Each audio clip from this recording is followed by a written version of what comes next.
Hi there. Oh shit, Zid Venice. I presume you're one of the developers for this game that we'll be playing here. I'm very excited about that. How's it going, Zed? Subject P7, number 3. Yeah, 1, 2, 3, I'm Kiki. And then the Cloudy Abyss. Hi, guys. Get my energy drink here. Entirely too medicated. Mitzi, Fat for Survival, Big Man 3K, Moani, how's it going? The Liquid Sun, Audrey does art, Kilko 44, The Real Boy, Bowie, Pat Pate, Emmy John, Molony, Grand, The Faster Slow Poke, BRS Caleb, The Nightfall, WW244. Hi, guys. I'm running out of words here, but I got my voice back after the whole Madness Day stream. Does the mic sound weird? Oh wow, the mic does sound weird. Is that better?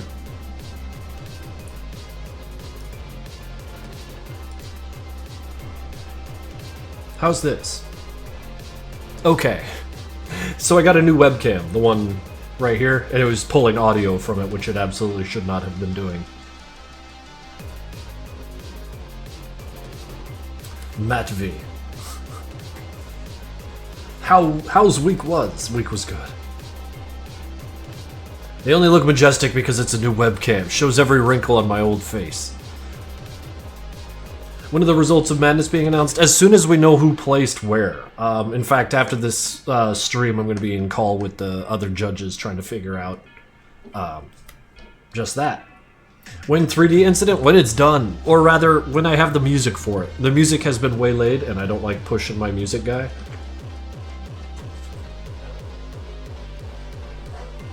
You got a new Twitch PFP? Yeah. Yeah, I just went with the one I have on Twitter and Blue Sky and shit. Get you that wet monster. Old Russian? It's not old. It's not old. This game is called Closed in Madness. In fact, we'll make the icon nice and big. You see it right there? And I heard about the new Cultic episode. I almost bought it. But I bought Silent Hill Village instead because it was on sale. Under heavy studying oh, studying's way more important.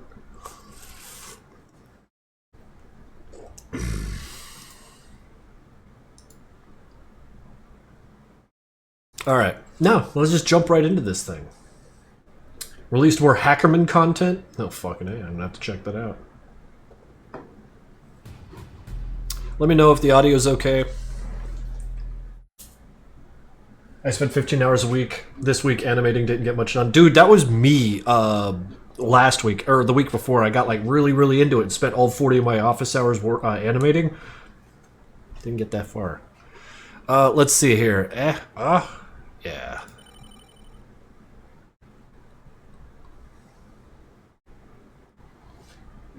What's Russian for huh? Intended for mature audiences. Uh-oh. Coarse language, graphic violence, and themes that may find disturbing. The player will be referred to using he, him. I have been assured that there is no kissing. Before we begin, we want to mention that the game's content may, in some instances, deviate from canon. Consider this visual novel an alternate universe.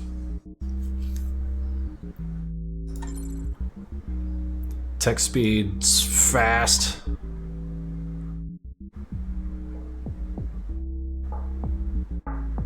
Wait, we went full screen. Why is it not working?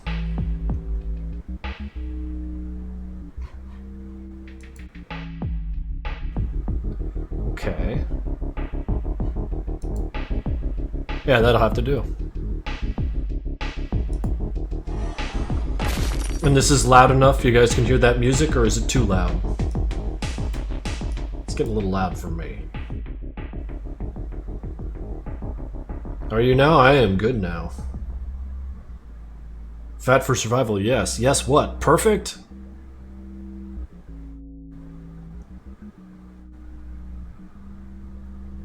I'm summoning all the Russian viewers. Alright, well, summon them away. Anyways, let's go ahead and get started. What is my name? My name.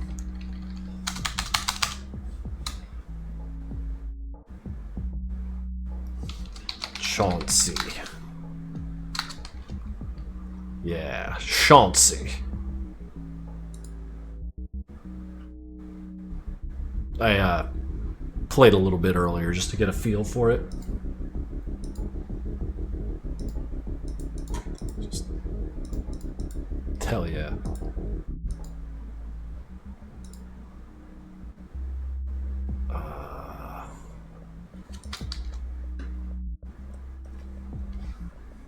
Juan. So yeah, Chauncey the clone, 5-year-old technical maintenance guy, fired from the AHW. Let's see where this goes. Red sky, gray, lifeless landscape, constant devastation with no chance of recovery and survival. A sea of blood and everything became this. Sickeningly familiar. Besides, I got fired the hell out of my job at AHW. And yes, the long-awaited freedom, and being poor, I guess. They don't even forget to kick me out of the dorm, bitch asses. This made the view of this damn desert even more pleasant and almost like home.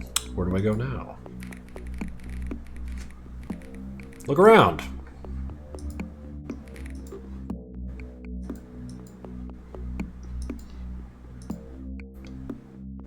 My stomach loudly begged for a snack, kicking out before lunch. Those bastards, I need to find something to chew on. My stomach rumbled just looking at the food cart.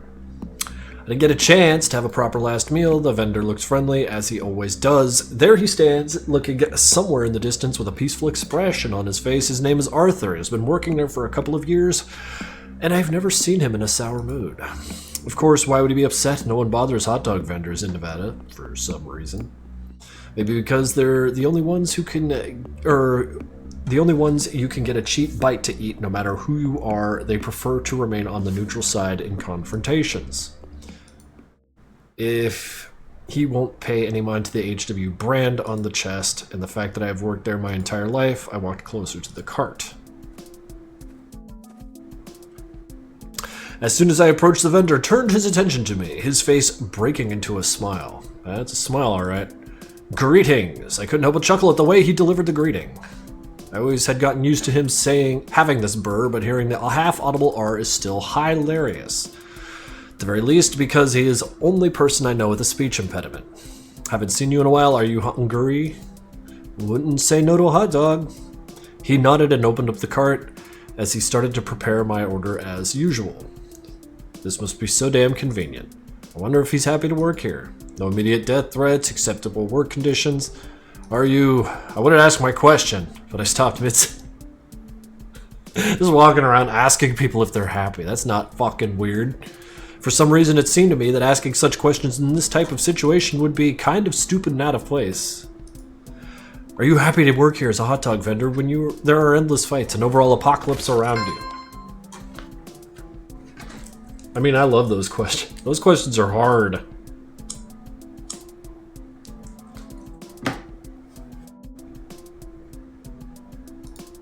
Well, what a damn great question. It would have been so much better if I just kept it to myself. I immediately dropped my gaze down and pulled the money out of my pocket to count the amount needed to pay for the hot dog. Am I what? Unfortunately, my mumbling did not go unnoticed. Nothing. Don't be afraid. Or ask away. Don't be shy. Damn it. Damn it. Seems like he won't leave me now because... Oh, wait. It seems like he won't leave me be now unless I come up with something.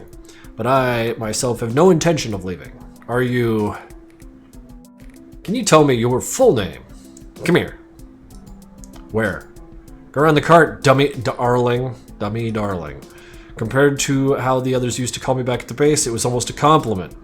Should have said so right away. Arthur Rivera.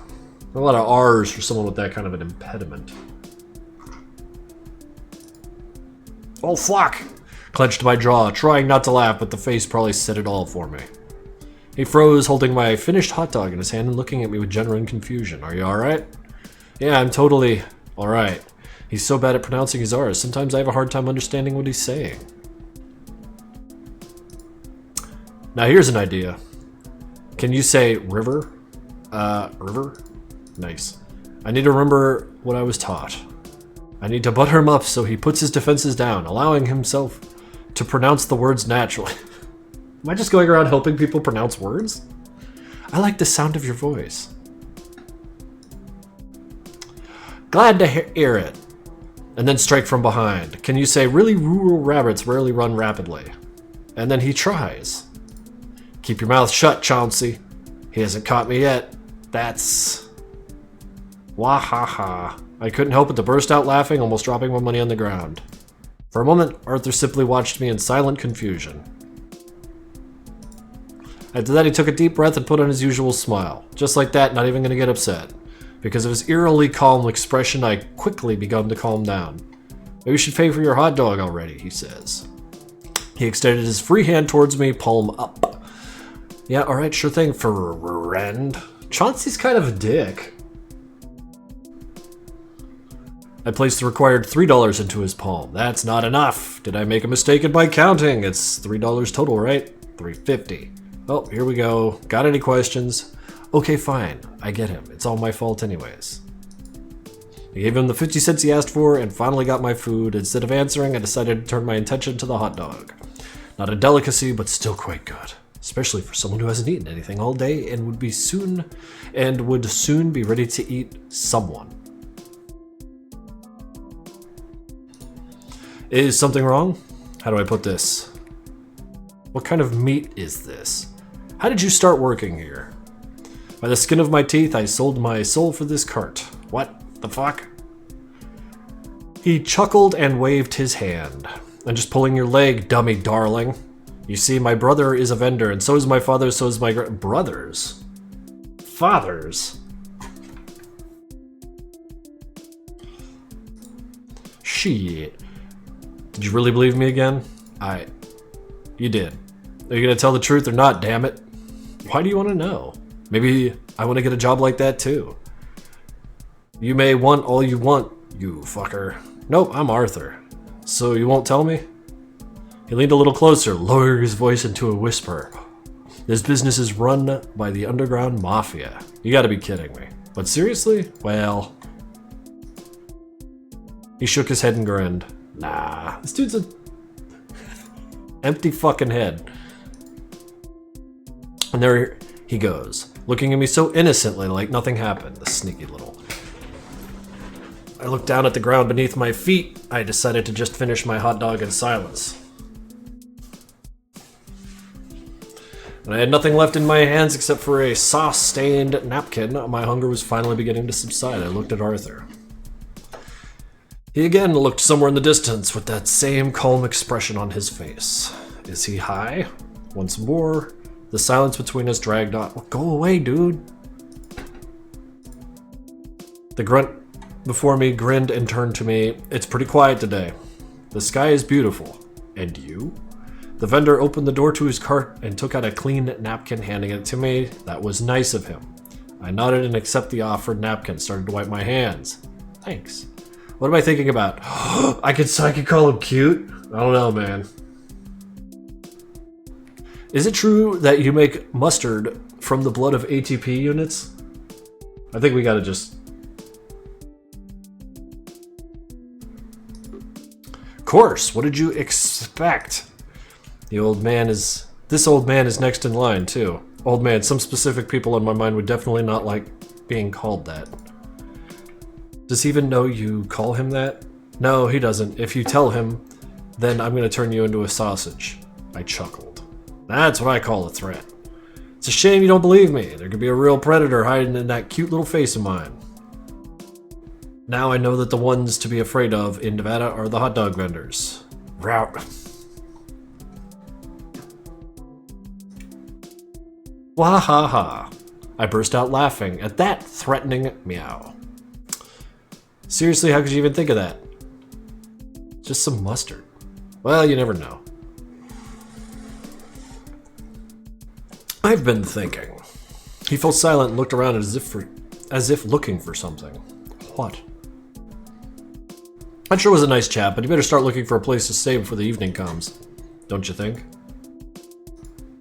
You just gonna send me off like that? I shall get back to work. There is no one around. It only seems that way to you. You may want to, or you just want me to leave you alone. Yeah, I do. Leave me be. Your jokes are never funny. Can you do that for me? Even the hot dog vendor can't stand me. I sighed and turned away, starting to walk back from the way I came. Have a great day. So do you, damn it.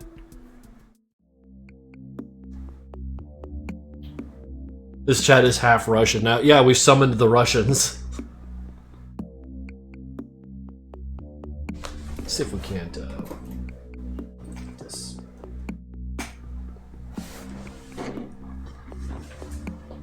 You two go and get married now. Shit.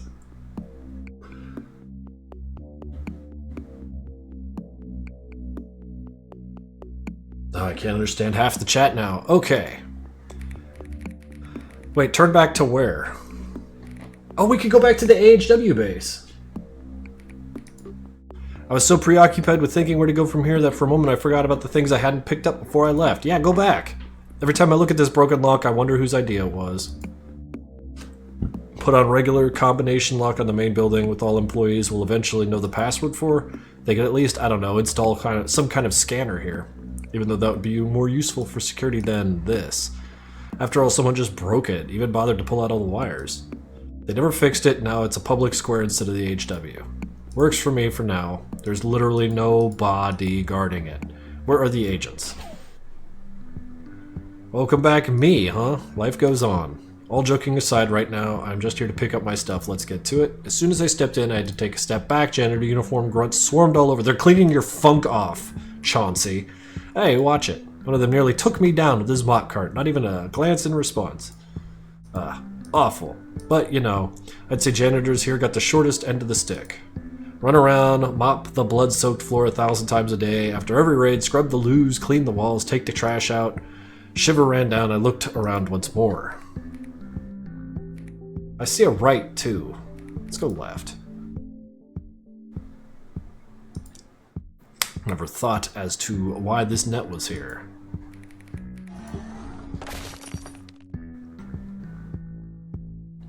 With a sigh, I continued to walk along. The section of the building holds for the living quarters. Barracks, quartermaster, everything you need here is a short walk away. You can say it's a residential area. However, well, whatever. Just a little more and I could finally leave this place behind. No more machines, no more engineers, no more auditors. After they outright fired me, literally booted out the door. I can't stand any of this.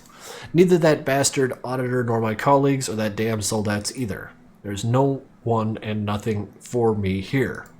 That being said, I'm still in one piece. I was certain they'd make me pay for that mishap with my skin. There can't be a future for me here. Well, looking at it this way, new opportunities I've never even considered have opened themselves up. New opportunities that I've never considered have opened up themselves up to me. There's so much out there, so much to do, things I've never even thought of doing while working for the HW. And now, it's just me now. Me and my duffel bag and my boundless, limitless, endless Nevada. Wait for me, oh open road. Not a moment too soon and I'll be there. Just gotta pick up my stuff. And so before I knew it, I was before the locker room's door. It was all familiar. Same things you'd see and hear every day, twice, even thrice a day. Regular old door, having to replace it so many times already. They just got full metal ones. It's been here a long time since. It looks it too. No one's taken care of it for a lengthy amount of time. Grabbing a hold of the handle, I yanked it down.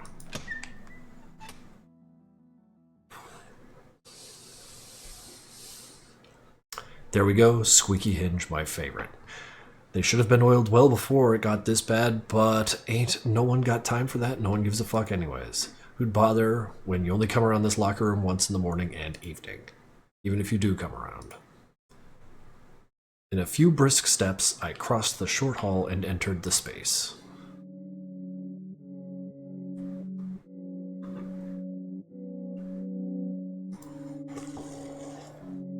Not too long ago, there was a faltering light here, but it's gone out soon after, taking all decent lighting with it. Thanks to some idiots who have busted up the wall, the lights are not getting fixed here anytime soon. Well, I'm not coming around back here anytime soon either.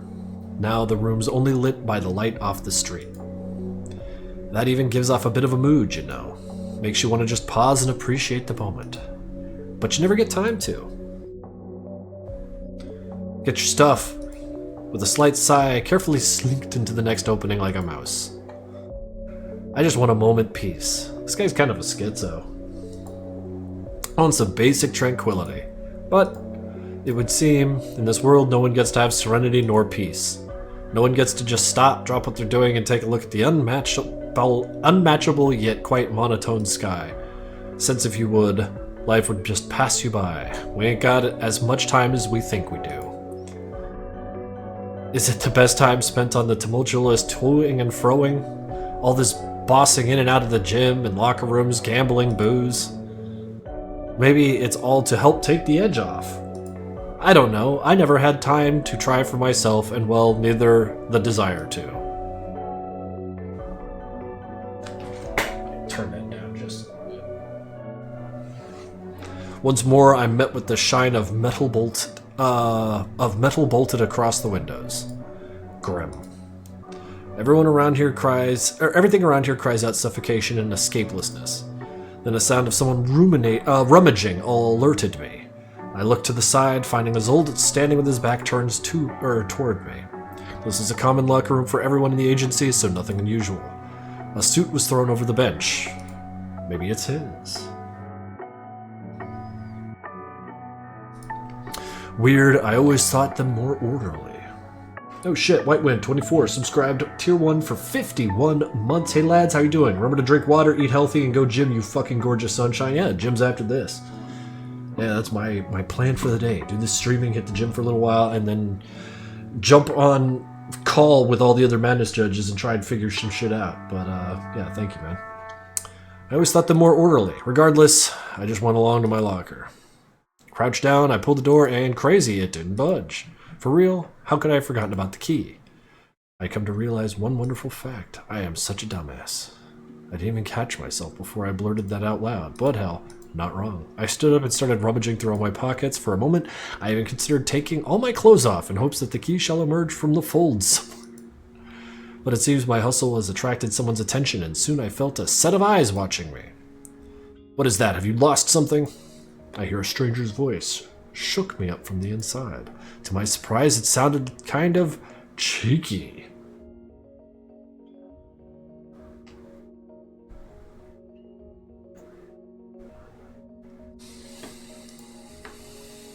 I get it. I laughed this off too. If I wasn't about to cry. Dude, what is this main character? I turned to face the stranger at first, then fully spinning around towards him. The slight furrow in my brow, I looked him in the face. How? You're desperately searching about your pockets. Knelt down over this metal box. You thought it unnoticeable? I turned my eyes away, pursing my lips. What a fucking shitty day. The Zoldat held a short pause, scanning me. It seemed like he was considering something. Looking for lost keys. Ha!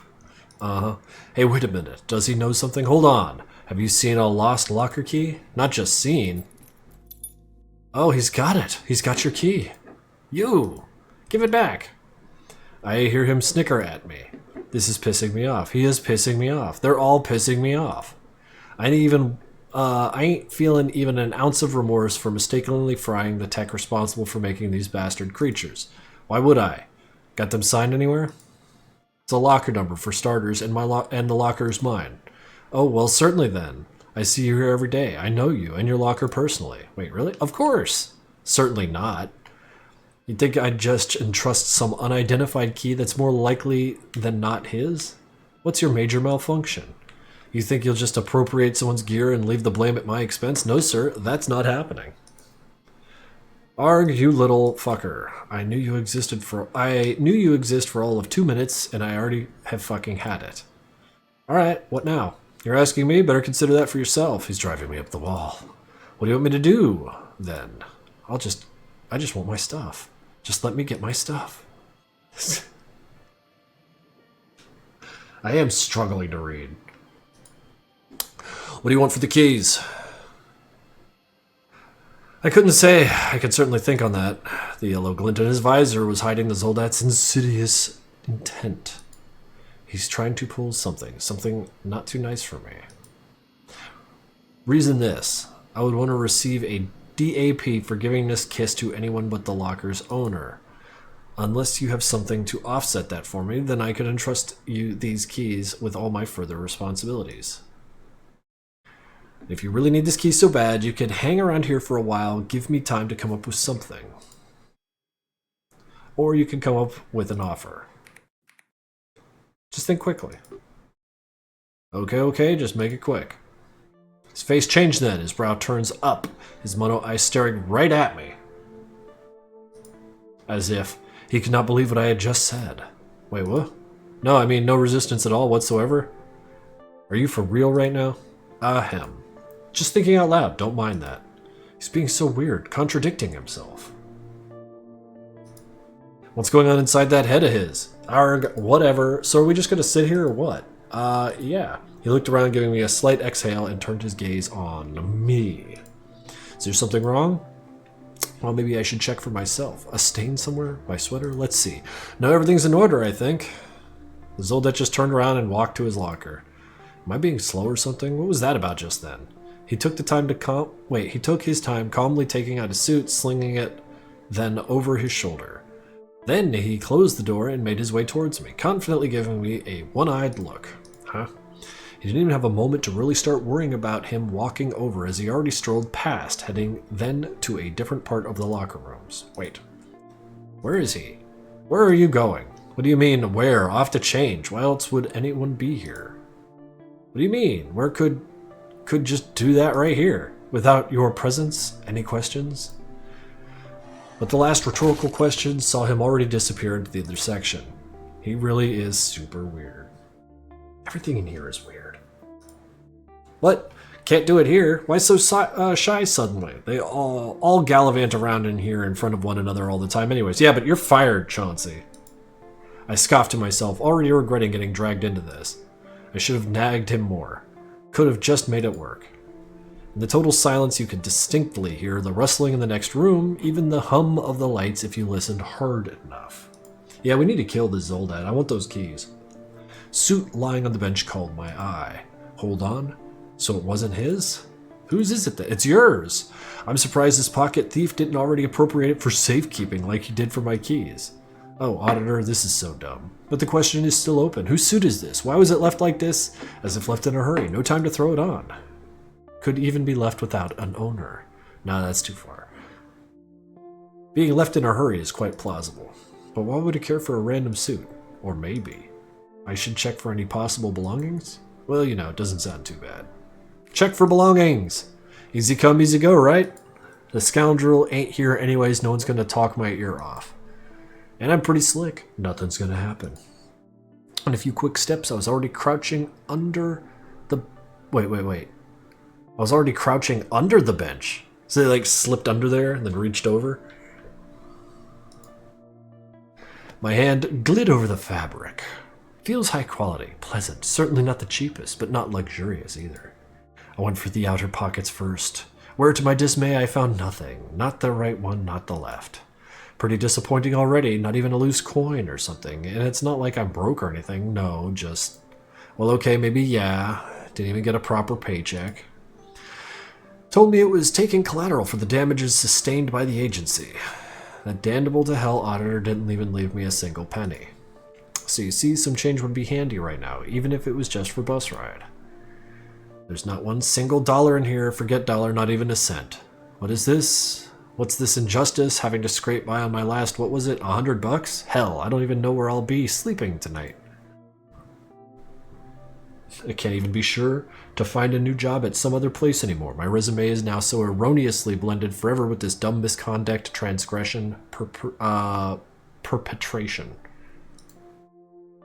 Call it whatever, the fact is the same. The auditor will surely not maintain my informal confidentiality. More like he'll certainly make it public to slander my name. Why is the auditor...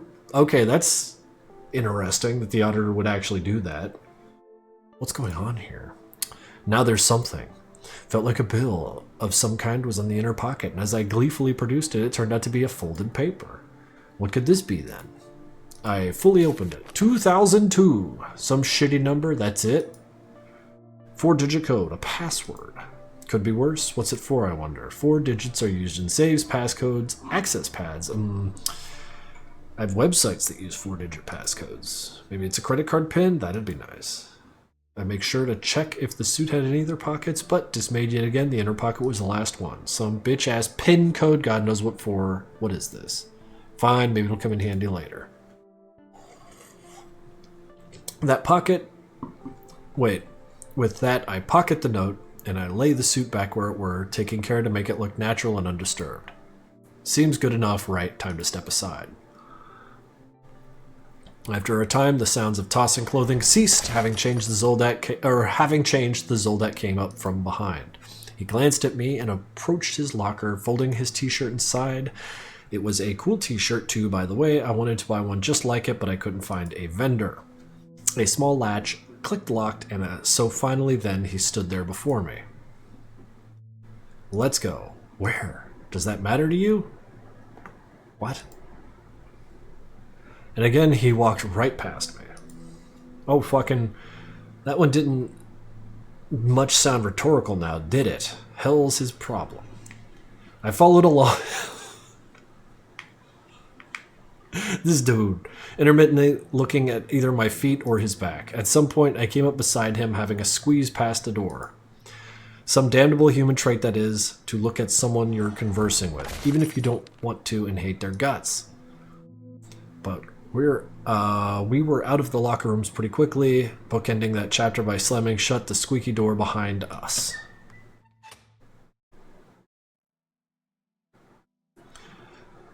Well, not really no, but I'd like to know nonetheless. You know, just to know. I made the decision not to let up. Perhaps I'll just yap to distraction, make for a smooth key transfer to spare my extra trouble. Don't know. Huh? Right. You wanna grab a bite? No way. Could he have really been thinking about food this whole time? But I do feel a little famished. To the buffet, I suppose. Clever boy. A slight smile formed on his face. At that moment, he didn't look either menacing or malicious. No. Moments like this, how do they even manage to straddle such extremes, I wonder? Mercilessly cracking open the skulls of enemies one moment, cracking jokes and adorably laughing the next. Stop. That's too much. Why did I even go there? Then again, how often do they actually smile? When they laugh, have fun, do they even have any sources of entertainment? Every time I encounter a Zoldat, they've got the same serious expression on. Even in Canteen, I sometimes see a serious-looking one. The ones whose scarred-up face you see on some AHW posters. I wonder if the other one has ever... wait. I wonder if that other one has ever cracked a smile, just like this here shitter did take my keys. Just like this here shitter did take my keys. Why wouldn't it... It's written kind of strange. Why wouldn't he be smiling? He must be mighty happy. He must be mighty happy of his accomplishments. Accomplished swindling of honest workers. Well, relatively honest. Well, workers in principle, right? Shit, fine. He might have a point. But hey now, the keys are still mine. Without a conscious input on my part, my face became pouty and I lowered my eyes to the floor. In the corner of my eye, I see the Zoldat turn to me with his brows raised in a questioning expression. I merely shook my head and returned, so telling him I was fine and nothing were wrong. As we walked, the sound of my manly marching boots beside me... Wait, I thought that was a my manly. As we walked, the sound of manly marching boots beside me echoed in my head as if my skull were an empty amphitheater, and my thoughts seemed to dissipate in locked step with them into nothing. No thoughts. Head empty. There wasn't even space for conversation. What could I even talk with him about? Huff. The Zoldat didn't seem burdened by any of that. Unfazed by anything, calm and cool, he strolled along a familiar path as if pretending that I weren't even there. or perchance indeed wasn't perturbed by my presence. Having no other distractions, I studied my bully. He just gets bullied by everyone he talks to. Like, he got fucking ran around by the hot dog guy, and now this is happening. Not as tall as most Zoldats, but still taller than me.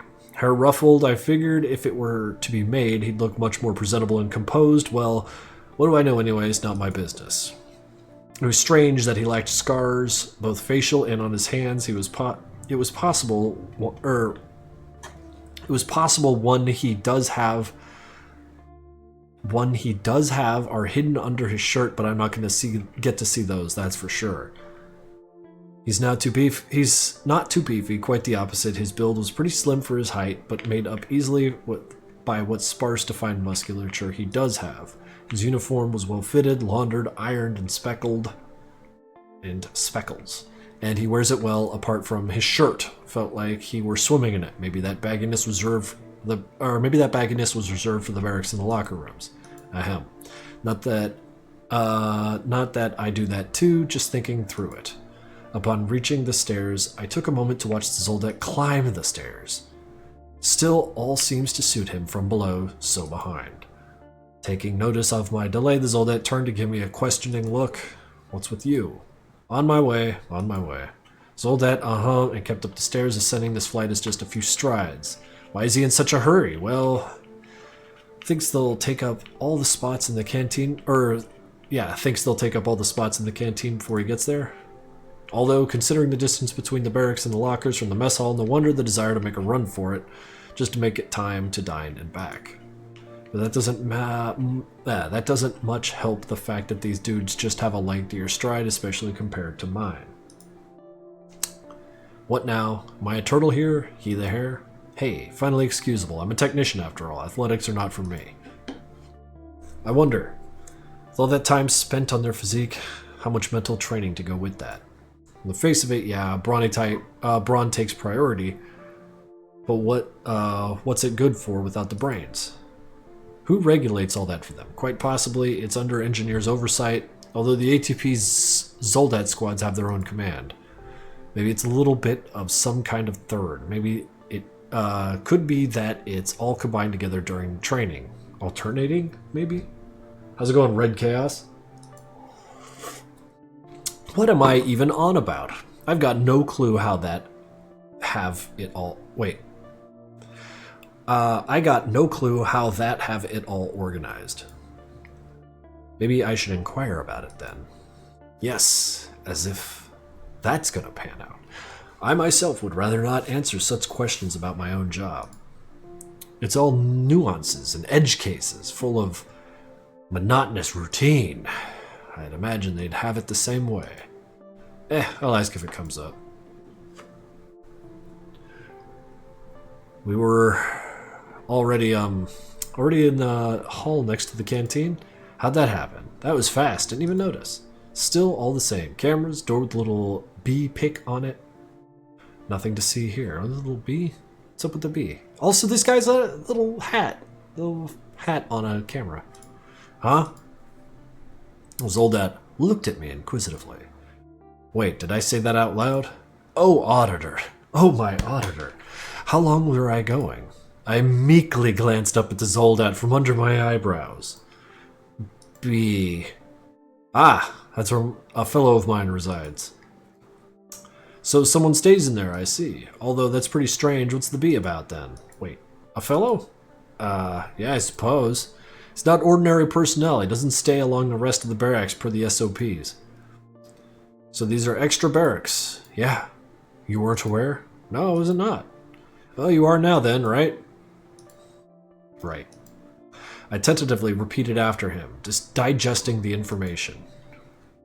I was eager to gossip more about the Zoldat fellow, but held back. What happened to me? I was planning to mellow him out with small talk, and now that plenty of conversation material actually came up, I'm actually sheepish. The Zoldat kept walking along as I lagged behind, still looking at the same door. Right, canteen, we were going to be sitting in a relative lull. That'll be the time to talk him up. This guy's like objectives are all over the map. That's it. Now I just need to recall all the conversation topics. Recall, focusing on what followed him in, or focusing on that I followed after him into the mess hall. By the time I did, he was already in line at the counter. I took my time getting beside him. Apt of him to bring me along, it'd seem, was it? Ain't no fool, I get it. I get to pay his tab. That's non-verbally clear. What you... Dude. I still doubt if I should even... Make it a ham sandwich, cheese, and a coffee, please. The usual. Make that 2 of the usual. I just blurted that out without even thinking. Hell, I didn't even really catch what he told the worker. Act first, ask questions later kind of guy, you know. Count both on my bill, please. Chauncey, you fucking... Chauncey's got a problem. Chauncey just walks up to people and then allows them to just control him. He needs to get it together. What? No, what's this about? Pipe down. I made the call, so just accept your fate, nice and quiet. Alright? The Zoldat hung his head in defeat, and obediently backed off without any pointless argument. No, man, I must be losing it. What am I wasting the last of my money on? But what can I do? What can you do? I've already gotten myself into this like a utter dunderhead. The bartender chuckled and added up the prices, announcing the total just for me to hear. Like salt on a wound. I took out my wallet and from it produced the meager crumpled $5 bill. At least it was easier to part with this one in particular. This note has been through some shit. The bartender nodded, and together with the busboy, they began assembling the order onto a tray. In just under a minute, all's been done. 2 ham sandwiches and 2 cups of coffee, no sugar. Nah, black coffee with no sugar would be too rough. Better ask for a glass of water. Or something, who cares? The Zoldat gave me an appreciative nod, grabbed the tray, and led us into some empty seats. Surprisingly enough, we went to a table secluded in the corner of the cafeteria, the perfect spot for a one-on-one, so equally, for shika, I mean, for a heart-to-heart, of course. What's this guy's fucking deal? I sat beside the wall. I like to have my back covered from evil eyes. The Zoldat sat opposite.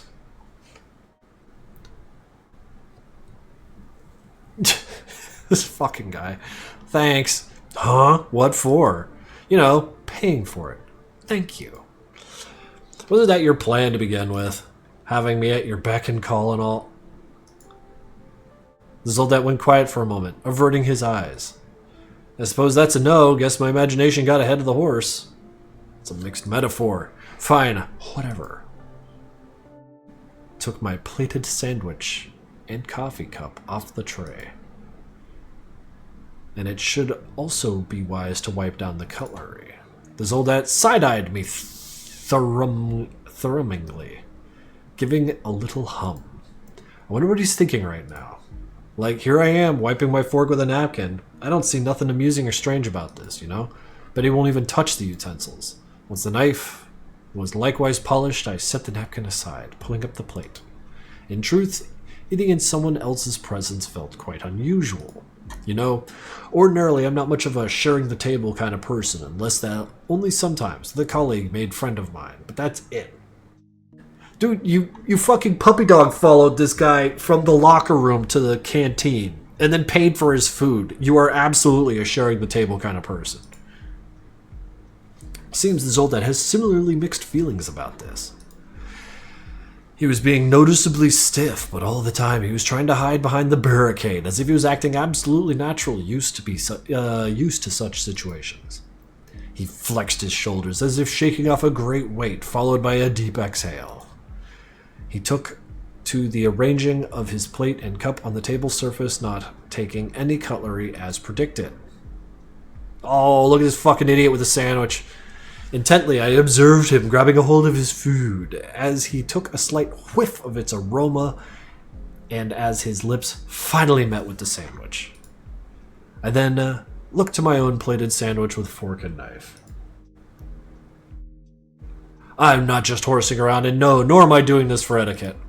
I just don't like getting my hands dirty, so I'd rather they side-eye me as I torment this ham slice toast with a knife. I turned to the Zoldat once more, who, to my surprise, was eating just fine, not stuffing himself, not trying to just get it over and done with. It's as if he was just enjoying the unordinary sandwich. Maybe I'm delusional. As opposed to the bustle at the other tables, ours was perfectly quiet, and this calmness, to me at least, was perfectly acceptable.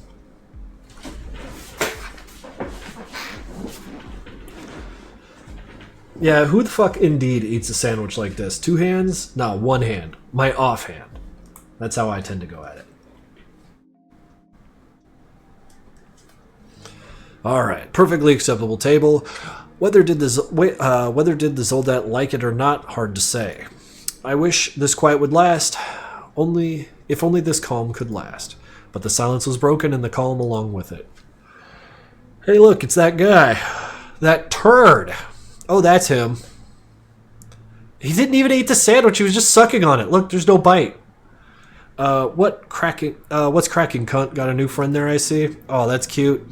Oh, wait. What about that other tardy friend of yours? Is he ain't coming out to play?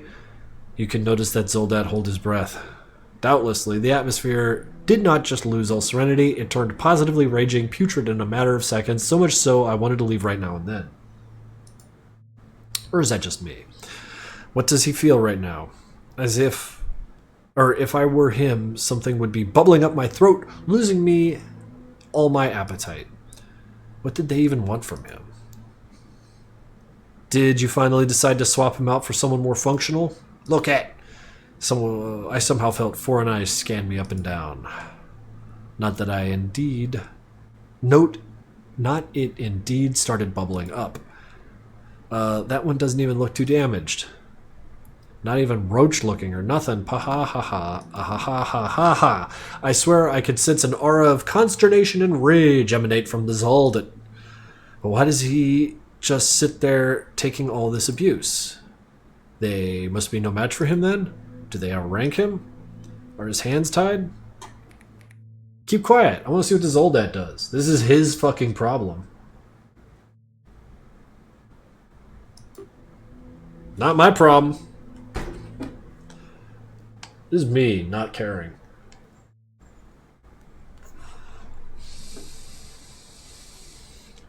The thugs seemed to lose interest quick, once they ran out of things to say and let up. They certainly crafted their words to make him hurt the most. It felt.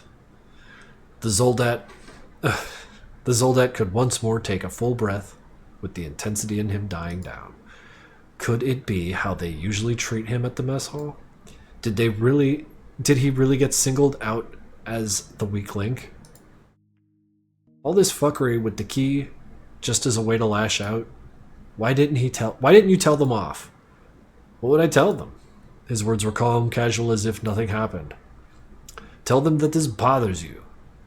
Just like you told me back then in the lockers. Just shut them up, and you're a Zoldat after all. Zoldat, what's the point of reaction?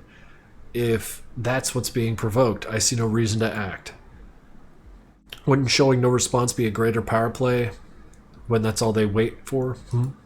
That certainly makes an amount of sense, I guess. He grunted approvingly, returning to his meal once more in face to just latch onto that sandwich. Slurp the nutrients out of it. And then give it back so I could eat mine.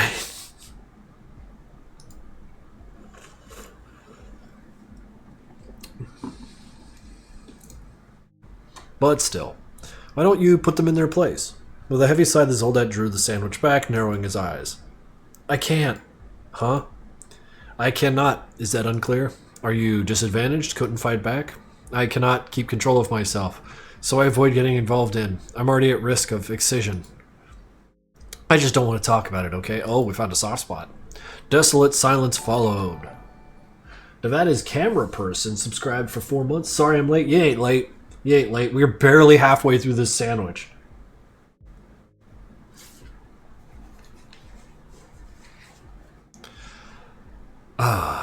I wanted to interject, but found that I could not find words that would be right.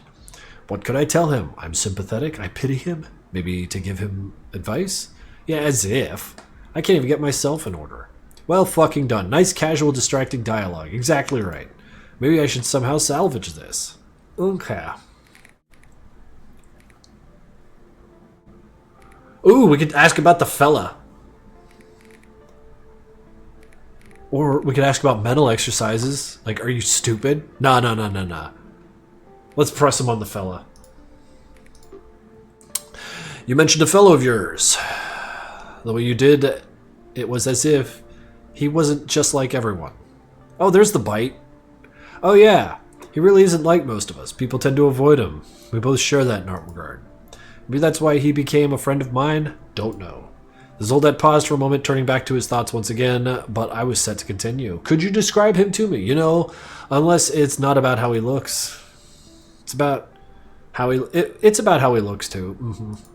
I'm sorry. I can't usually describe these things too well, but he visits the canteen along with me quite often. Maybe you'll see him for yourself sometime.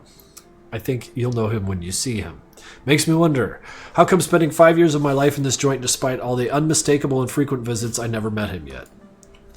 Although that room was only recently reassigned from storage, maybe he's a recent recruit, could be anything. Sure, if you say so. Huh? What's your friend's name? Fry. Do you not carry a weapon? Do you have a service weapon? What's that all about? Oh well, it's nothing. Me yapping. You know, didn't see any straps on you, no holsters, so I was just curious. Well, you know, you noticed correctly. What?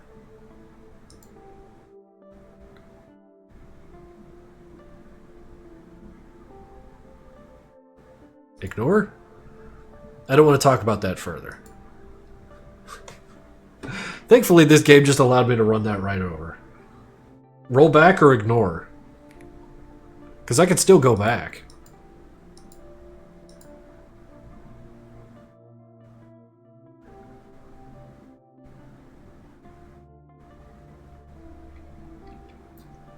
Roll back or ignore? Yeah, because I felt like ignore is probably the smarter option.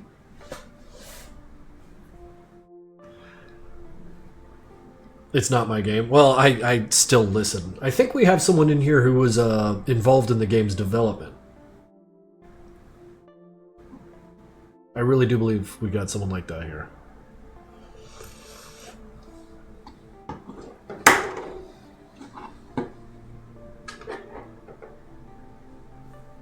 Yeah, but he disappeared.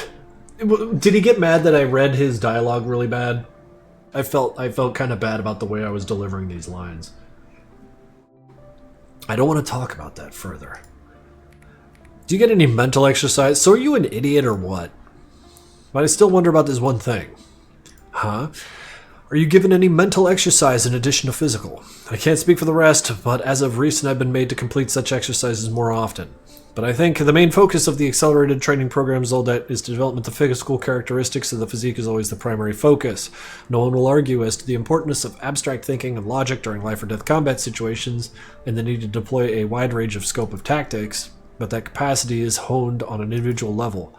The engineers just feasibly could not impart all that knowledge and skill into us. Besides, they may not even have a solid grasp of those subjects themselves. But alas, no basic logic puzzles and tests could develop that for you. So what tests do them make you take? Vex, full, DI, and handful other mental wellness ones. Haha. I'd rather not talk about that. Any rations that are specialized? Yes, that is right. They always make it sound so neat on paper.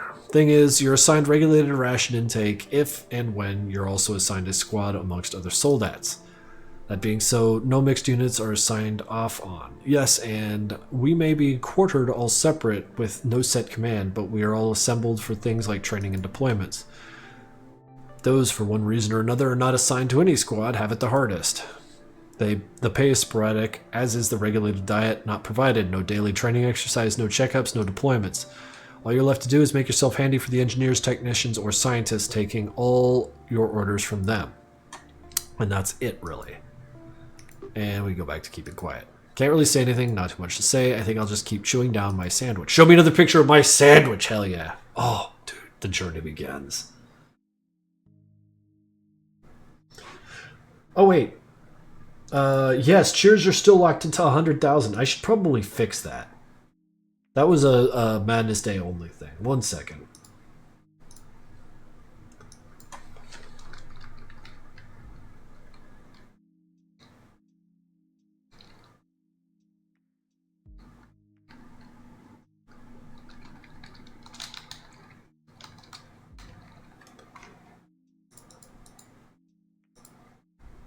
Huh?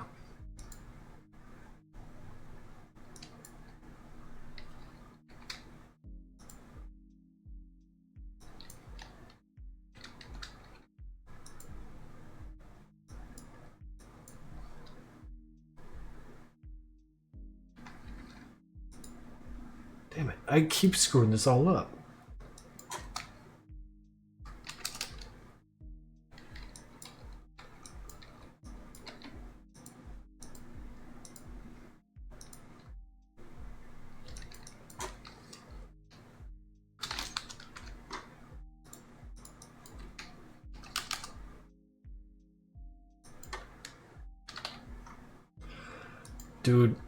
Dude, stop.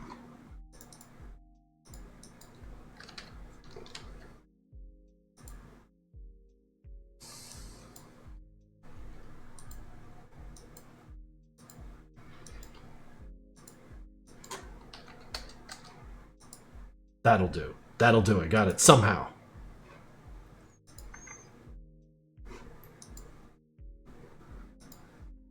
Alright, back to it. His dinner. Didn't eat not a morsel today. Wait, dude, you ate a hot dog. Truth is, first time trying one. Did not try their sandwiches yet, but I must say not bad at all. Really good even.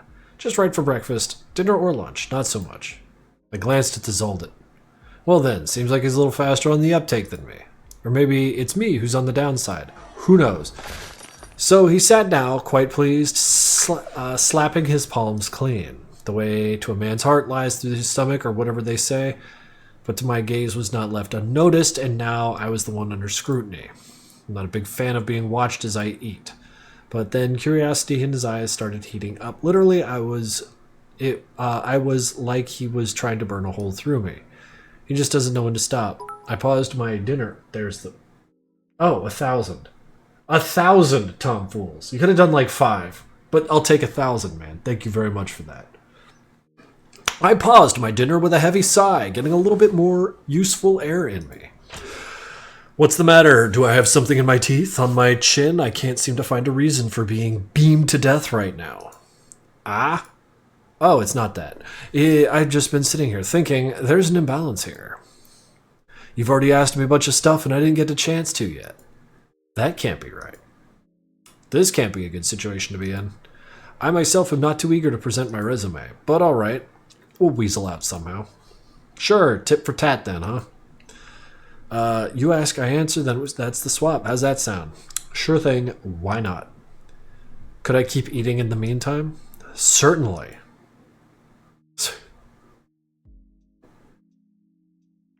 Fucking guy. You could even think the sheer fact of holding onto his cup of coffee alone was enough to make him happy. Quite peculiar. I, for part, kept at the sandwich. Yeah, work the sandwich down. What's your name?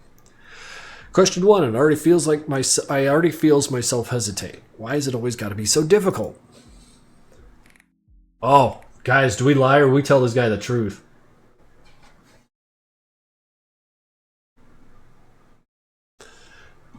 What are we gonna do? I kind of want to lie, but like I don't understand the benefit of lying or the benefit of telling the truth. Like there's no the fork in the road is bananas.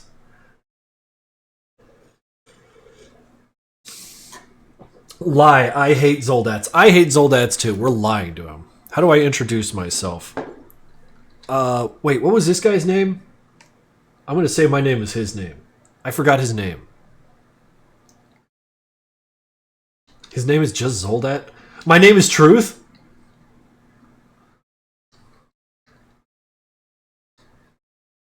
My name is Hank Chauncey. That's even funnier.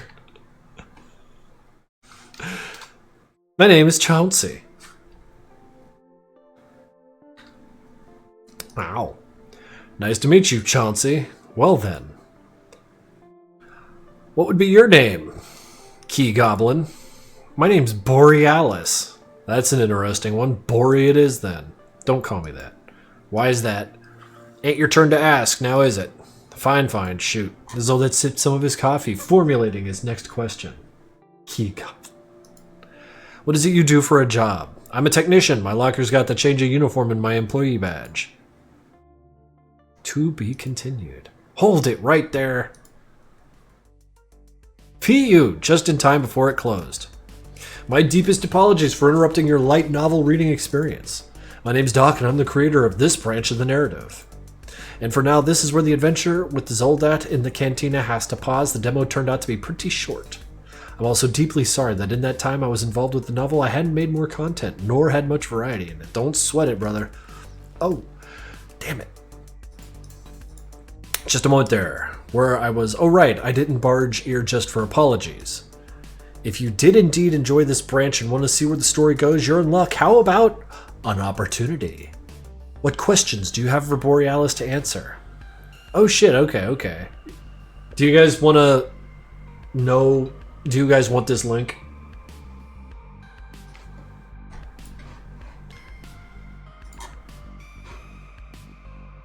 If only we had a demo expert. But yes, if you want a Discord link, if you want a Google Mail, it's all right here.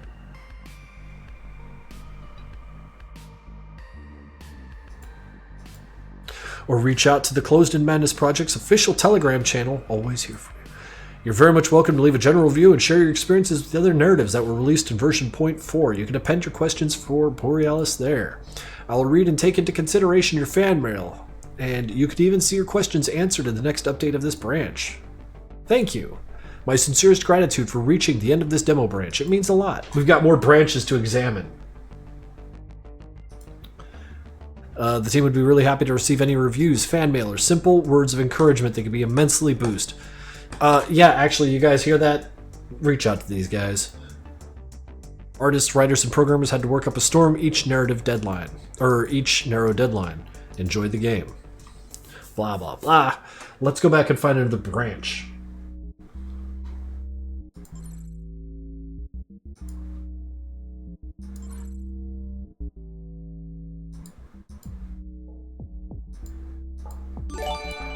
What? Cool. 15 tier 1 subs for a total of 460 in the channel from them. That means we've got 15 people. Soapy Goated, Pogo San Leet, Siroc 10,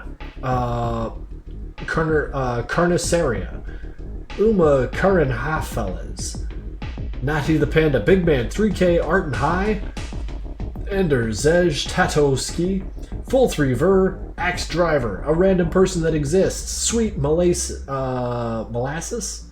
One Dragon 715, Sleepy Vixen, Morty 6, BRS Caleb 770, and Liliz. Then Tom Fools with 1,000 bits. Oh boy, hype train already. Shit, dude.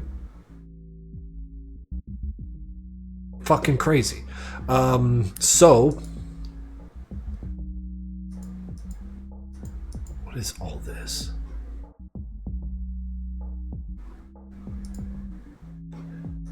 I guess we have to start over.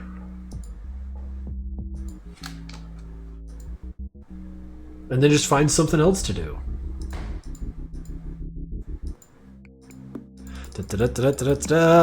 Choose a random path. Well, I think the city's a great place to become a fucking bum, but still, there are at least some chances of survival, but there's nowhere to go anyways. I'll go for a walk along the streets, perhaps I'll come across a sign about finding employees. I'm not just going to walk around doing nothing for survival, am I? I still want to live, so I have to wander around a bit and look not only at the urban landscapes, but also find the best place to stay. Walking down the streets of template buildings, peering into windows and colorful storefronts. Before I knew it, one of them eventually caught my eye. I paused to discover what it was in better detail. A cafe, huh? Super cafe. Nothing to write home about. Inside, past the glass, I see posters, ordinary for every corner of Nevada, a vending machine. You could assume it is all out of order, all bathed in that dim lighting. All be well, except for a total lack of pedestrians or people inside. That could make me uneasy if I were not looking for some alone time right about now. Yeah, I get it. From where I stand, people are the first thing I should look for to secure a roof over my head and some job prospects before the night comes, since I'm homeless. Right. I don't want to think about that right now. All I want now is but a momentary break from the gloomy future awaiting me. On that note, actually, look at this cafe. How is it not running net negative? This sector, I assume, isn't very populated. There's many other places in Nevada just as good as this one, if not better. As I pondered over it, walking closer to the cafe before long, I eventually found my way inside. But I was more and more enticed to not just... I was more and more enticed to not just to window-lickingly ogle it, but I sample its customary experience proper. Who are you? I might not have a problem. Wait, I might not have the money to make an order, but I don't think this will be a problem. I just got here. What is this? Well, Pickle Inspector, this is something called Closed in Nevada. It is a visual novel, bit of a demo version right now, and it was released, or rather drummed up on Madness Day, and I am wanting to play it. I want to show you guys what these guys have been up to. Ain't nothing gonna happen if I just sit at the table for 15 minutes or so. I got some fine panorama windows here. I'm guessing that's the selling point. You sit here, look out the window, catch some vibes, and then you get to enjoy your order. Neato, huh? Without much hesitation, I took a seat. Is that Pank? And my hypothesis stands. Not a bad view from here. Makes you want to come here with a sketchbook and just jot down the scenic panoramas. Haha. Anyways, there really is lots to see here. The dusty sky, pinkish sand bathed by the waning light, all the same pinkishly dressed... Wait. What? Hank? Didn't that guy wear the All Blacks? Or am I starting to lose it from all the stress of my former job? Quite. But I hope this isn't what's really happening. Besides, all else aside, but meeting this madman would truly put the finishing touch on the canvas that is my misfortune. Oh, he saw us! Kissable Pank! But, worsening both my mood and paranoia, I see that the white Hank-shaped stranger has already noticed the sitting me and was fully and truly staring back at me.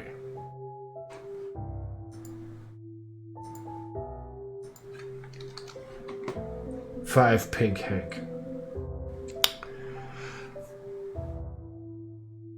He's truly staring back. Ah, shit.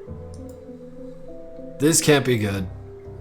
Something began bouncing around in my chest, as if in an agreement to that thought. I think I better make myself be scarce and head on out of here somewhere far. I don't fancy any job offerings in the same area where lunatics freely walk around like this, to be perfectly honest.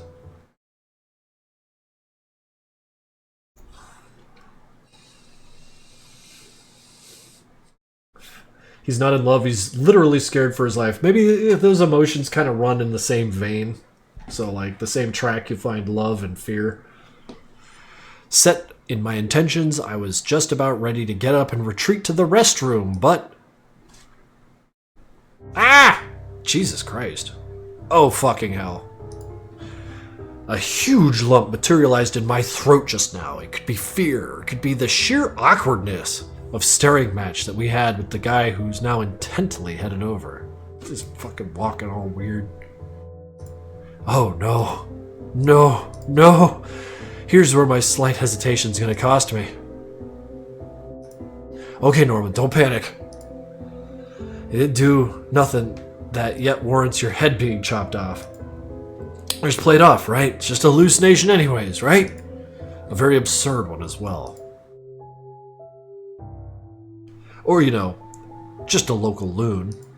There's no way that's actually Hank, who seemingly wanted to strut about with a brand new look today. Once the lunatic hallucination came closer, I was trying to make myself seem wholly uninterested in any further communication, but he just stared pesteringly started pesteringly tapping at the glass.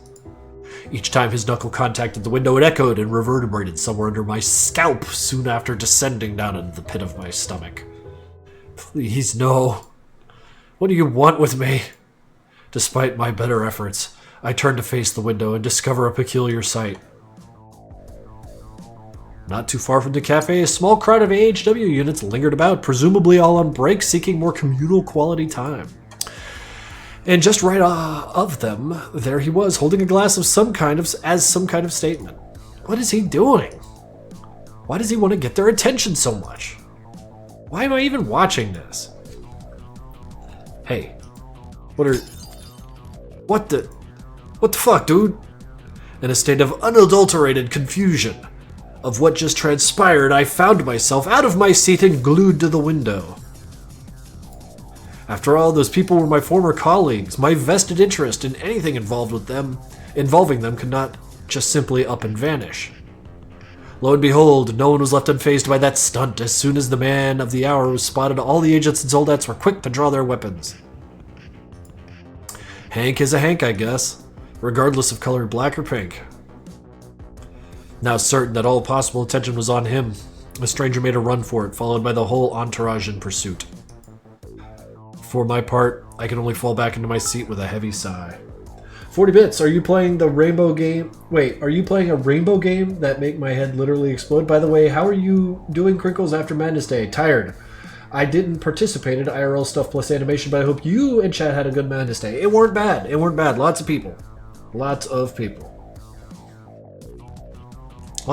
of art, lots of music, lots of animation. It was a lot.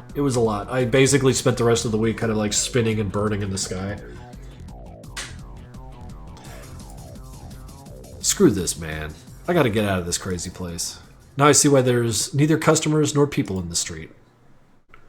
Trying to make for a good time, I left the cafe in a hurry, headed in the exact opposite direction of the commotion. I was hoping that the rest of the day would be less eventful. I need to continue my search for employment, housing too, preferably at least to stay somewhere overnight in the short term. Where are you even supposed to go if you barely had something to cover your ass? These thoughts would not leave me alone, making my head throb and beginning to feel restless again. What if I could just cruise in neutral? The next thing, have myself picked up by some big-hearted money man and as his assistant so I could just wing it from there. At this point, I think I'm ready to do anything. Shoe shine, car wash, anything. The dread of coming dusk was driving me fearful and desperate. But the harsh reality of Nevada isn't going to let me off that easy, right? You gotta get your hands dirty, but I couldn't even do that. Why? What is my creation purpose? Just to suffer punching numbers into code under the supervision of a living flame?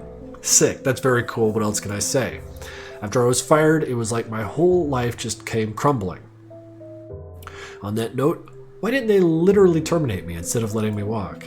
Yeah, quite the grim prospect for an ordinary worker whose only fault is mixing up 2 lines of code, but it's still way better than dying of malnutrition in a box in an alleyway. Enough, I can't bear thinking about this anymore. I need to do something. Head to the park. I headed to the park. I don't know what this was like before the catastrophe, but now it was like a miniature ghost town. Dry grass and trees, gray road, a fence, old benches, and a whole lot of trash. The world is a wasteland. Feels like you're headed into nowhere, and there is no escape. Surrounding emptiness is unending. Somewhere far away, the city is taunting you with its lights, towering over, but always keeping you a distance away. The only thing helping you at all were the streetlights. One thing is still unclear. Why was this park created? What for? Is this how it should be? There are no sculptures, not any sights I can see, nor playgrounds, not even any rides or attractions at the very least, just space to space out? Are you staying hydrated? I am staying caffeinated and hydrated, Tom Fools, thank you.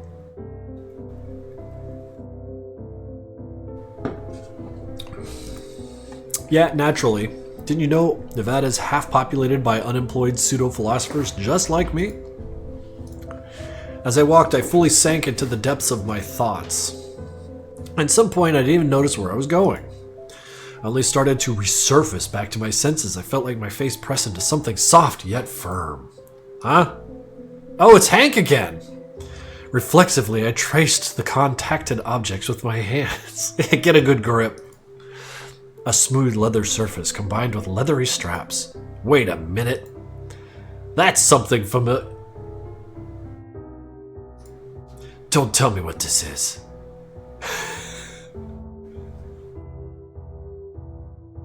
My hands came to a halt. The thing I bumped into there was just the very same Hank-shaped guy as before. Or just a Hank who decided to freshen up his look today. In any case, he was real enough. Hello again. Taken aback, I took a few steps away, trying to figure out with certainty if it was actually him. Well, what do you know? Honestly, I would have never expected my first day to go like this. Get to the bottom of him?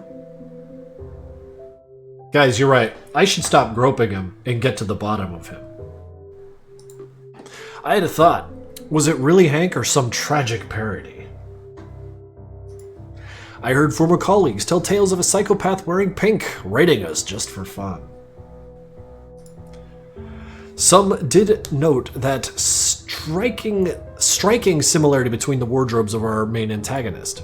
I was always skeptical when it comes to such, but now, seeing one well matched that description, I'm suddenly reminded, and at some stage the curiosity just takes you over. Unable to hold myself back, I was ready to blurt out the first words that came to my mouth. Screw you! You look like a total wacko. Did you even look in the mirror? Pardon? What was that?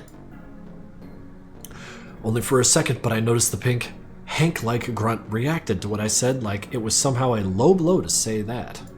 I think I should keep my mouth shut more often.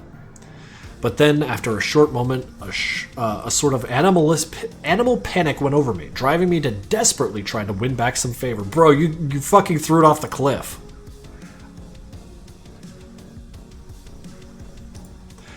You see, your style might not be the most original, but however... No, I get it. Is that how you usually open a conversation? What? Ah, no. It was just that I was struck by, the color? God, what am I even saying? Oh dear. Come, level with me. You could have been gray, or even, God forbid, brown, or even, red, violet. And well... Oh! I got punched. I saw stars in my eyes that totally cleared out of my head. Any remaining thoughts. I think I had it coming. Yeah. You ever just mouth off because it'll cause people to retaliate because you're bored? I think that's what happened. Losing my balance, I smacked into the ground. Pain shot through my knees, making me whimper pitifully. I tried then to get up, but I couldn't. The blood gushed from my nose, has flooded down my throat, making me turn all my attention to stopping it. Blah. Damn, he hits pretty hard. I could not even get a breath in through my open mouth, just hopelessly coughing up blood. Suddenly I feel the collar of my sweater being forcefully pulled. He's gonna pick me up like a little kitty cat. Fuck that. I'm whimpering, I'm bleeding, I'm mouthing off, this is bad. My new acquaintance literally lifted me off the ground like a mischievous kitten in one singular motion. No, don't do this. No. Please don't do this. I had not planned for this to be my last day.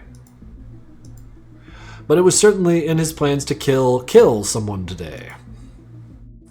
I did have a chance to audibly beg for forgiveness as to why I was already violently tossed into the drainage ditch, which finally knocked me out. You watch your tongue. Did he throw me in the tub or the fountain? Wait, was that me? I died? Smack the shit out of Chauncey Burr. Also 10,000 total bits. You're out of your fucking mind. Yeah, 2,600 today too. No. I gotta learn how to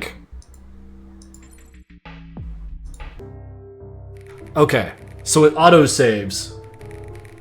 Run for it? Or have a calmer conversation? Oh no, I died. Hang on, I'm gonna go turn on the AC. It's a little warm. You guys tell me if we're gonna run for it or have a calmer conversation.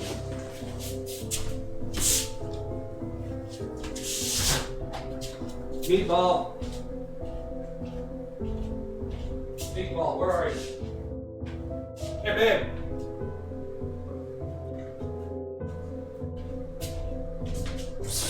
Cat, where are you at? No? Alright.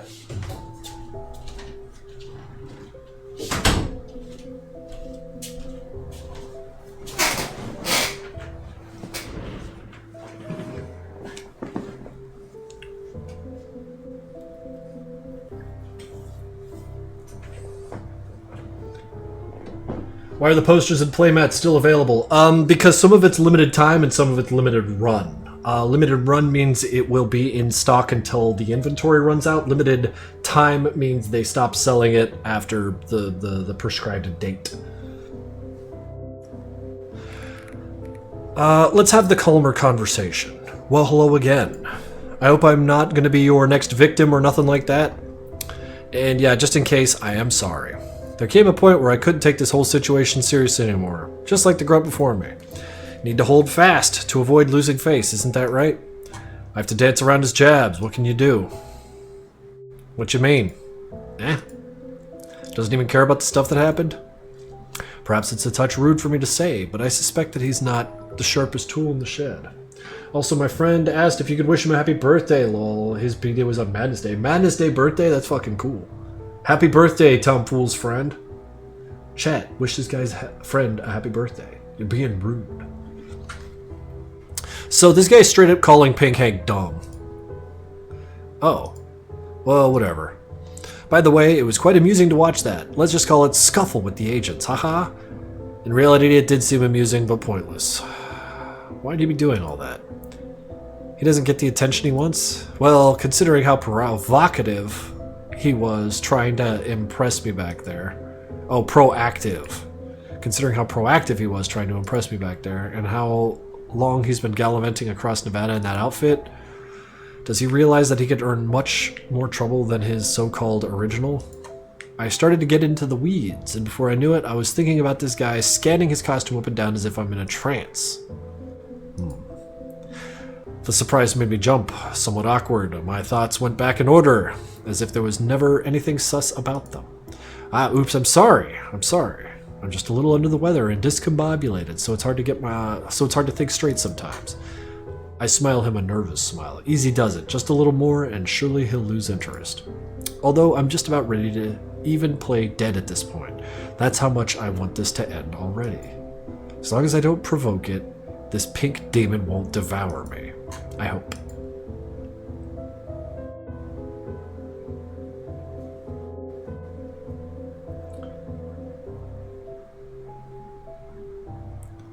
Is he like playing with his like fucking thing? It's awesome.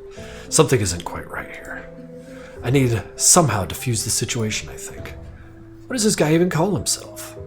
Hank the Pink? Or that ain't it? Look, since our meeting is so sudden and all, maybe we should, Most call me Hank P. Wimbledon, or Pink Hank for some reason, but you could just call me Pank. What? What do you mean, for some reason? Dude, you literally look like Hank, but dressed in pink.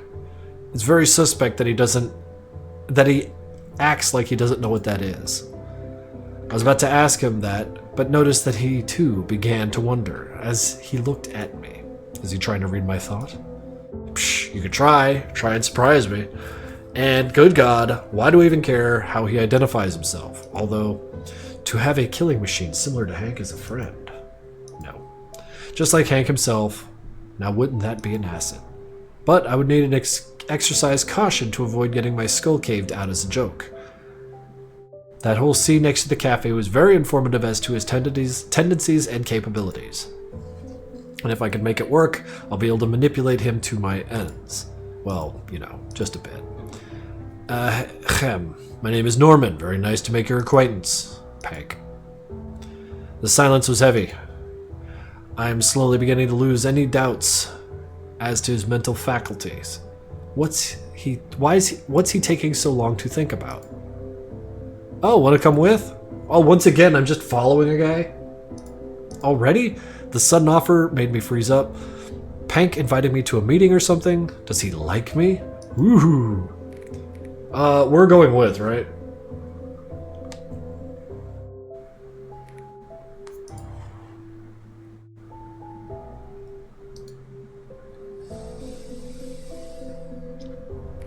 Agree to go with. That is our decision. Spending a short moment mulling it over, I decide to risk it. Why do I immediately think that it's going to be a bad guy? Maybe he's indecent and obtuse, but as they say, don't judge a book by its cover. The fact that he's silly might not quite be just the cover. But oh well, happens to all of us. I probably don't look like an intellectual either. What damn problems could an average wacko freak have anyways? Although the episode at the window could be telling, but I don't want to think about it no more. I just want to relax, you know? Have a change of scenery, meet someone new outside the AHW. After I was booted out of the agency, I literally lost everything. Why would I just bum around if such an excellent opportunity arrived just in time to help me start everything over? You know what? Let's go. I'm in. What plans you got? Fortune favors the bold, as they say, am I right? And now I notice that my correspondent is looking quite slightly surprised. Is it my sudden brave streak, or maybe I said something he didn't expect to hear? Well, I'm sorry, Pank, but you're not the only one capable of surprises. Oh wow, didn't think you'd be up for it just like that. You know, my plan was to hit the club near here. Today there's a local thing about a marshmallow disco, quite opportunely. How do you fancy some dancing? We're gonna go dancing with Pank. Dancing, that gets me flustered.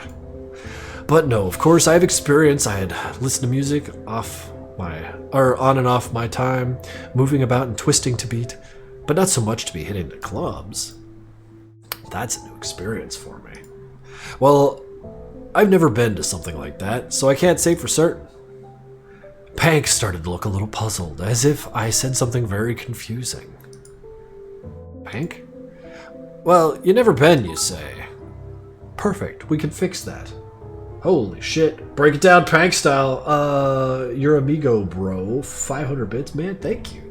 You didn't have to do that, but you did that, and I appreciate you. We're gonna go on a dancing date with Pank. Come with.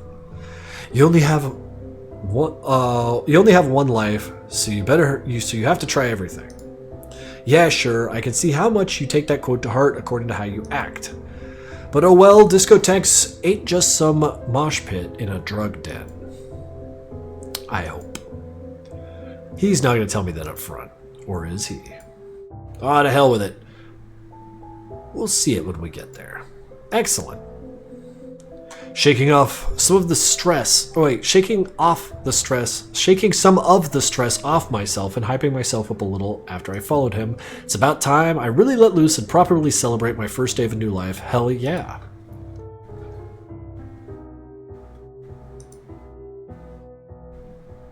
We're finding all the ends. Oh, we didn't get a...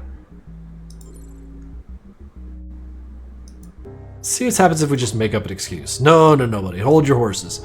I really don't want my first date to also be my last. Well, listen. I guess that it's nice to have a mate with you, but I've got some urgent business. Guess I get it.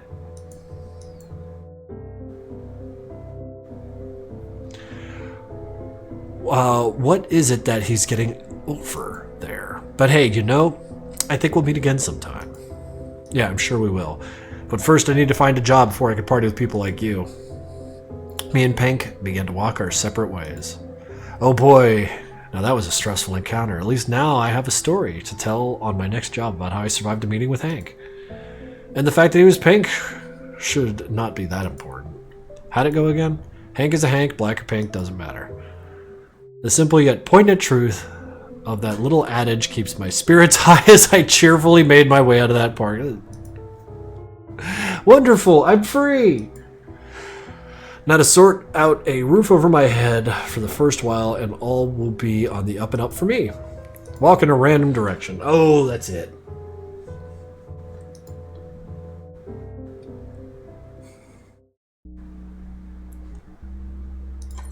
Let's keep poking at these,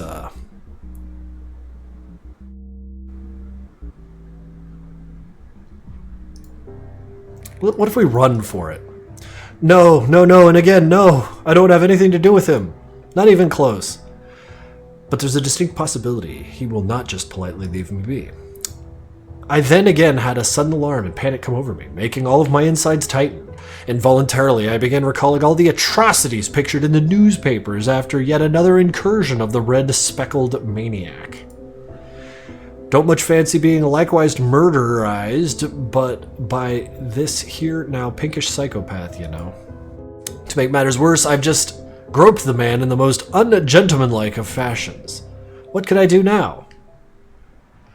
A flighter fears no fighter. I need to book it. I have nothing to do with him. Ain't gonna catch me. Not today, I tell you. He chased! You can't run from someone like that. Gritting my teeth, I spun around in a fraction of a movement and made a mad dash for it, all the while bobbing and weaving to dodge any possible gunfire. He don't got a gun. How should I know if he's armed? Not having any desire to, I still found myself looking back, checking if I was really going to get shot and how much distance I've made. But... No! He didn't fall behind at all! Moreover, he was at arm's length. Or he was not at arm's length. I needed to run faster, but I'm already at my limit. I can't even feel each individual footfall of mine. This is the end. This is certainly the end.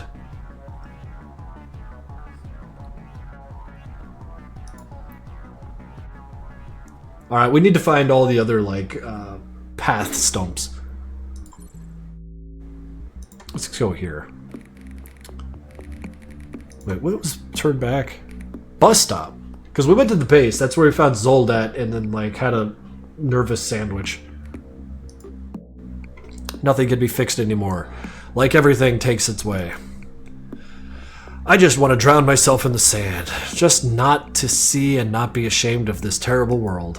But unfortunately, I don't have miracle abilities that give me breathing where there is no oxygen. I mean, yeah. Well, there's multiple paths. And I'm finding lots and lots of different to-be-continued points. The only good thing I'm capable of is running away. Far, far away. You're not that good at running away, brother. And myself. And now I don't even have the strength for that. My desire to live equals 0. I just need a gas station, just like an old rusty bus does. Wait, by the way. I hardly managed to look away from the ground and even looked... Wait. I hardly managed to look away from the ground and looked around. My eyes caught a nearby bus stop, which was put here, obviously, for the benefit of the AHW. It's really convenient to catch a bus with it. Catch and catch up. Never been to it. However, I never went beyond the agency. My world was and still remains tiny, like a bus ticket. Who would leave this menace of a world by bus anyways? Trucks, private cars, armored vehicles. Who the hell needs buses? Who is that fool who puts a bus stop here? For who? For you. Get on the bus. For me. Yeah, buddy. I mentally bowed to this new secret friend. Thank God. Now I'm really ready to run away. And I don't need excuses. Trying not to think about my future, my boots in the warm sand went to the object. Whoa, it's lunchtime. There's not a soul around. However, it doesn't matter. It doesn't matter. The fewer there are curious people, the calmer. I hate it when there's a lot of people. Even in AHW, I tried to work on tasks in the most distant and dusty corners. The iron structure appeared in front of me, resembling an unfinished gazebo. The gazebo in a very bad condition after a vandal raid. Looks too simple. Although, why should it be slat at all? There is a roof, and that's good enough. You could hide in the rain in case there's a thunderstorm when you have nowhere to go, right? Like now.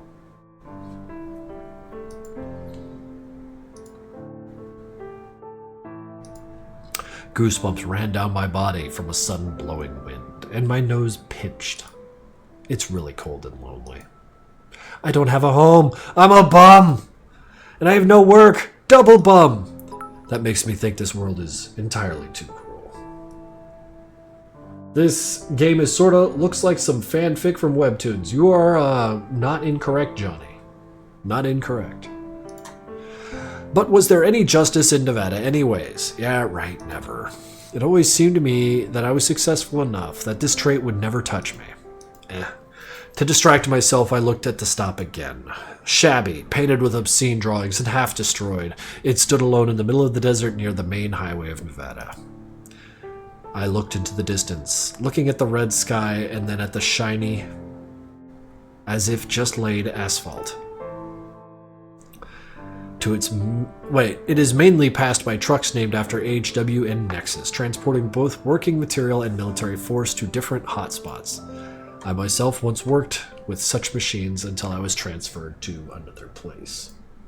Ha! Who only I didn't work as in AHW. I can't believe that they fired such a multifunctional worker. I sighed heavily and looked at the stop again. AAHW. That is exactly what the slanted and slightly rusted plate, which is the name of the stop, said. Fair enough. If you look at the map, you can really find that this stop is closer to the main buildings of the agency, and it uses it more often. Well, not it, but its employees. Many people very often like to drive away on weekends after shifts in order to take a break from all this bloody shit. To be honest, I was always jealous of them. I was constantly hung with so many tasks that I did not have time to manage them during the working week, and I had to sacrifice days off for the sake of my own safety. I think we weren't perceived as living beings at all. We were like robots to them, who have one task in life: work, work, work. I snorted from such thought, wincing. I don't like to realize it too much. Thank God this menace is over. I hope so. From deep reflections, bus! I was torn out of the sharp From deep reflections, I was torn out by the sharp horn of the approaching bus. Out of surprise, I jumped up on the spot, making a small chunk of dust fly. I can't really tell you how long I've been standing here, but I'm definitely pleased with the fact that the bus line is not abandoned, and I can carry out my plans. The transport slowly slowed down until it stopped in front of me. With a loud hiss, the hydraulic door opened, inviting me into the salon. Most likely the driver would have passed this stop if I hadn't been here, but let's not talk about it. It's unlikely that they'll be waiting for me if I just stand dumbly and go nowhere. I shook the sand off my legs and carefully, holding onto my inner handrails, got onto the bus. Fascinating. It's empty. Really empty. Not counting the driver, of course. That's weird. Having chosen, in my opinion, the most comfortable chair for myself, I took a few cents out of my pocket and paid for the ticket, and then hurried to sit. Wait, you picked a chair, paid, and then sat. All right. Hell yeah. Before I could get comfortable, I heard the hum of the engine, and the transport moved from its place, squeaking loudly. Where am I going? I don't even know. I'll choose the most nicest stop for myself and stop at it. Yes, I'll do it. There's nothing to lose anymore. To some extent, the emptiness of the bus combined with the views of the flashing landscapes of Nevada outside the window calmed me down. Wait.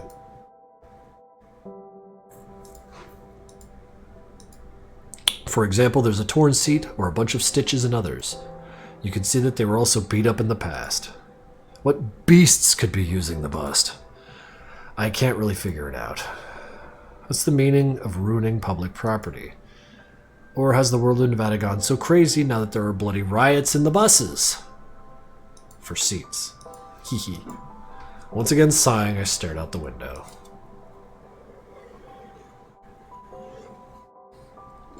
Desert.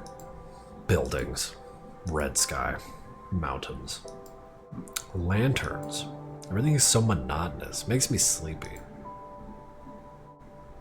City. Oncoming car. Bridge.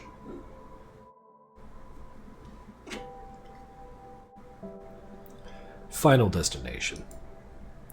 Ah! What? The announcement of the bus, the announcement of the stop made me twitch, so much so that I almost hit my head on the window. Did I fall asleep? Oh shit, am I really so tired that I am just so sleepy? But on the other hand, I had no purpose to come to any particular place. And since it's the final one, it means I finally left this damn center of Nevada from the damn agency. From the damn stress left behind. Yeah! Smiling at such conclusions, I stretched out, crunching my opticid limbs and headed for the exit. I don't know what that word means. Lost City.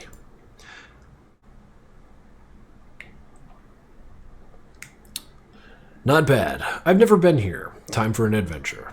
I cheerfully breathed the fresh air and looked around enthusiastically. Oh shit, we got options. What are we doing? Nothing can go wrong, guys.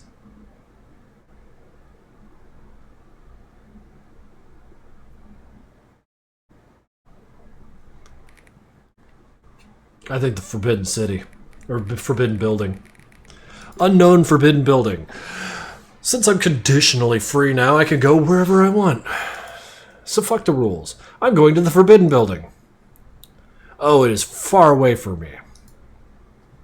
The closer I got, the more I wanted to turn around. But it would look like weakness on my part to my own choice. So I walked, struggling with my own anxiety. Oh, hell yeah, building. As I gradually climbed the rebar ladder, I slowly approached a battered door covered with bright yellow barrier tape. As I finally reached it, I noticed that the tape was greedily torn at the edges of the door itself, bordering its frame. Someone came in here before me. Did something bad happen to them later? Well, obviously yes. No one has a chance to live a happy life in Nevada while elusive criminals roam the streets. But the burning interest to see what was on the other side of the ominous passage kept whispering to me, come in. Should I listen to it and indeed go inside? Maybe it'd be better just to look around first. Open the door or move away from the door. So, forward or around? Yeah, I see the bloody handprint too.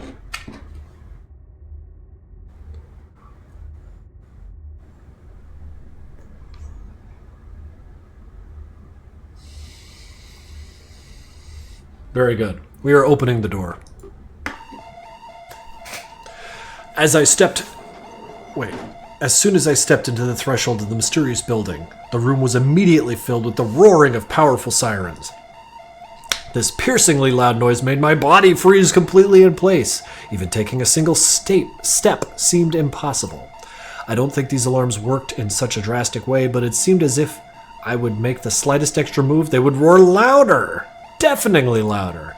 My body was paralyzed with fear and my limbs went numb as if they were enveloped by Arctic coldness.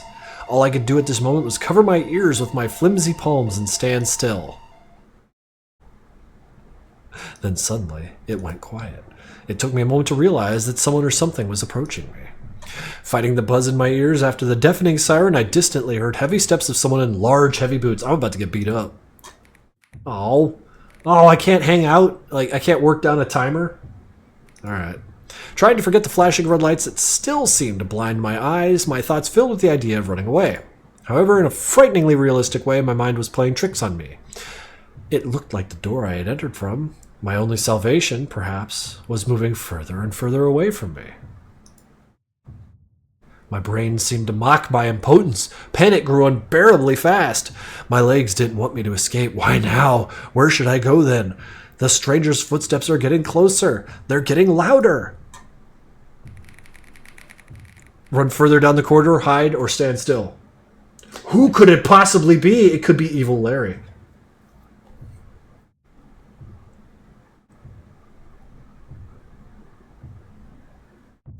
Run. We're running. I started to run along the corridors, looking for a way where I couldn't cross paths with the source of the rough steps. The only one thought spanning my head, save yourself. I couldn't help but feel like I'd been running through the corridors for an eternity. The dim lights of the lamps only convinced me of this even more. And then, in this seemingly endless labyrinth, I finally saw a difference. A new door, and it doesn't seem to be locked. It, like the previous one, drew me closer to itself with every step I took. I took another risk by running into the room behind that door. I quickly dashed inside, closing the door behind me. You'd think surely that the stranger's not going to find me here. For now.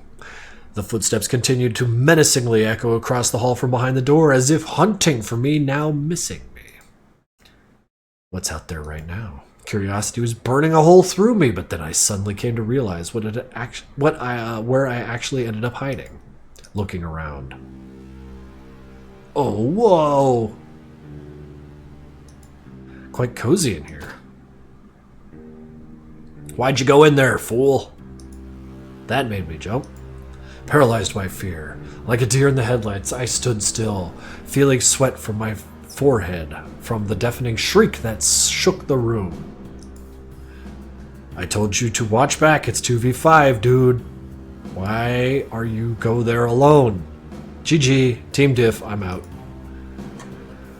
I didn't clock that this was not addressed to me right away, feeling somewhat relieved from realizing that now. But goddamn, I've gotten myself into another pickle. I just ran into a stranger's room. Shit. But it seemed he did not notice me in here yet. Must be really focused on his games. I need to act fast before I'm discovered. We could leave. We could identify my presence or stand still. We could just stand there like a fucking dope.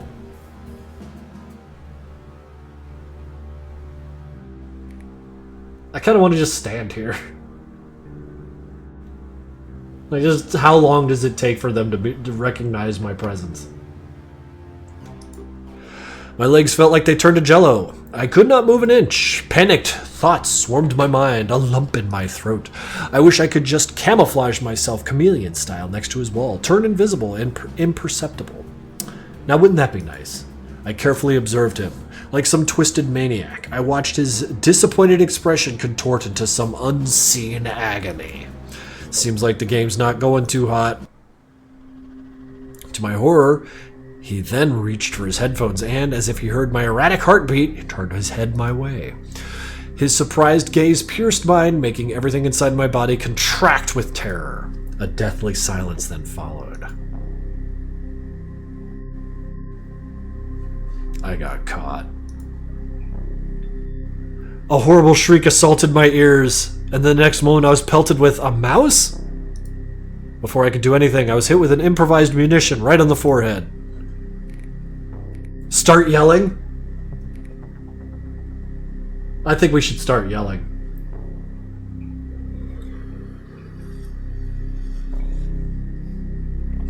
Listen, I heard just a couple... Explain? No. No. This is a screaming match now. We're gamers, and this is how we sort our shit out. I shrieked back, making myself small and cowering. No, that's the wrong kind of shouting. Oh, there's the mouse on the ground. Oh no, he's throwing more at me. The room became filled with noise. I was pelted with all sorts of things, from cans to scraps, to balled up wrappers, to packets of chips. He's got tons of trash handy. Alright. We must start explaining ourselves. Wait, hold on.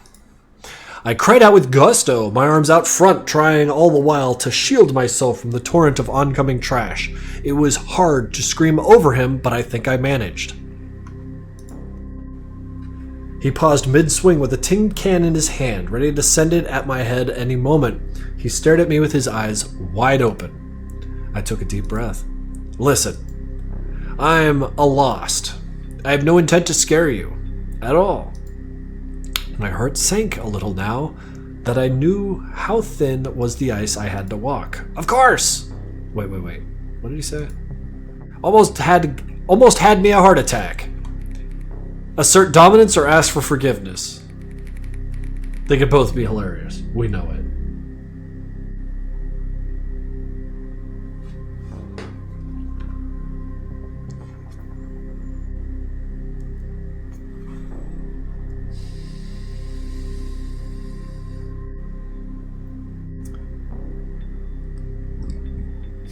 See, like, forgiveness, because within this house we forgive, but a dominance because I have not seen this guy dominate anything. The protagonist of this game, he's a bit of a soy boy, I'll say it. So I'm afraid if I assert dominance, it's going to be the funniest goddamn thing I've ever seen in my life. Alright, we're asserting. My ears started to fill with anger from all his yelling. I needed to assert some dominance around here.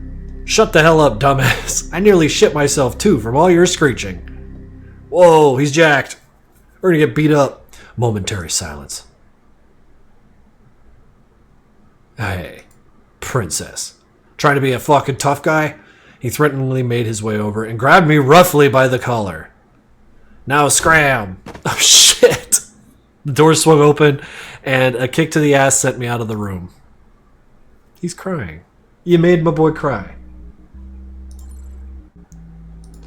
Alright, in this house we have forgiveness. I sheepishly locked my hands together, beginning to explain my story. I'm sorry. The stranger's eyes grew softer, but the grip on the tin was still firm. It felt like I was now in a courtroom. It felt like anything I could say could be used against me, or become a death sentence. Then my heart skipped a beat. An alarming metallic click broke the deadly silence. An alarming... Oh, wait. My eyes rushed to the stranger's hands. They were now holding a gun under the table. No. No. Yo! Relax! The muzzle slowly pointed in my direction, as the stranger kept piercing me with their immensely focused eyes. Right, you can start with what the hell you're even doing here, huh? Don't kill me!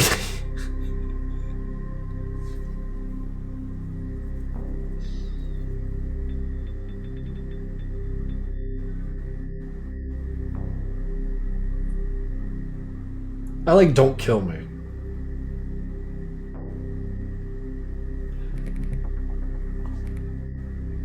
Yeah, what are we doing here, guys?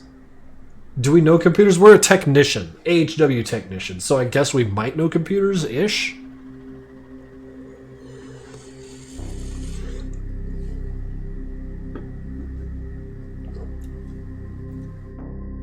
Yeah, don't kill me.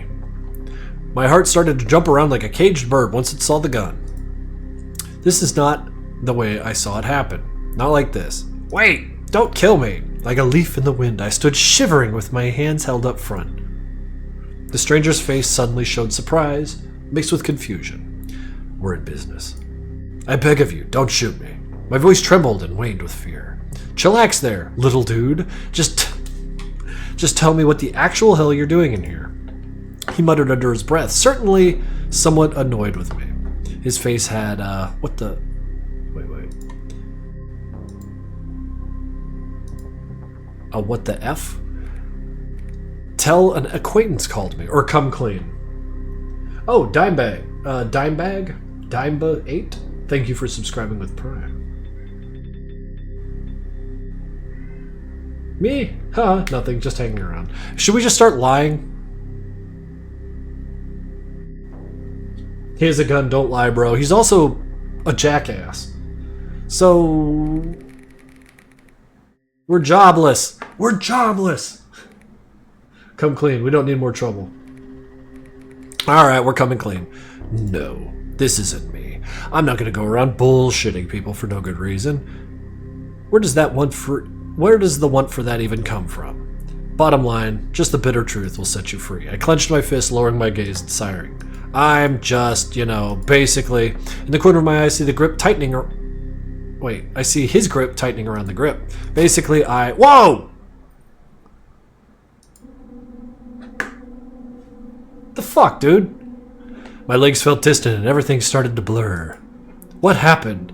As if the switch, my body was simply turned off. I felt my heart in my eyes, and now I see blood pool from under me. Seems I should have kept my mouth shut. Sad that all went so poorly. This art's pretty good. This guy's an asshole.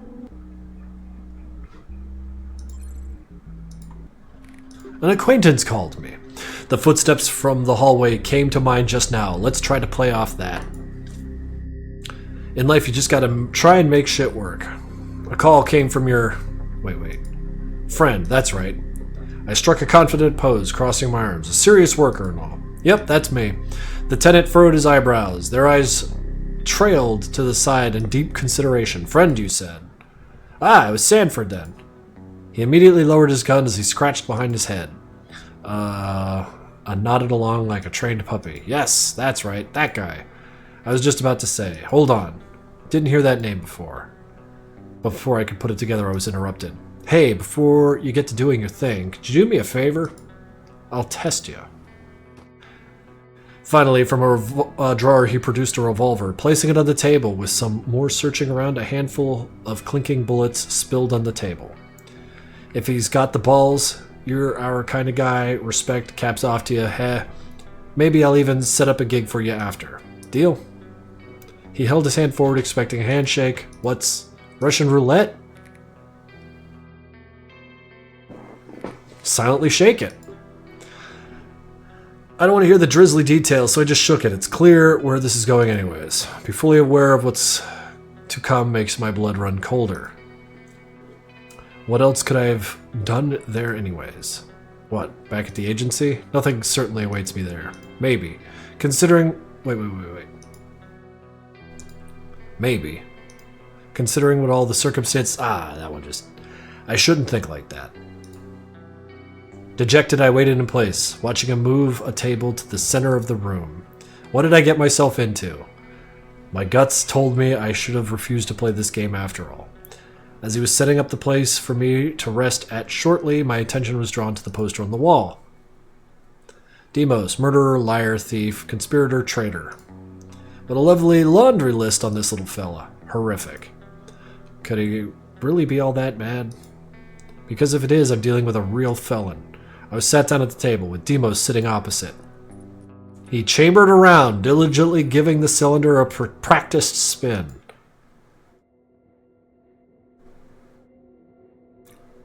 So, this guy just barges into Demos' room, says he's here as a computer specialist because Sanford told him to be here, and the first thing he does is like, yo, let's play Russian roulette. Like, what? A slight smirk never left his face. I hesitantly squeezed out an answer. Wait, is that me? I could have swore I didn't have hair before. Thought we said computer guy. Well, let's go. Demos sat the gun on the table and began to exposit it. One in the chamber. If I hit you, well, that's pretty much that. Easy. His tone was so casual, it's like this is a mundanity. What is wrong with him? He nodded at the revolver, signaling to take my turn. Damn it, my hands are shaking, all the stress and the dread that this one bullet might just blow my head off. Play it, drop it, play him. Guys, I screw this shit up all the time. Should we just shoot him? Play him? Just point the gun at him? A surprising thought when it lit up my mind. This is a weapon he's giving me. A loaded weapon. What if I'm lucky enough to shoot him with it instead? Then I'm sure they'd accept me back. Vague visions of seeing myself paraded the other workers, awarded with a medal, accepting an offer for higher position. There he is, the killer of antagonists. I slowly reached for the gun, steadying my breath. I need to pull this off quick, before he had a chance to react. Like a Western cowboy, I gripped the revolver and instantly pointed it at the man's head. Pulled the trigger, the hammer falls. Click. No gunshot. His face froze in the expression of surprise once he figured out what I had just pulled. Come on, do it. I started to pull the trigger again and again, getting the cylinder to spin and the hammer to fall time after time, waiting for it to finally fire, but it didn't. My hands went gelatinous as it dawned on me more and more that this was never going to. Was the bullet fake? Son of a bitch.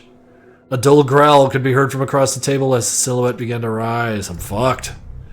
He just crawled over the table and was already upon me. What you thinking, scumbag?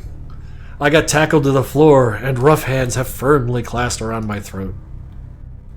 I can't breathe.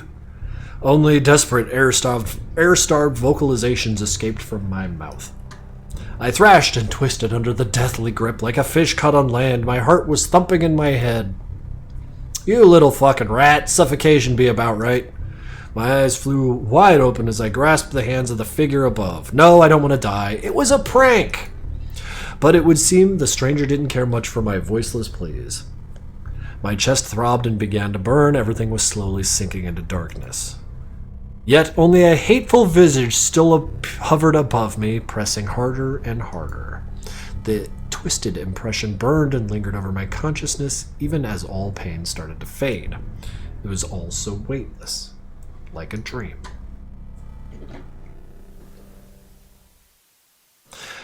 It didn't even cross my mind that this dream was going to be my last.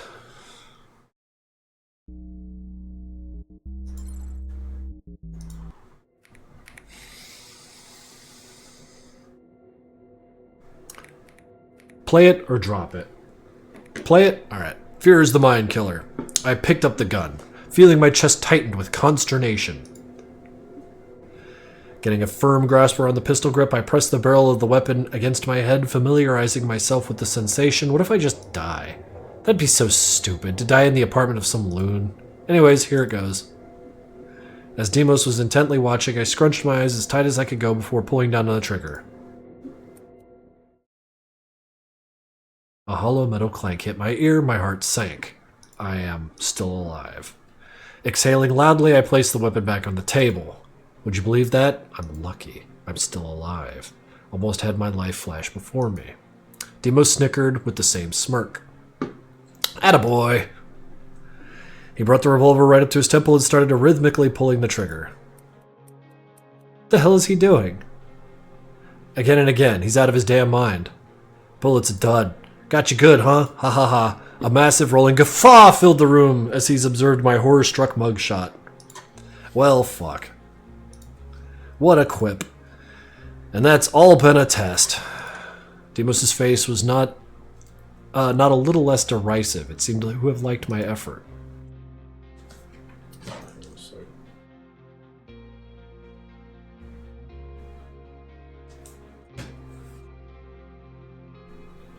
You got cojones, kids. Here you go then. It's all yours. Hamburger? He laid a wrapped up burger on the table, fresh too, surprisingly. Yippee. Not going to starve to death yet. I began to inspect the burger with childlike wonder. A thought passed through my head. My life's worth a burger. My life's worth a burger.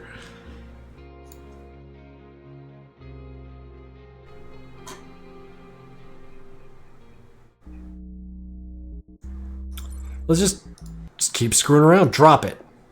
My heartbeat intensified. Cold sweat broke in beads across my face. What if I'm not going to luck out? I'm definitely not going to luck out. Luck's never been my strong suit. Should I really be risking it? To hell with this. I dropped the revolver on the table, pulling away from it. No, I can't. With my eyes, I looked at the static revolver like it was a grenade. Demos' face was grim. Pussy. Whoa! A deafening gunshot rocked the room. My legs felt distant and everything started to blur. What happened? As if a switch, my body was simply turned off. Maybe it wouldn't have hurt to try? Okay. Let's go back a little bit. What happens if we're shitty about the handshake? And what if I don't got the balls? No balls. A silence followed after these words. And slowly, the intense expression on his face changed to a sharp-toothed grin. You can guess. My heart skipped a beat.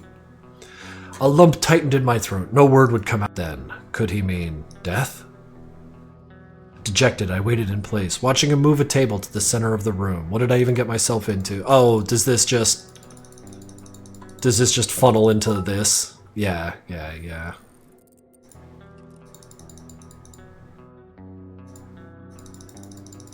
That's, shall we? Play it. Yeah, just see it through. Or wait, can I load with this? Yeah.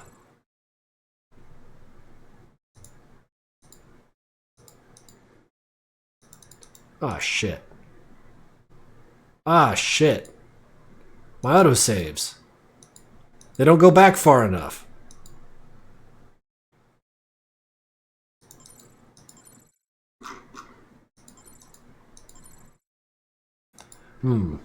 Okay, so we have to go all the way to the beginning.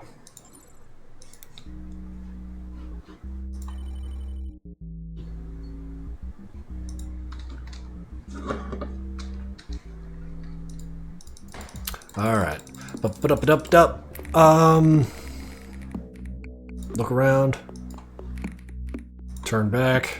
So we want to do the bus stop.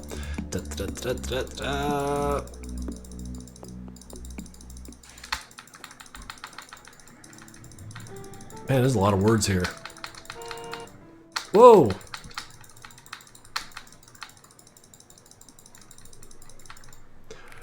Okay, so the Forbidden Building has more things. In fact, we're going to save it right here.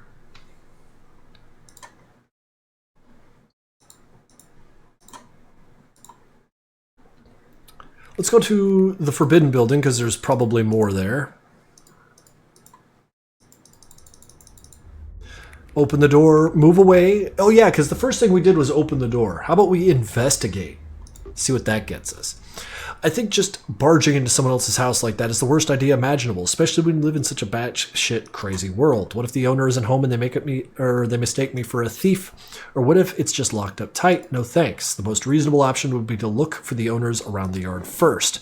As soon as I started going around the stairs, I heard the clanking of metal. Taking a breath of fresh air, I turned the corner. Have you played Inscription? I actually have not, Pickle Inspector. I noticed from afar that there was a Jeep parked near the house. Despite the local fauna, it was relatively clean and didn't have much damage. I can't tell if it's taken care of, or you can tell if that it's been taken care of and that the owner is definitely home. Getting closer, I tried to peek inside the cabin when I suddenly heard a rustle. Hoopst! Suddenly, a large, well-built man rose from behind the open hood. He grimaced in annoyance and stretched, holding his lower back. I think I've seen him somewhere before.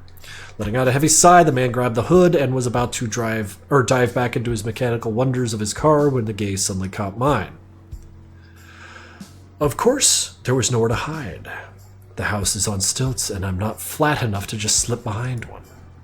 Might as well just put my hands up like he's got a gun on me. Hey, you! Ah! The gruff call made my knees buckle on their own. His eyes darted around, trying to come up with an excuse for my presence. The man adjusted his sunglasses on his forehead and stepped closer to me. He doesn't seem too happy about me being here. What are you creeping around here for, man? Ah, I'm the technician. I'm changing the tools from the car. Wait, the clanging of tools from the car caught my interest. I wandered in here by accident. Can you tell me how to get to the city? I don't care about the city. I just want to talk about technician shit. Well... So you think it's okay to just wander off to God knows where because you heard something interesting? Yeah, I truly believe this. That is not entirely wrong. I don't think I'd like it if some drifter decided to wander almost into my home uninvited. Shit, gotta find some excuse to justify myself to this Hulk. Wait. Sorry, sir, but you don't even have a fence. Hey, we got a point there, huh? Should probably think about getting one in the future to keep geniuses like you from wandering in. Anyways, where did you come from? As my companion scanned his property, I was scanning him, still trying to figure out why his face was familiar to me. The realization didn't take long, and it wasn't a pleasant one. Sanford in the flesh. Fucking poster, that's good. Murderer, liar, torturer, kidnapper, arsonist. Ugly? Maybe they overdid it with the ugly part, but that doesn't change anything. I stood frozen, awkwardly pursing my lips and trying to show as little fear as possible. The man, however, just stood there motionless, waiting for my answer. Well, I was working not too far from here as a mechanic at the service shop, but thing is, they went under and I got left without a job. Went bankrupt, so they didn't pay me a single cent, so I've been wandering around looking for a temporary flap, and then I heard these familiar sounds of someone messing with the car. I blurted all that out in one breath, looking away to avoid panicking even more. In fact, I wasn't even lying right now. I did have experience with fixing cars, but I couldn't exactly call it a high-tech repair. Big surprise. Some dumbass got it in his head to open a service shop in the middle of fucking nowhere and then can't figure out why it went under. Who the hell would even think of opening a business in this wasteland teeming with all sorts of monsters? Monsters? Well, to be fair, the yarn did sound really stupid. I walked here for about 30 minutes and didn't see anything but barren wasteland. Come on. Don't tell me I gotta explain that too. Good luck finding a safe place to crash around this shithole. And just getting there in one piece is a whole other story. And that's a promise I can give you, pal. Especially if you work on walking. Or if you plan on walking. then you'll definitely kick the bucket from some monster on the path, like zombies. My opponent laughed hoarsely, except I didn't find it one bit funny, but I forced a grin for decency's sake. Yes, I just got here, and I already regret my impulsive decisions looking for a way back. Now he's making it worse. I could give you a ride. I was just heading there myself, but you might have heard our piece of junk conked out this morning, and just won't start again so I'm just trying to get her back to life. I decided to ask carefully what caused the breakdown. I've no fucking clue. Lately, we've been riding in chartered trucks. Of course, the car just has been patched up after being riddled with bullets. Sanford snorted and glanced back at the car, so I was right. It's being taken care of. I'm no expert on this, but I think there's something wrong with the engine. Although, you seemingly got experience in this field, so you'll help me figure this out since you wandered in. It's in your best interest, dumbass. I bit my lip. Yeah, in my best interest. But can I even do it, man? Even ever think of that? Okay, but I'm not promising I'll succeed. What? You ain't even gonna try? Damn, why is he so pushy? Me wandering in doesn't make me a master mechanic on call. That's not even why I came in here in the first place. Nah, it's not that. I'll just... Swell, get over here. Grabbing me firmly by the sleeve of my sweater, the man pulled me towards his Jeep so sharply I almost stumbled. The smell of motor oil and soot hit my nose. What do we got here? Be my guest. You could dig through it.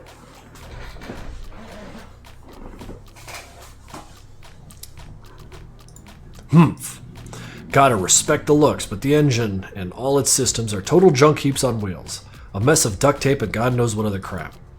And after this, he wonders why his bucket of bolts conked out. Well, probably because people shot it. Sniffling, I rolled up my sleeves and started inspecting the parts. Damn. I was bracing for something mega serious, but literally within 4 minutes, I found a disconnected ignition control connector. I plugged it back in, expecting it to be the cause of the breakdown. Hey, it's so simple, here. But unfortunately, the engine started with difficulty, running rough, misfiring. Sanford started to get happy, but I hurried to turn the engine off as soon as possible. Well, it's the problem. It's a sad situation. Fuel pump or spark plugs? What to check first? Spark plugs, of course. Why even question it? They're quicker to get than messing with the fuel tank. I don't have that much time to dig through it, next to a guy like him. Unscrewing the spark plugs, I discovered that, apparently, this so-called mechanic not only screwed in 2 plugs with the wrong thread length, but also cross-threaded them. Real genius. How could someone screw chainsaw spark plugs into a car engine? Engine's misfiring. These plugs are wrong, and they're not screwed in right. It needs more serious repairs at an auto shop. I gritted my teeth and glanced back at the man looming over me, watching me fiddle with the car. You're trying to say it's all kaput? Well, not exactly. Just to be safer, the spark plugs themselves should be replaced. And if I ain't got them, they're in the city. If we say screw safety, can we actually get this thing moving at all? Well, if that's the case, you could screw the old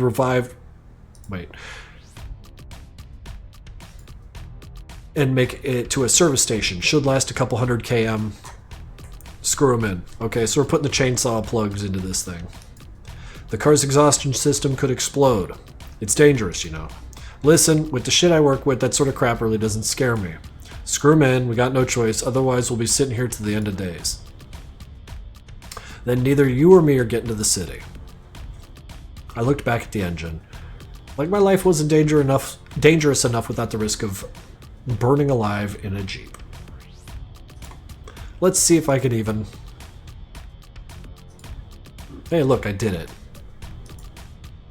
I did it again. Oh, I did it again. No matter how hard I tried, the plugs treacherously got stuck, refusing to screw in properly. My hands started to ache from the tension and frustration. Or maybe it was the smell of gasoline. How's it going? Can't do it? No, hang on. Maybe if I try again. Stop sniveling. If you can't, you can't. Let me do it then, Mr. Mechanic Master my ass. The man somewhat roughly pushed me aside, bending over the engine again. Fine, whatever, I've gotten my hands dirty enough. Besides, I've identified the problem, right? I did. But the fixing part, that's a highly individual process. Snorting, I stepped away from the iron trough I was trying to fix and fixed my gaze on its former torturer. He's clearly deep in thought, as my presence didn't bother him in the slightest anymore. It's even interesting how someone so absorbed in his work ended up among the ranks of the most dangerous killers. Ha! It's surprising I don't have another panic attack after being literally dragged by the scruff of my neck for working slow, and the thought that I might get whacked isn't far off. What's taking him so long? Well, it's a simple job too tough for you? Ain't it? I felt like giving a nasty mocking smile, but all the mockery quickly vanished when the man spoke up again. How old are you? For a second I thought I'd swallowed my own tongue, but I quickly pulled myself together. 5. Clone, huh? So what, you've been slaving away as an auto tech all this time? Not exactly an auto tech, but yeah, all this time. My whole life, if you want to put it that way. So what did you do there? At least engage the conversation a bit, weirdo. Really? What does an auto mechanic do at his job? Such a mystery. Why does he keep giving me nicknames? First dumbass, no weirdo. What's with these mercs and their communication style?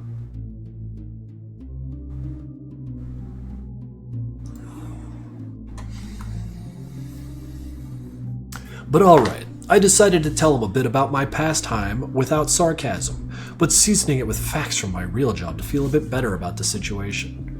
Of course, it feels like I'm playing someone else. Well, sometimes I help other mechanics fix cars, but I wouldn't say it was my main job. I'm like, by design, a technician programmer, so I generally work with all sorts of tech, but electronics are the priority. Shrugging, I glanced briefly at the Jeep. I see. Just like a buddy of mine. Seems like you're on good terms with tech. Just as expected from the latest gen clones, they're churning out nothing but scientists and programmers. Well, what can you do? In this crazy world we're in, everything runs on that. I was born before the madness. You probably can't even imagine what Nevada was like without a red sky and dead vegetation. Sanford shook his head thoughtfully and sighed heavily, but it wasn't a sad gesture. More like an attempt to shake off thoughts of the oppressive everyday life where you can't ever really relax. They tell us... that they tell us is bullshit. Like word of mouth, dear God. Wouldn't surprise me if I soon met a grunt who will tell me with a straight face that there wasn't even any weapons back then. There were, that's what I say. Just didn't use them, kept them on secret bases for emergencies. Everyone thinks... Wait, I got something for you.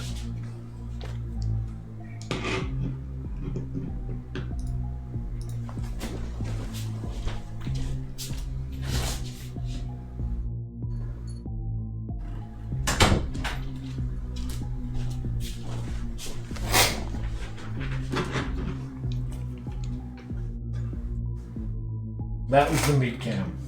You could watch her go in and out that way. Wait. Baby cat. Oh yeah. Pet the cat.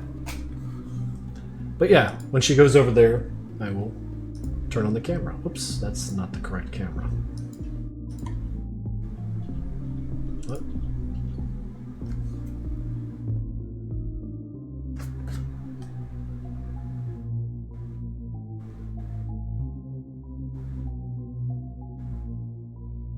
I can't fucking believe it. Alright, that's enough of that. Everyone thinks it was safer and better back then, but you want to hear one myth that ruins the whole whitewashing of the past? Zombies were always around, back then and now. Just back then they were the main problem, so they got more attention. And now, when everything's sunk into the dystopia, zombies are just a tiny grain of the whole clusterfuck we're living in. Ah, fuck. Does the topic of the past bother him that much that he burst out? Or does he just have no one to talk to if such great monologues appeared? And where are your buddies to share these grievances with? Anyways, the revelations are something else because, to be fair, he's literally decades older than me and has clearly seen more shit in his life. By the way, can I ask about his age? Or would that be unethical? Probably, yeah. I'm much more interested in digging a little deeper down this rabbit hole since the chance presented itself. You know, maybe that did change some of my views on the world situation. But I'll never believe that Hank, on his own, could... Wait. on his own with his own hands could alone... Up. Ha! It's working. Ha-ha. Yes. Yes, goddammit. Who said my girl wouldn't last 3 years? Boom! 10th year. A mighty roar from the engine announced that the car had started, and the man joyfully slapped the poor hood. It was quite amusing to watch such a naive reaction from a Hulk, but who wouldn't be happy after such a long repair session? Still, it wasn't without my help. No thanks needed. I demonstratively clapped my hands, forcing a smile. Wonderful! I am very happy for you. Congratulations on the repair. Well, seems my job here is done. Glad I could help. I've already turned around, ready to get away from this cursed wasp's nest, when the heavy hand fell on my shoulder, stopping me. Hey, hold on. Where are you headed? Don't you need to get to the city? Come on, I'll find somewhere to sleep around here. Sanford. Boy, seems like your memory's a bit rattled. I already told you, the only place nearby is the abandoned city. It's teeming with zombies and other unknown creatures. You really want to walk into their claws? And I hadn't thought about that. Damn. Ended up in the middle of fucking nowhere, stuck between saving my skin from zombies and saving my skin from a maniac whose thoughts are a mystery.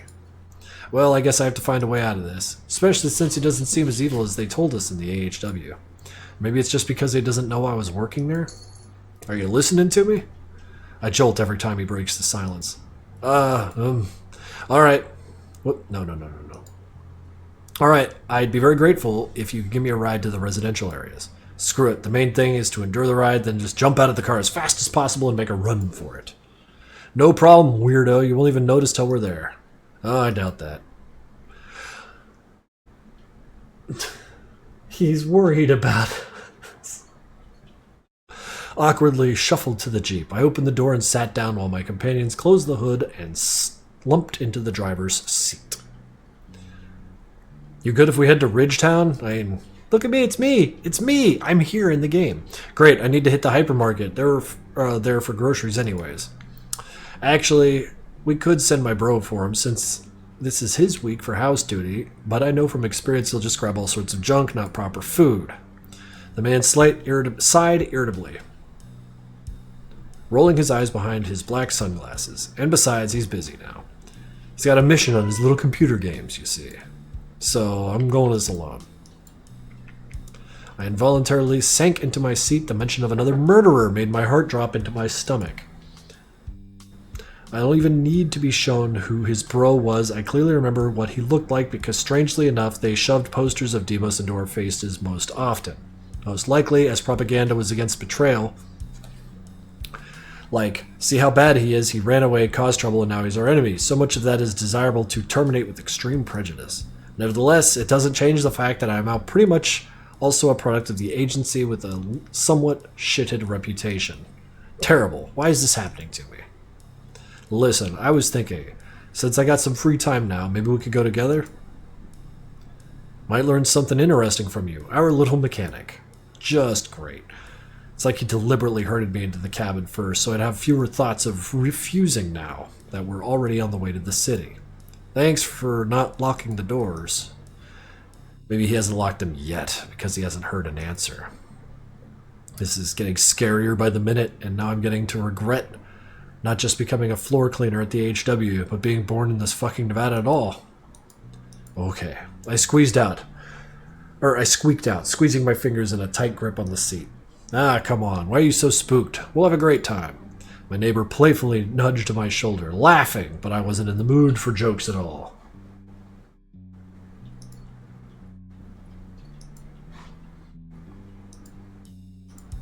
Clenching my fingers even tighter, turning them white, I seemed to freeze in my thoughts, driven only by my heartbeat. Wait, she's doing it again. She's fucking doing it again. Look at the cat, she just does shit. God, that's so cool.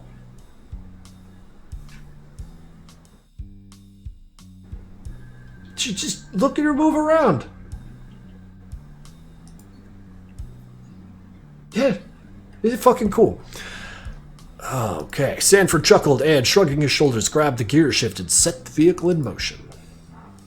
It only took a minute for it to pull out from behind the house and head towards the highway, near the shop where I had recently gotten off.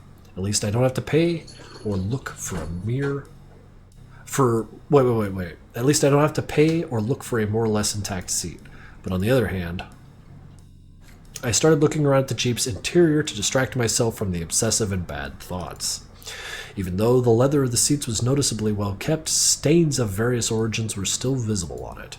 I prefer to think it spilled liquid food. Speaking of which, next to the gear shift handbrake lay a carelessly opened bag of chips, half soaked in some kind of sauce.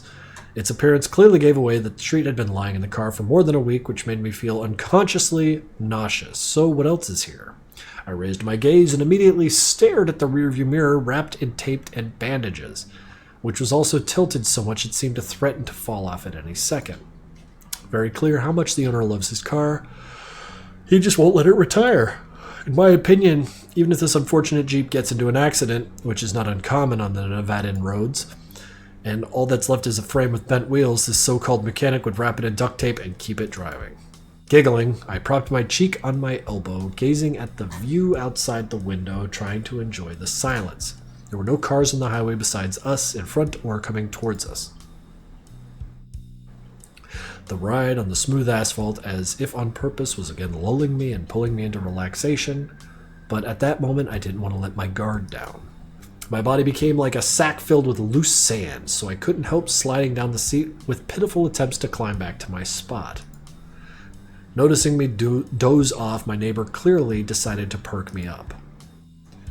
"What's your name, Or are we just going to keep playing guessing games and call you Weirdo?" The man behind the wheel grinned, trying to suppress a chuckle. Norman. "Well, we'll keep that in mind. Not a bad name." "Nice to meet you." Oh, he give you a little handshake. My opponent extended his palm upright to me, expecting a handshake. "Yeah, nice to meet you too." I swallowed and, with forcing a smile onto my stressed face, extended my own palm in return, which was immediately grasped and squeezed.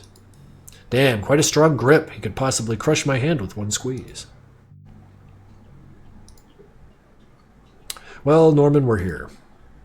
Oh, damn. Okay, so that's where this line ends.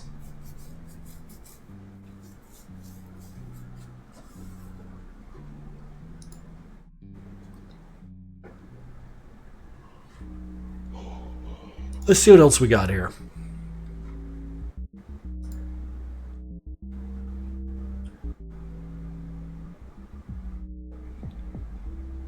Was this really like the first question we got?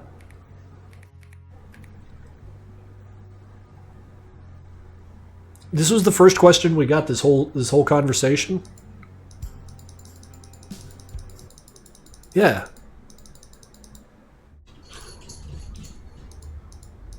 Yeah, because we went around.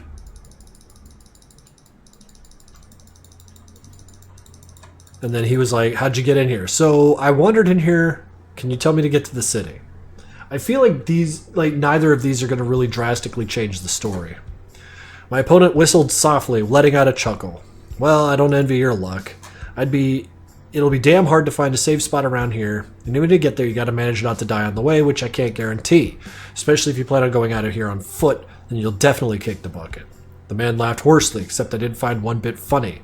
But I forced a grin for decency's sake. Yes, I just got there. I already regret my impulsive decisions. And now he's going to add the dread. "I could give you a ride. I was just heading there myself, but you might have heard this piece of junk crash." I decided to ask carefully what caused the breakdown. So, I don't think we get another question here, right?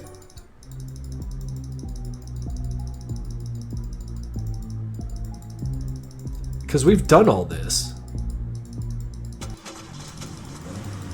Yeah, there was no inquiry about that.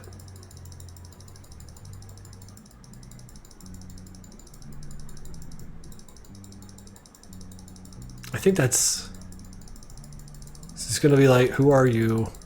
Shake your hand. A little bit of a pause, and then a "to be continued." Okay.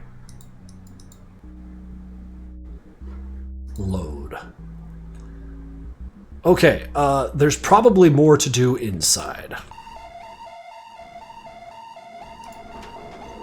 Right, we enter, and everything gets noisy. We have to run here.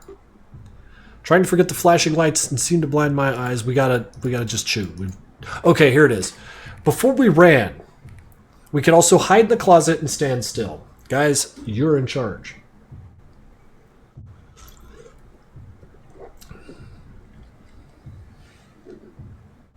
Stand still? That's the first one I'm hearing. Wait, no. There was also closet, stand, hide, stand. Oh, God, you guys are so even.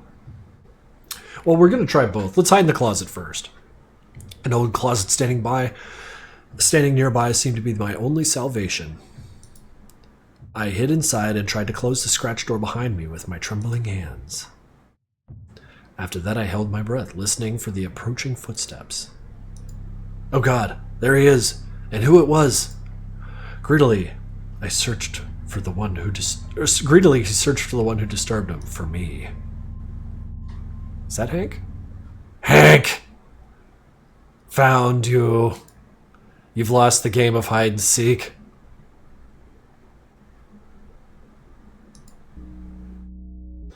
I feel like standing still is going to result in an identical...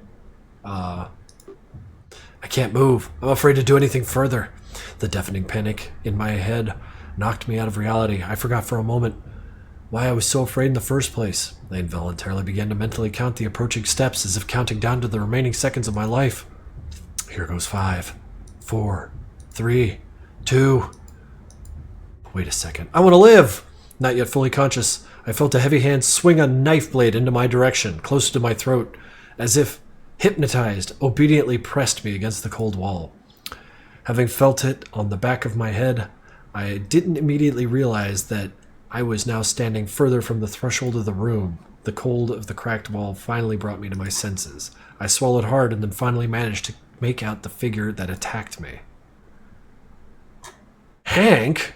God damn it. This forbidden building turned out to be the lair of the most wanted criminal. Only now did I realize this smells rotten, or maybe there's a moldy sandwich lying around here with bacon.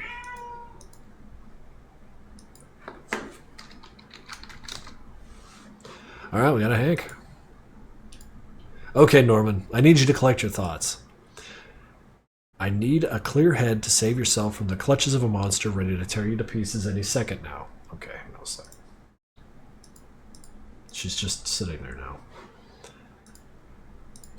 Fuck, what should I do? Run, threat, say.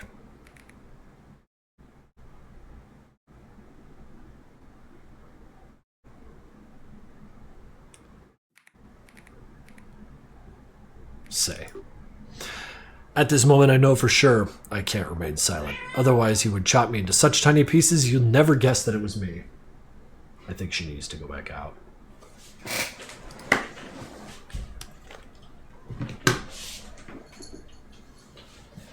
All right, baby cat.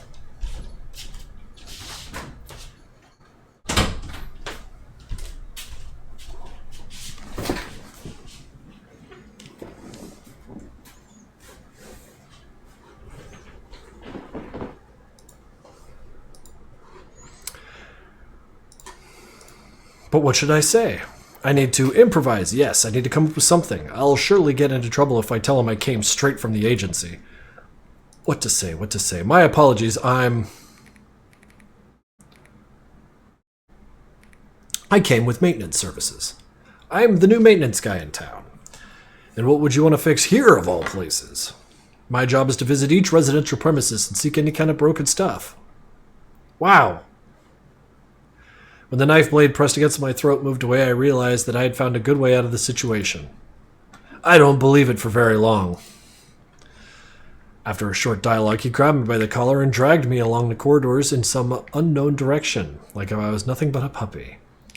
I no longer had any idea which question to give priority to in this situation. Where is he going to get me? Does he really want me to fix something? Did he caught on my lies? Will I mess it all up like I already did? Or should I think about how easily his hand holds about 100 pounds in the air? My feet didn't touch the floor and it caused a lot of discomfort. However, fortunately or not, I was carried back to the place on my own 2 feet in a room that vaguely resembled a kitchen. Only vaguely, since the room was in such a terrible mess, it was difficult to focus my gaze on anything and study the place better. He didn't leave me to study the premises for long, but immediately handed me the broken tech in person. Oh, he wants me to fix his little blender. Well, then fix it. It was very convincing. I could smell something like burning plastic coming off the blender. Perhaps some technical knowledge will help me get this done. But I need tools. The ones I magically didn't have with me on this particular day. Excuse me, may I ask you for some tools? You're a maintenance guy here, why don't you have any of your own? I'm new to this position, I haven't been issued my kit yet. It turns. Still, I can say that this situation is now headed in the right direction at the very least. The fact that I'm still alive gives hope for a better outcome. 20 bits, blender. Thank you, Notwash. Be that as it may, I need to do my job. But if you think about it, I have a chance to escape from here by jumping out that window. Although, too scary. The house is high above the ground. Landing from here on the asphalt is at almost full speed would lead to a disastrous outcome. If I'm not a broken spine and protruding reinforcement bars in my sides, then I'm definitely facing some kind of dislocation and being a delicacy for the local zombies. What is this text?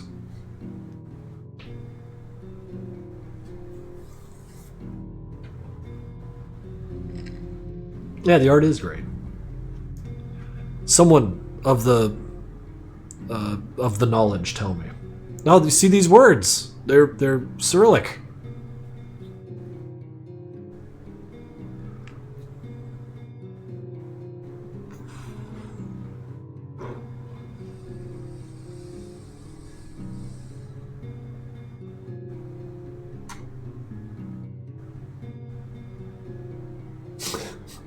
Just like Asmongold.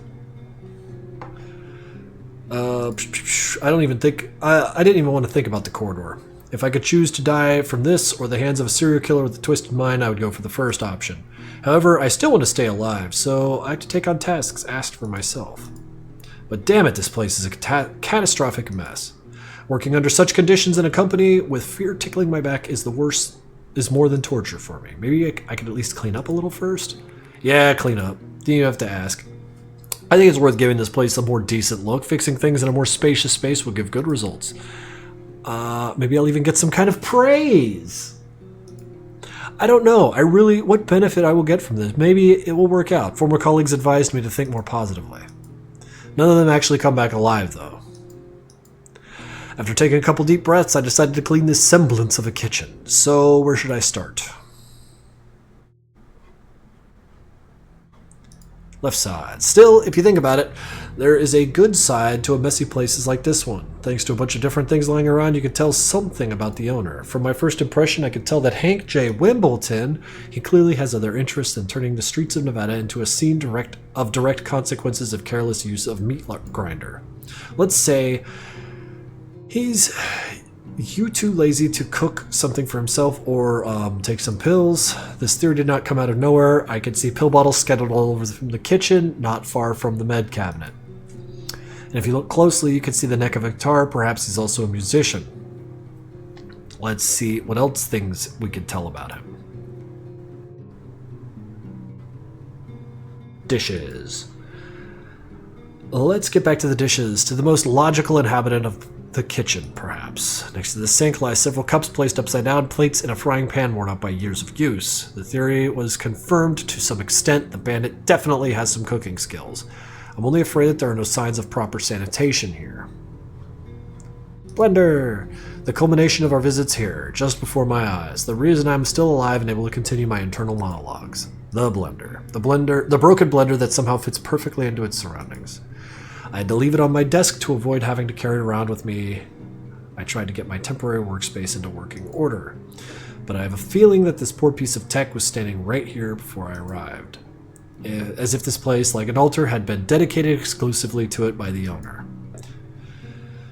In the very center of attention, so that the casual visitor like me can feel the tension and helplessness before the object puts terrible thoughts in my head. For example, is it being used for its intended purposes?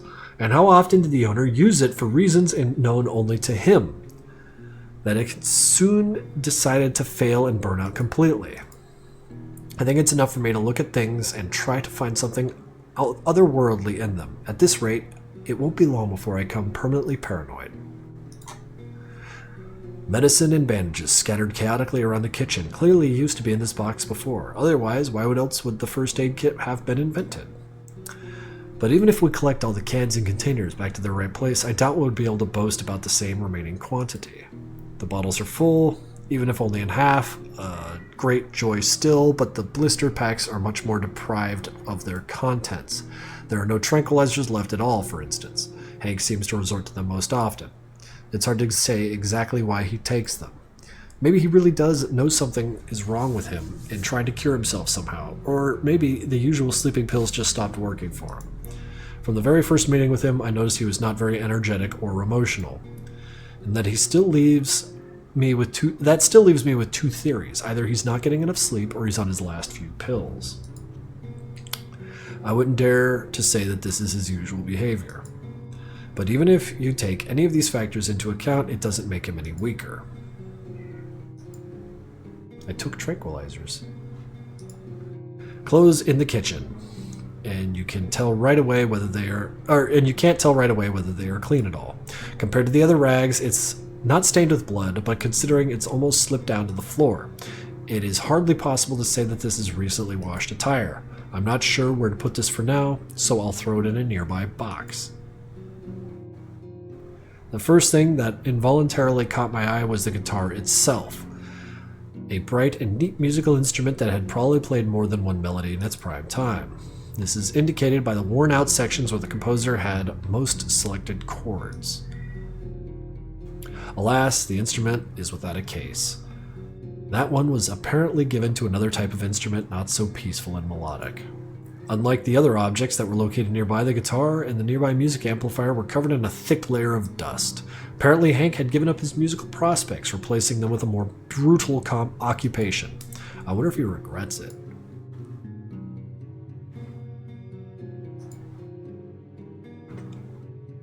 I can safely say that this corner now looks more neat and spacious, which certainly makes me happy. Now I'd like to move on to the next one.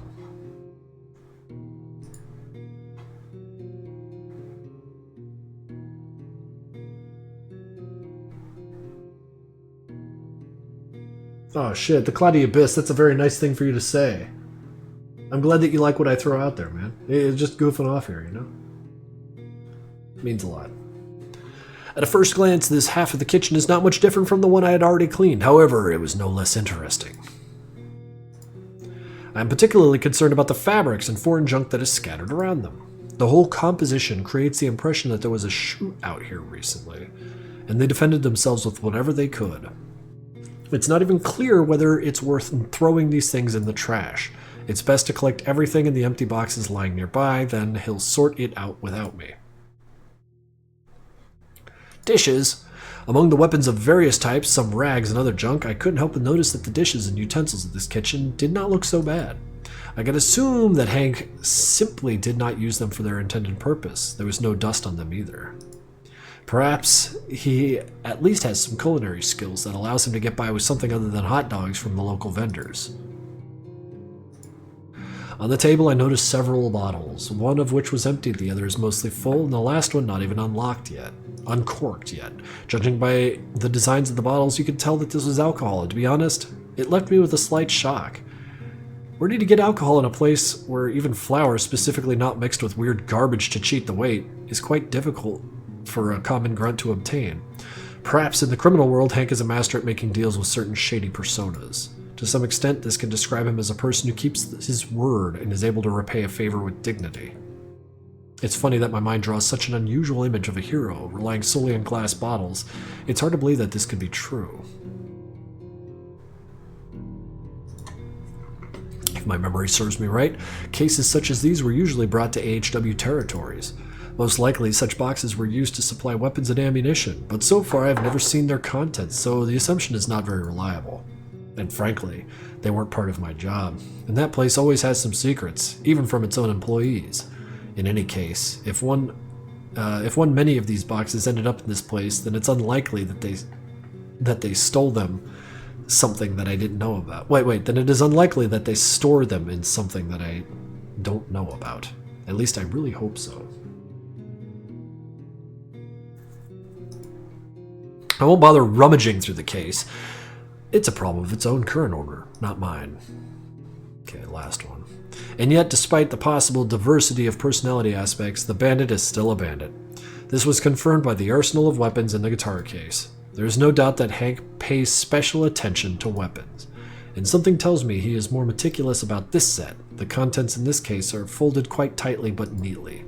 It appears that the guitar case and all of its contents were originally intended to be covered by fabric, but it all looked way too neat. Looked way too neatly to be an accident. I think this speaks to his clear desire to ensure that no one discovers this before it is needed. I guess I won't touch that part. After all, this thing also wants to wait patiently for its moment of glory. We did it, guys. We cleaned. After all the unnecessary things were removed and placed in boxes and shelves, the kitchen immediately became several times larger before my eyes compared to the moment when I first found myself here. I found a dry cloth nearby and spent some time wiping down the wall cabinet, guitar and equipment, and kitchen utensils to make the room a little cleaner. It seemed to me that it became easier to breathe here, even when the window was still covered with a heavy curtain. And the place itself seemed now somehow more cozy, or something. My calm state of mind was disturbed by the sudden return of the owner. What the hell? What the hell are you doing here? I never thought of that a semblance of a clean room could surprise you like that. On the other hand, I should have just expected that. Some stranger cleaned your kitchen? It's mind-boggling. Yeah, I cleaned up a bit, so that other relevant stuff doesn't interfere with my work. Irrelevant stuff? Did you throw something out? No, He stopped instantly to my mumbling. Guess there was no need to say anything at this point. I had nothing to defend myself with anyways, so I began to observe the bandit's convulsive movements in his own kitchen. Initially, it looked like he did not recognize the clean den as his own. He fucking with things. Until he started going through the things I studied in exactly the same order. Cupboards with dishes, the guitar case with the weapons, boxes with tons of things on them, a box of junk. Turn your pockets inside out. Do as he says. I'm not sure if I don't do... I'm sure that if I don't do as he asks, I will never see the light of Nevada again. I turned out my empty pockets and, to prove my innocence even further, smoothed out my clothes to show that I didn't take anything. I had nothing on me in the first place and nowhere to put it either. All I could do was wait for the next twist of fate, what would happen to me after my unauthorized behavior in his house. Especially in his house, who is clearly not the kind of person who will do nothing about this. My heart started to pound. The tension was building. Who the hell made me clean up here? Huh. I would never have thought that this kitchen could be so spacious. What? He's not going to do anything? It seems he's even pleased with the cleaning done.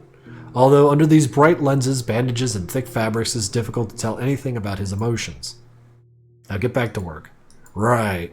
And again, the burning smell that was so well imprinted in my memory appeared, but it wasn't as strong now. What could have been done to this blender to cause it such severe damage? First of all, I would assume that the blender had become overloaded due to a significant amount of weight it was working with, or because it had been on for quite some time. What could cause the motor or wires to overheat, ruining everything else after, if the design was made in the most sloppy way possible? Quality equipment is a rare commodity these days. As someone who recently lost my employment, I know this better than anyone. After all, this job was not of a low grade. It's still worth finding out what caused the blender to malfunction in order to confirm my hypothesis. May I ask what you've been doing with your blender lately? Have you dropped it by any chance? Wait. Maybe you've been cleaning it and disposing junk? Seems like it wasn't just a heavy product, it wasn't a product at all. Severe case. Perhaps the blender simply could not withstand all this heavy work and failed. This is what I was afraid of. The electric motor itself is the one that suffered the most among the rest of the blender components. Here my powers are no longer effective. Another similar motor is needed here. But that's expensive. It is much cheaper to buy a new one than to fix this poor thing. What difference does it make to me? I'm fixing this thing, not mine. Or I'm fixing his thing, not mine. And I'm the one spending money. It won't cause me any trouble to provide its owner with several options. Well, I can't say things are going to be very well here. Ah, you don't say. Quite sarcastic of him. You won't believe me, big guy. It didn't come back to life after you mixed literal trash there. Yeah, you see, it'll take a lot of work. What kind of work do you have ahead of you?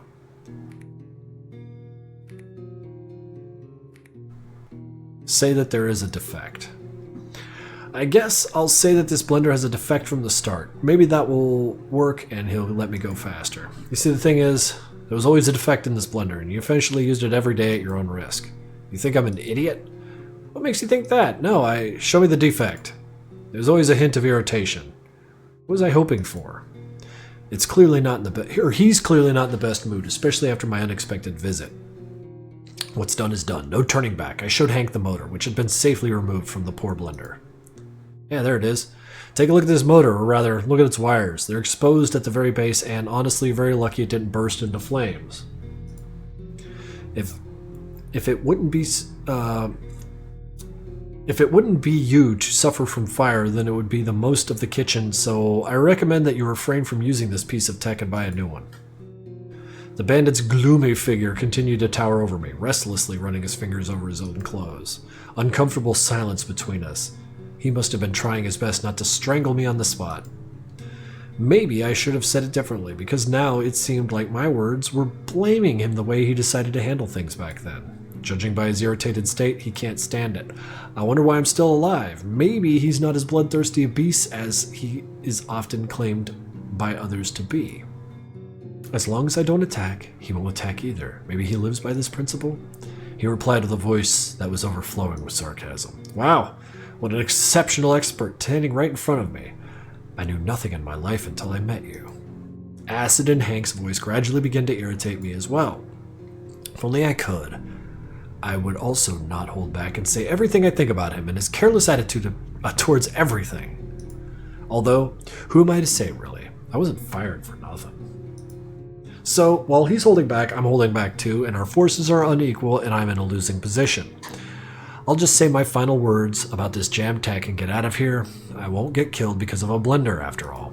Sighing, I hurried to answer Hank, but he beat me to it. In that case, you know more about what kind of blender would be best for me, intern. So why don't you go out and bring me something that you think is really worthy of your work? You can see, I'm not an expert in choosing. I was taken aback. Do I have to go shopping for household items now? I was so confused that I, again, didn't have time to say anything in response, so I continued to listen to my gloomy interlocutor? I want to know what that word actually means.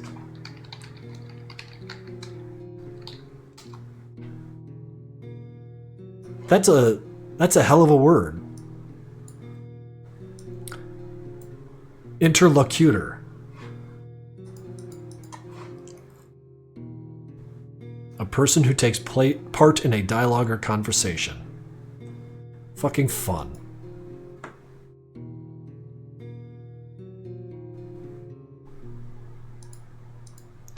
The more I look at you, it seems to me that you are not who you say you are. I want to believe that I'm really wrong. And you?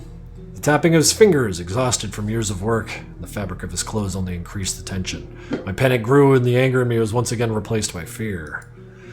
It seems that any minute now he will uncover my clumsy disguise. He will see me for who I really am, but just by looking into my trembling pupils. Or maybe he already has. Two red-tinted glasses looked at me for a long time, as if carefully studying my figure standing in front of them, and at the same time silently thinking about something. The beating of my own heart echoed in my head. The seconds thinking of a serial killer's head seemed like an eternity. The thought of him thoroughly studying everything about me in this very moment filled me with endless horror. Oops. Now this became the reason for my silence. I simply couldn't get a word out myself. But magically, the horror subsided when I heard the man standing opposite of me speak again. I hope you come back. And you will not return empty-handed. Wimbledon took a couple steps back, hinting that I'd better get out of here as soon as possible. It didn't take long to convince me. I immediately headed towards the door that led me here in the first place. Well, I'm definitely in for a long adventure. Not the most interesting one, but the main thing is to try to get through it as quickly as possible. I don't think I could count on a bus or anything like that taking me back to the city now. It's pretty quiet and deserted here. I doubt it'll show up anytime soon, so I have to walk on foot. Despite the fact that I clearly have some difficult work ahead of me in the near future, on the way to the city I still manage to relax and calm down a little, and then, without outside pressure, immerse myself in my thoughts. Why would it be difficult? Well, let's try something else. Someone else, and try to provide a service to. A person such as this. How the hell did I end up like this? Do I really deserve this punishment? Getting a blender for Hank Wimbledon? I'm sure a more humiliating fate has never been decreed in this wretched place. Am I obligated to do exactly what I'm told? After all, no one is watching me. I can just turn around and go on my merry way. He won't even remember me. It's too much for him to chase down every grunt chase down every grunt when he has enough troubles of his own. That's the point. He won't even remember, and then I'll just end up in his field of vision as an addition to the gray mass that he'll soon turn into a bloody mess. Even if I just leave, my life won't get any longer. To tell the truth, I have no one to go to, but this way, maybe, I will have at least a little bit of a good reputation. What am I even thinking? I shouldn't stoop so low as to follow the lead of someone who is threatening Nevada with his crime counter. Ideally, I should report this to the agency. Inform them of where Hank's headquarters are, how well armed he is at the moment, and how many reinforcements need to be prepared for the attack, and... What's the point of all this? They might not listen to me, or even worse, they might think I'm crazy and trying to prove that I'm still useful. But whose voice is more important, that of an entire army and its leader, or one grunt with zero evidence, which was deprived of all rights and powers just by a stamp on a document? If you think about it, I can't even guess where exactly this house is located. I literally walked through the damn desert towards the horizon where the tops of houses and towers flicker. This is all my knowledge of geolocation. A heavy sigh cleared my head of all the overly heavy thoughts. Meanwhile, to my luck, I heard the noise of a vehicle. Turned out to be that of a bus. Apparently, it really was easier for me to wait for one at the bus stop and not far from it. But apparently there was a need to walk, so that I could decide for myself the right path. And I decided why not. I immediately waved at the approaching vehicle to stop next to me, and then I walked through the doors opening right in front of me. We're like somewhere else now, wow. After walking a little, I came across a place enveloped with the soothing melody of an acoustic guitar that sounded all the way to the rooftops of the buildings.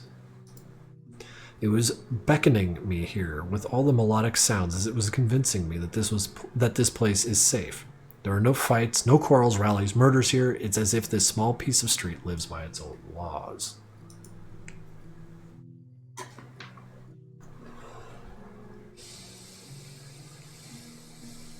Yeah, there's a lot here. The only bustle you can notice is a couple of grunts which form a queue at the counter. It's quite possible that someone is having a sale, or that the merchants have some unique goods that you won't find anywhere else again. In any case, I was in the right place. They'll probably sell kitchen utensils here, too. That's all that's left to find, the right counter, and... Oh, come on, fuck no. What was I even thinking? To walk such a long way to get to the shopping district without even a cent in my pocket. And I'll tell you what I was thinking about. About any nonsense, but not about at least trying to ask for money for needed tech. I'm dead. I'm definitely not going to survive at this rate. No, this won't do, Norman. We can't give up now. We act according to the followed plan. We will ask someone for help. What else is there to do? Guitarist, pharmacy, bar, tech store. There's a lot here. Holy shit. Gun counter. Maybe they'll offer something at the weapons store? What a Chad. Fucking love this guy. Something caught your eye, little one? I have toys that would definitely fit in your little hand. You gotta be weird about it, dude.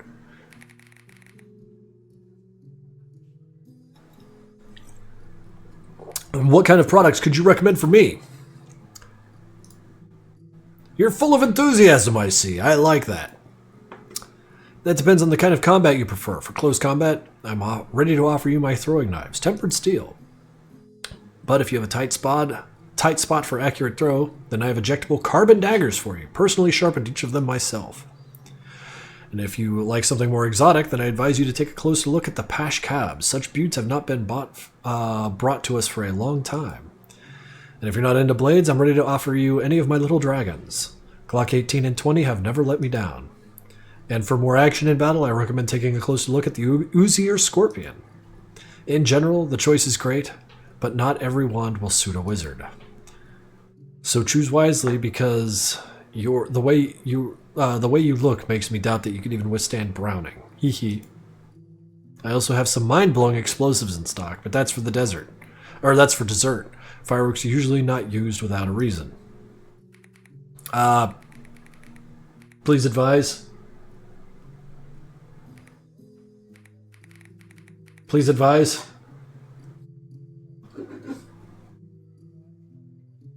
I saw Rushed in chat. I know one of you can help me. I suppose, what is the top one is say that you have no money? What's the bottom one? Goodbye? Alright, I have no money. I'm only afraid that I don't have any money with me at the moment. Ugh, then you're wasting my time. I have a lot of people who want to buy, so don't hold up the rest. Come back when you have cash. Wait, can I... Maybe they'll offer something at the weapon store?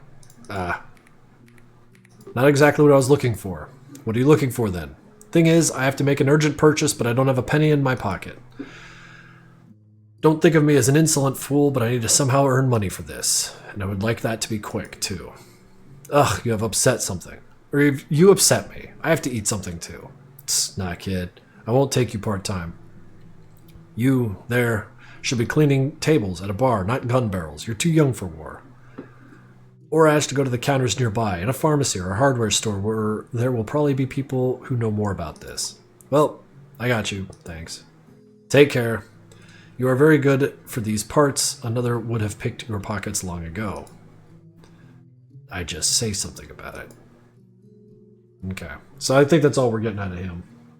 Send the 5-year-old to war. Well, we'll just be systematic. Bar time. Something tells me I could get help at the bar. We're going to have a million options in here, dude. It's going to be killer. If not letting me forget myself in alcohol, then at least earn a penny or two. In such establishments, as far as I know, young blood is always welcome. And I, one might say, fit this description. From the thresholds, I was enveloped with the pleasant light of dim lamps. There is not much interesting in this room, but it has its own unique charm.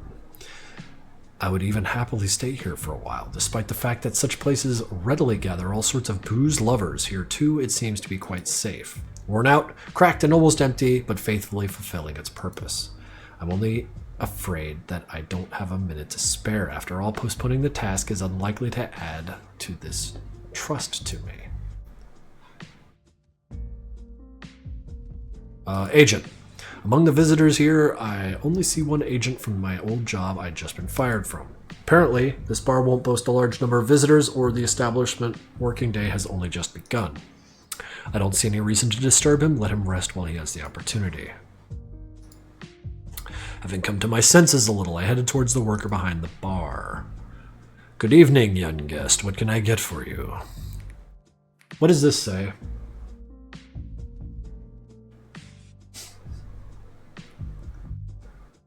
How do I pronounce that phonetically in English? Let me learn something here. Give me a drink, bartender.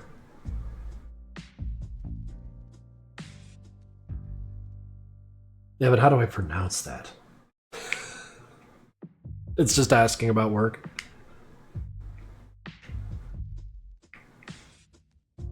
Nah, I'm not gonna butcher it by pronouncing it. I'd like to ask you something. Are you by any chance asking for workers here? Or looking for workers? I don't remember us saying that we're open for hiring. It's not that. I just happened to found you. The bartender focused his gaze on me more closely. I'll come clear. I really need to make one purchase, and fast. It might save my life. The only thing that prevents me is this lack of money. I don't want to get into more trouble than I already have. That's why all I need right now is one extra evening of work to scrape together enough money to buy some spare parts. The worker gave me a heavy sigh. You know, I don't think we need another employee in this establishment, as empty as it is. Grunts come here so rarely that if it were up to me, I would even get a job. I would even get a job as a cook. I have so much free time.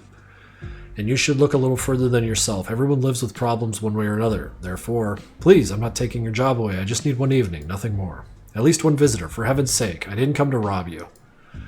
I'm not accepted anywhere for the same reason as you, and damn it, I understand the situation, all of you, perfectly well. But I need to make at least one sale so I don't come away empty-handed. My life depends on it.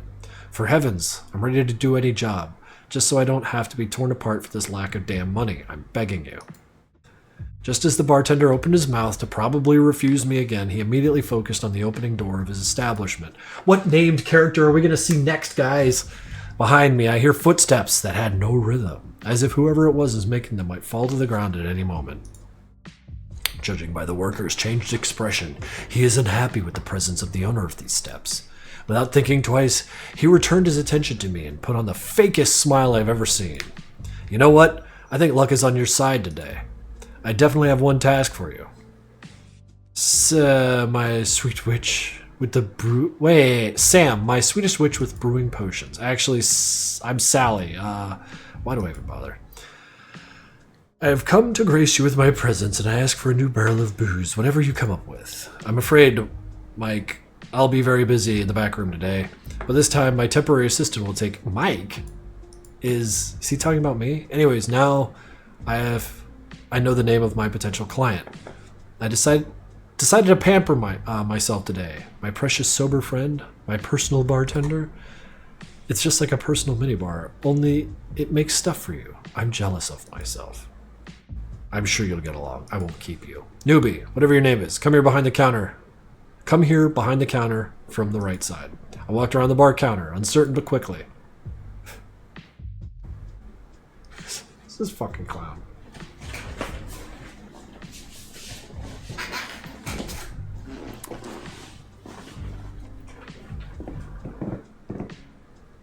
It's Michael.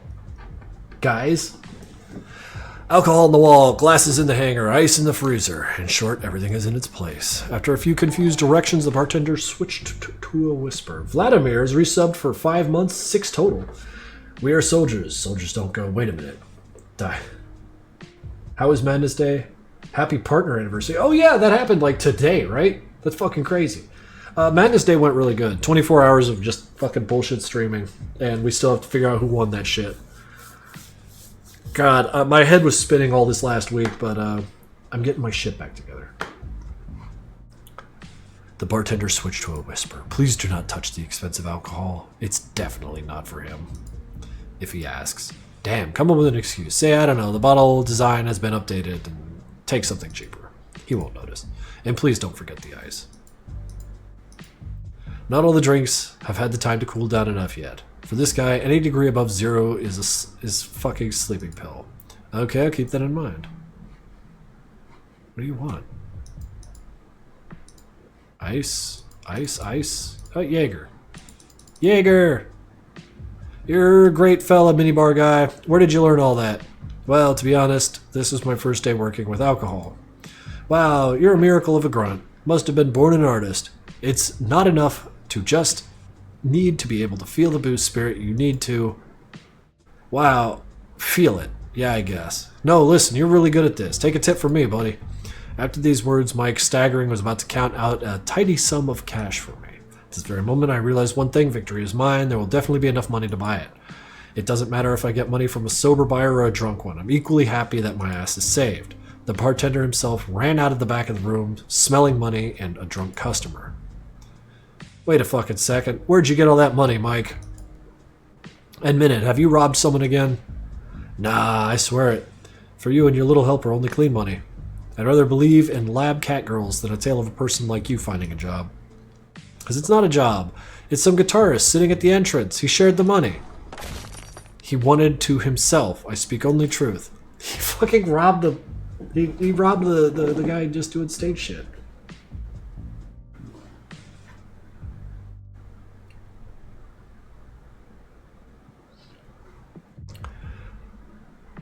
I was like, bro, help me out. I'm a little short on money and this bar is the coolest. And he was like, no problem, brother. Here you go, brother. Drink your fill, hick, to your heart's content. And here we are. Okay, this is more convincing. Ask yourself, and now I'll go, to reflect in the void about our difficult life. Call your minibar more often. At least he stuffs you with booze, not ice. After a while, a drunken figure rushed out of the bar with zeal. The bartender exhaled with a little relief and looked in my direction. Well, you heard it yourself. The doors of the bar are open for you at any time. You did me a great favor. It wasn't hard. Glad to help. Don't be mad. It all happened so suddenly. I'll be as honest as you are. I don't like serving this thief at all.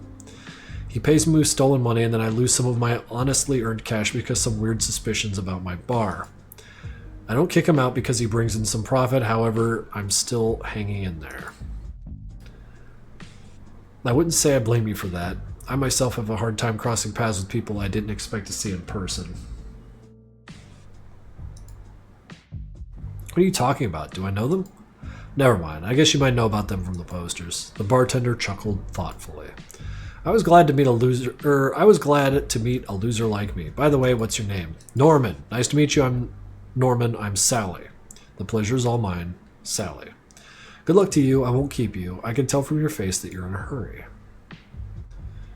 I think I can end my visit here. Most of my adventure is already behind me. That's what I thought until I was stopped by the voice of yet another visitor to the hall. Don't rush out. I have to have a little talk with you. All right. I hesitantly approached the only remaining guest at this establishment. How small is this conversation? I certainly won't take up much of your time. Why did you stop me? Of the two of us, we both know very well what kind of person you are dealing with now, 788. Okay, so getting the money for the blender is where the road currently ends.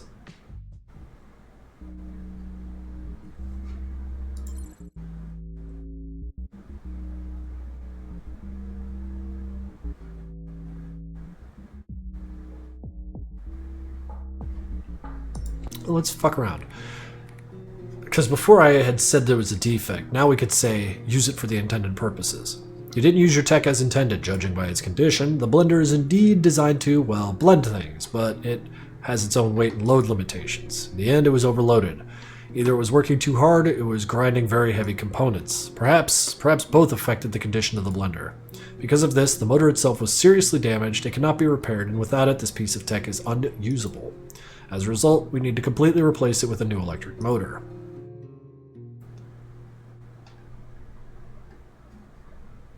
The long silence, as always, puts me into a state of eternal panic. Maybe I should have rephrased it. Follow me. We'll find it. I caught my breath. I was genuinely afraid that something worse would happen to me. I was also grateful now that I can move on my own 2 feet and not be dragged along by the scruff of my neck. Without any suspicion, I entered the room to which I was escorted. Only then did I realize it was the basement of this house.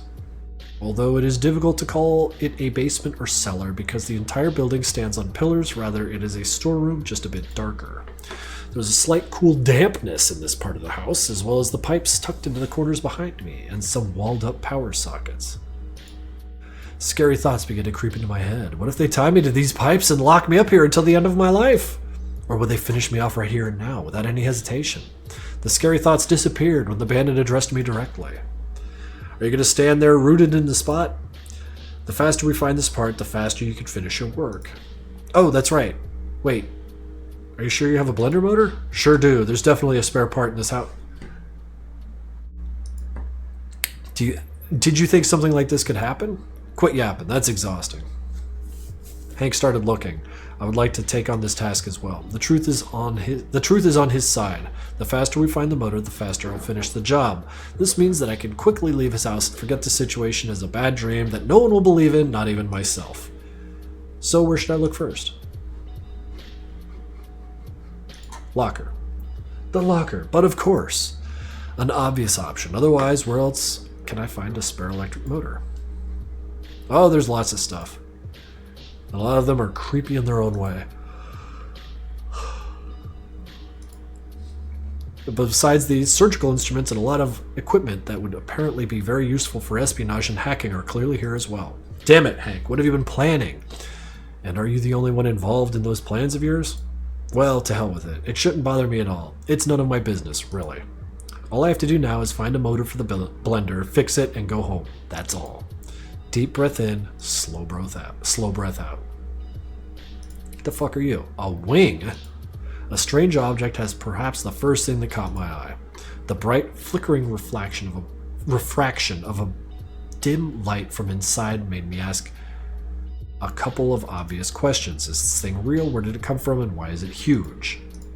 If I keep staring at it, I might have more questions. Unfortunately, I can't waste time now. Safe in the closet, just like in the gangster movies. Heavy box for which its contents are hidden by a set of numbers. It would hardly be logical to store a piece of kitchen utensil in there. But the box intrigues me no less than a battered door of this building. It contains something valuable and requires additional protection, I'm sure of it. Might be money or jewelry. Although it is unlikely that a criminal who kills only for pleasure needs this, I bet that some real secret rare weapon is stored in here that's more likely to be true. I really want to know, would it be right to try entering the code to find out what the weighty box contains? Can I make an attempt? No, I probably... Oh shit, he's yelling at me. I didn't have to wait so long.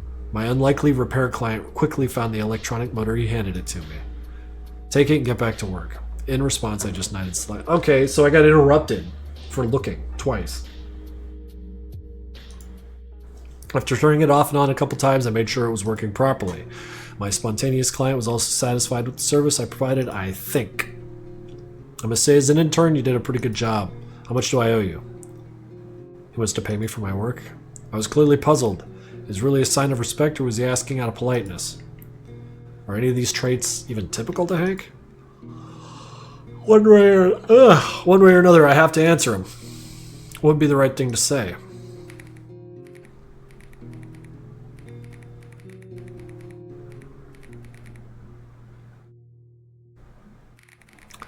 There's many ways to say the same thing.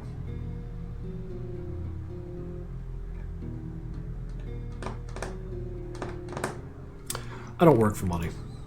I can hardly accept his money, earned by the dirty work he does. I, however, believe that our paths should have diverged. I believe that our paths would have diverged if I would have ended our meeting on the money talk, and I wouldn't. I wouldn't want it to end up like that. It's not every day you face death itself without it taking your life. It looks like he'd come to trust me. Well, definitely more than he would a complete stranger. I think he could use a helping hand or something.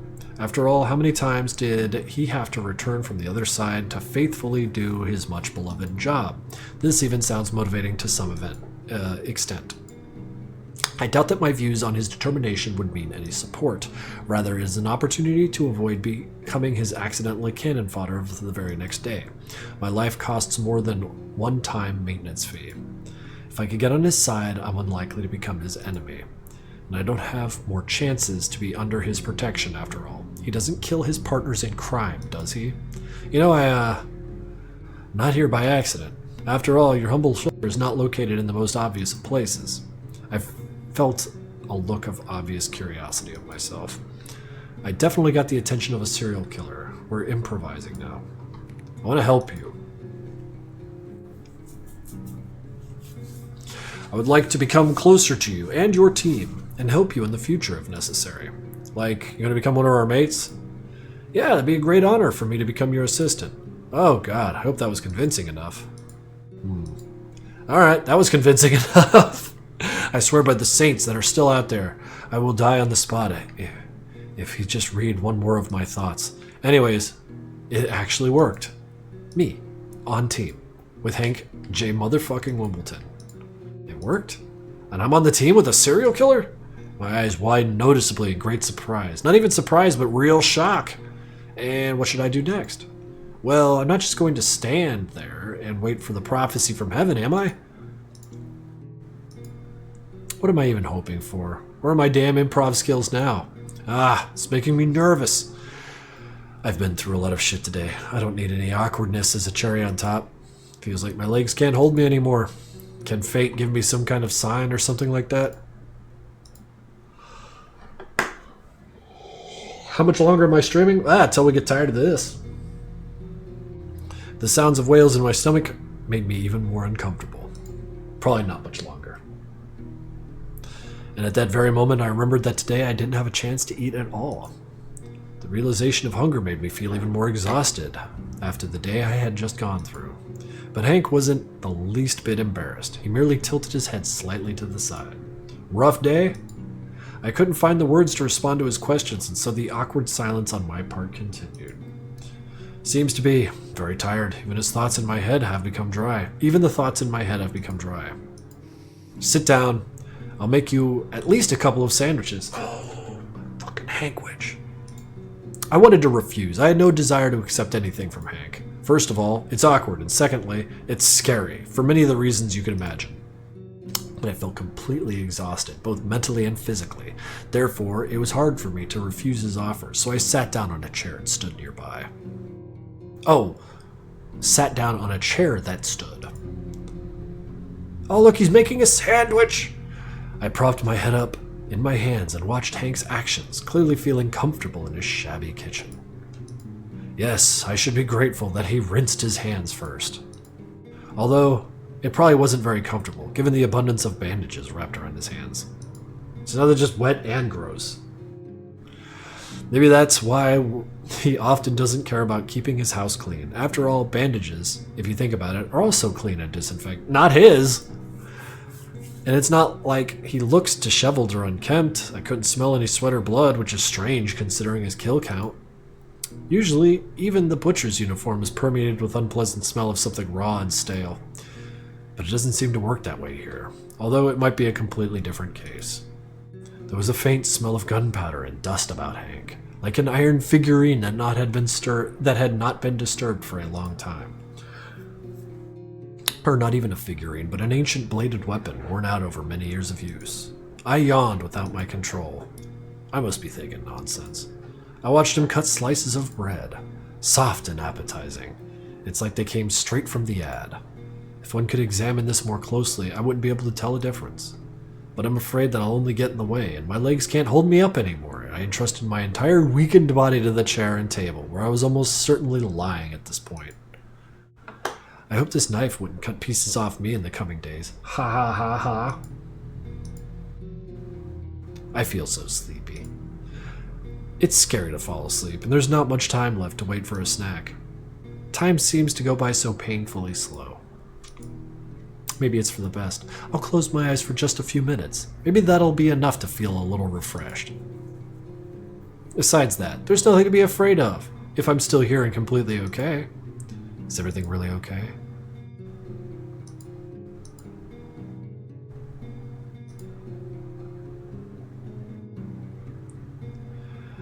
How come you got into my life out of the blue like that?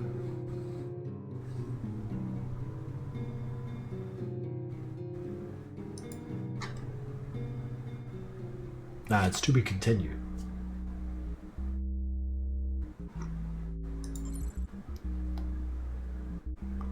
I feel like all these answers are going to be the same. The thing is, since I'm an intern, I don't have the right to set a particular price for my service. I only have the right to accept as much as you deem necessary to pay for my work. Huh, I see. So that's why I decided to clean my kitchen as well. Fine, I'll give you a tip. Hank's final words left me a little stunned. Although, if you look at the whole situation from his side, then thinking about giving me a tip may seem logical. The bandit took money out of his pocket and counted out 6 $10 bills for me. Then he silently handed them to me. Having money on me for the near future gave me a sense of relief. Thank you for your feedback. Yeah, wish you all the best. So I find myself back at the entrance of this damn building. Safe and sound, with some cash in my pocket. Unbelievable. So what lesson can we get out of this situation? Never approach places that were blocked off by tape, and moreover, never approach this particular house ever again. It's for the best. You survived, that'll do. But things could have been much more interesting. Where's the 2D route?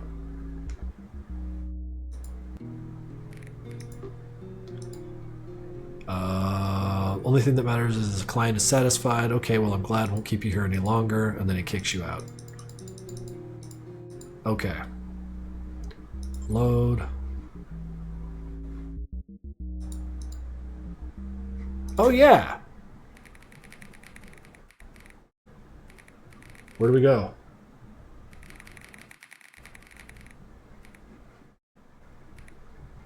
Wait.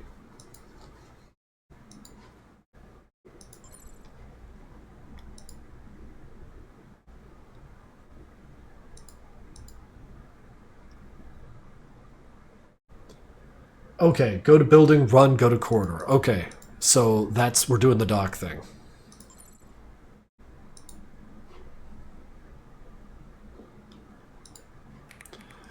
The forbidden building is where the AHW is, right? Yeah. Open the door. Then suddenly it all went quiet. Run.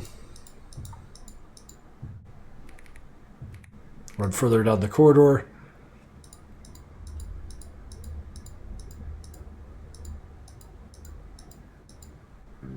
Wait, yeah. Running down the corridor goes to this room. And this isn't the 2B room. This is the Demos room.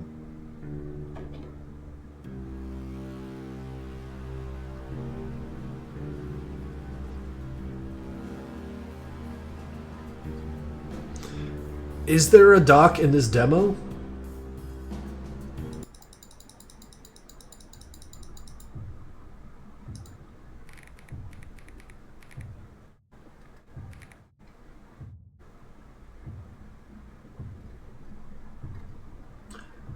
Don't touch him. Go next. Wait. So run.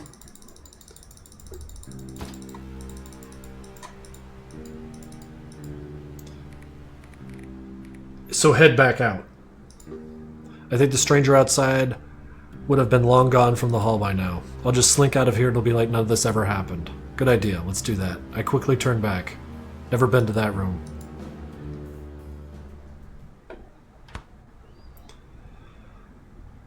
I took a full lungful of air as soon as the door was shut behind me.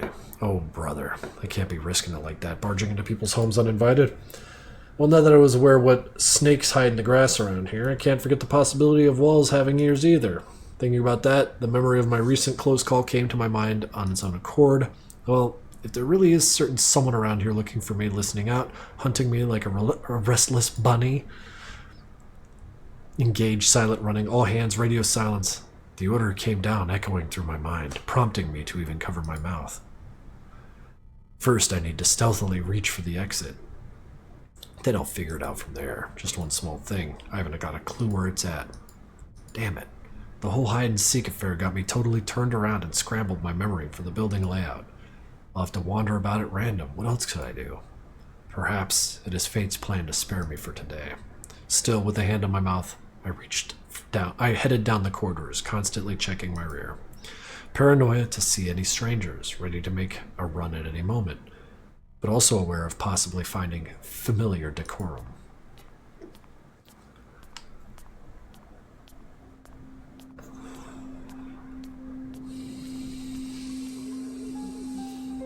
I walked for quite a while, sometimes stopping to listen for any footsteps approaching me, but each time, to my relief, only silence answered. But here's the not-so-great part. I still didn't find an exit. Instead, I came upon another door. Yeah, it's also iron, covered in all sorts of crap, but I remember clearly what it looked like, so I came to the wrong place, deeper into this rabbit hole. But I don't want to wander further either. Sooner or later, they'll definitely catch and finish me off. Not as a curious onlooker anymore, but as a spy. Better to surrender voluntarily without just barging into the room. My hand twitched unconsciously, hitting the iron surface several times with my knuckle. Silence.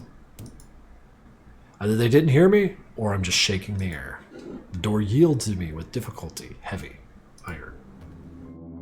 Hello? Is anyone home? My voice trembled, even though I didn't see anything strange about my question. Looking around and realizing that there was indeed no one in the room, I carefully slipped inside, prudently holding the door. Oops. Holding the door to avoid making unnecessary noise. Before me opened up a view of a rather cluttered room. God, it looks like robbers have been here, turned everything upside down. Although I'm more than sure that this is the usual state, it's unlikely that even the most experienced thief could slip past that hulk. You slipped by and you're no thief.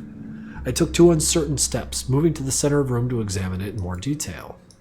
No matter how much I wrinkle my nose at the mess, it still looks aesthetically harmonious. Chaos contrasting with the even and clear light spreading across the surfaces. Red light, while symbolizing danger, can sometimes be so beautiful, especially at sunset. By the by, there's a window here. Somehow I didn't even notice in that moment. Mesmerized like a moth by the shimmering light from the window. I didn't even notice how I started moving towards it, wanted to finally catch a glimpse of freedom while locked in the cage. Maybe I could escape through the window right now. Well, throw a blanket or a pillow down on the ground, jump onto them, and run away. You know, it's a pretty good plan. I was even ready to start acting, glancing around at the nearby couch. But all my dreams were interrupted by a sudden and bone-chilling clang of the hinges of the door opening behind me. Doc! I turned around lightning fast, bit my tongue from fear, and immediately froze, like petrified. Red lenses, a stern look, silence. This guy appeared only a couple of times on the AHW posters, but his usual appearance was something I can never forget. To be damned, known as to be. A man considerable height, with shaved temples, a mask, and bandages along the jaw part of his head. He stood just as motionless, as if he'd stepped out of the posters and looked me over. No time to hesitate. I need to maintain confidence, echoed in my head, and I, shaking my head as if shaking out any unnecessary thoughts, began to chatter. What an unexpected meeting. I gave a crooked smile, overcoming myself and spreading my arms away from my body, as if demonstrating that I was unarmed. Doc, I understand it's not very pleasant when someone trespasses on your property without my knowledge, or without your knowledge, but I'm very sorry for that. Just get to the point. Why are you here? The sudden hoarse and low voice made me lose my breath. Not to mention the fact that I had absolutely no ideas on how to justify myself.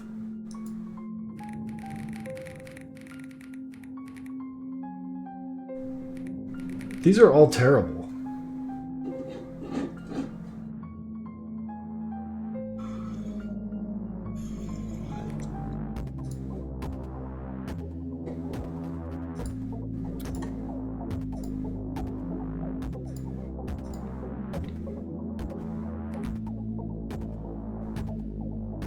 Run. Out the window we go. I couldn't come up with a single worthy excuse for being there. My real reason seems utterly ridiculous and unreal, and if you add that fact that I'm also from the AHW, the only way I could think of, rather find, was to finally execute my plan with the window. I clenched my fist, turned sharply, and bolted out the window, trying not to trip over the wires. It was very close, almost 3 steps away, and even slightly open. Just a couple of moments to fly up to it and open it. I just need to... A sharp and acute pain pierced every inch of my body as simultaneously cold and hot metal touched my neck. The man turned out to be more agile and rather quickly grabbed me by the sweater, pulling me away from the exit to freedom, generously gifting me with the current of no less than 10 amps.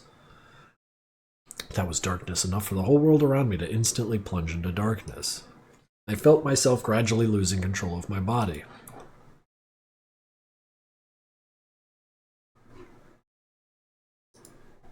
Uh-oh.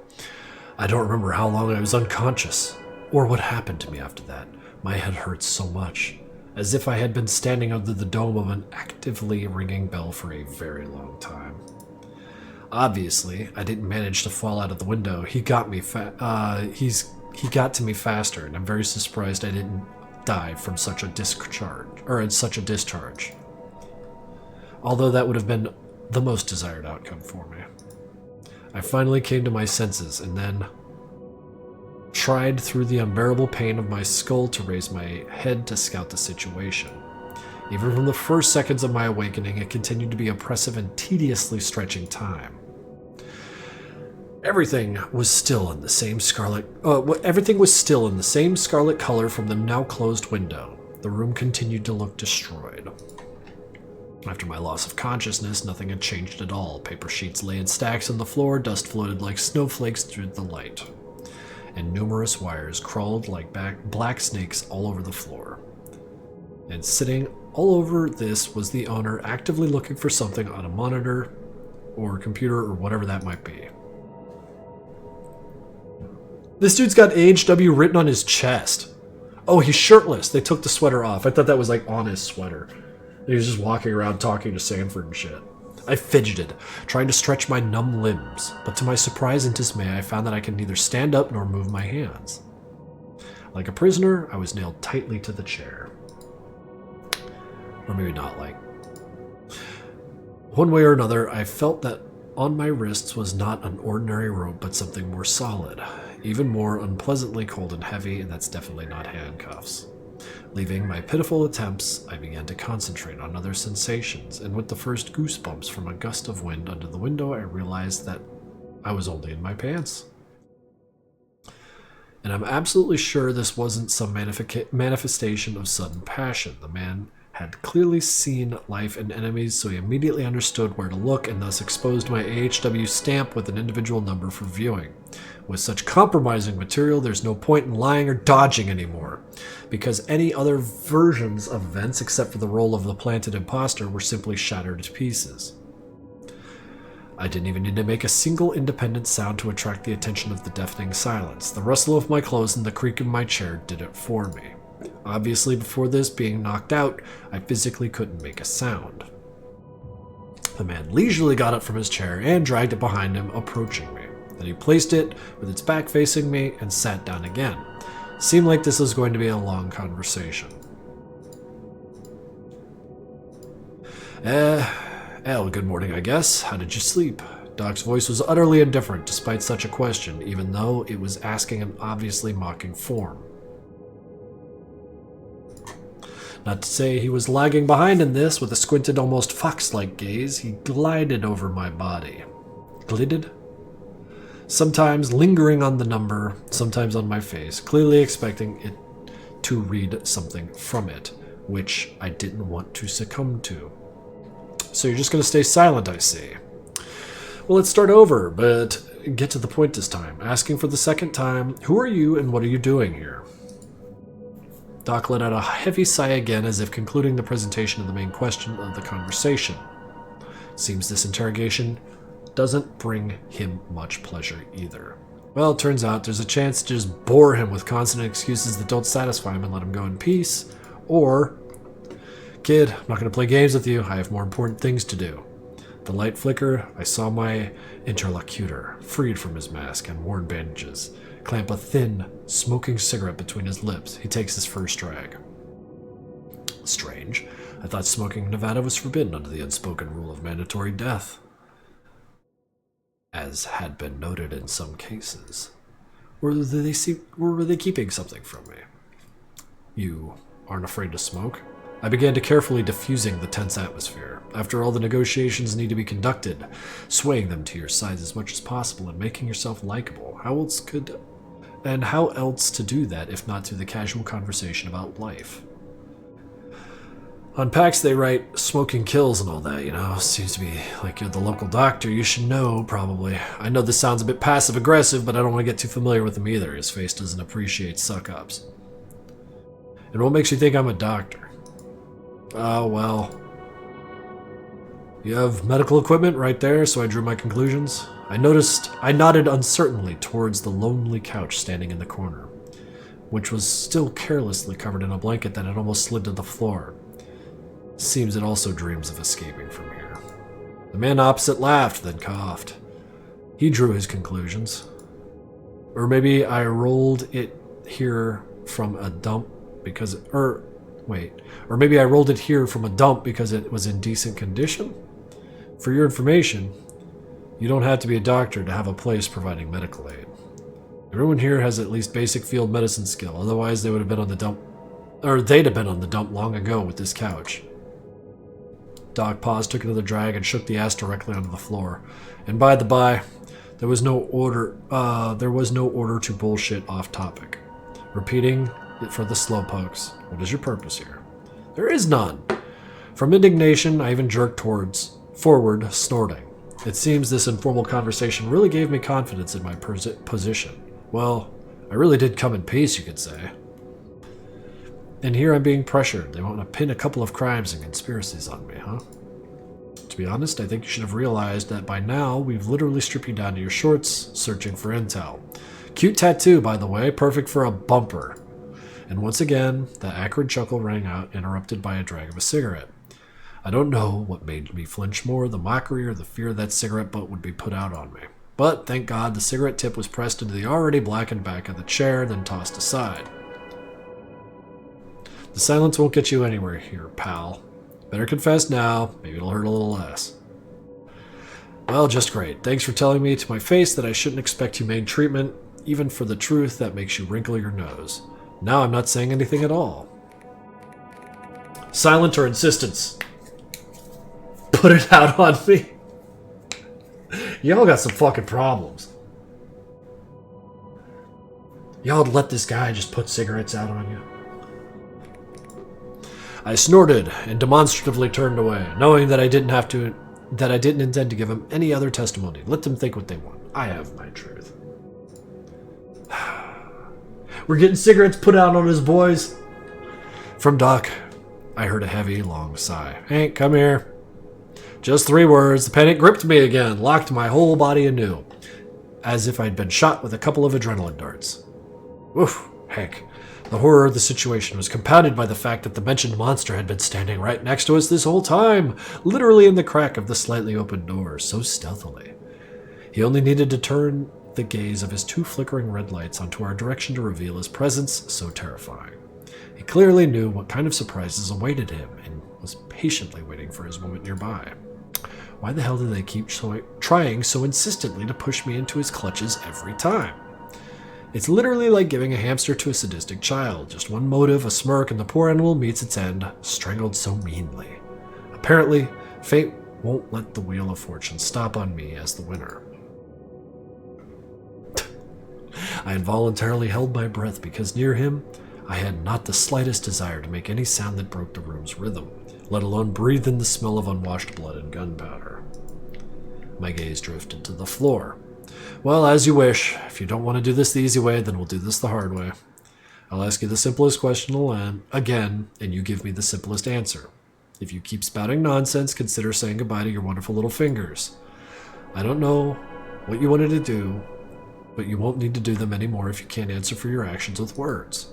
Doc snorted and glanced languidly at the man next to him. He skillfully drew a knife and looked at me again. Watching his tool spin in his hand was unbearable.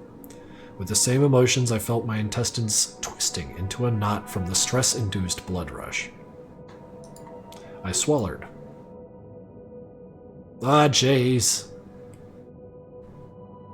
Before I could even figure out how exactly they were going to torture me, the black figure immediately darted behind my back, and then I felt the cold fingers of a serial killer touch mine, along with the equally cold blade, the sharpness cutting not only into my skin, but somehow right into my heart. My breathing involuntarily quickened, with the man opposite me noticing perfectly, so he decided not to delay. Let's continue. The question repeated, now not just for slowpoke, but for complete degenerates. Why did you come here? Silent or insist? Silent or insist, please advise!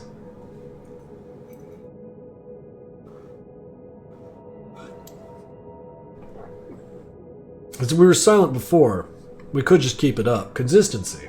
I don't know, I'm scared. Yeah, I'm scared too.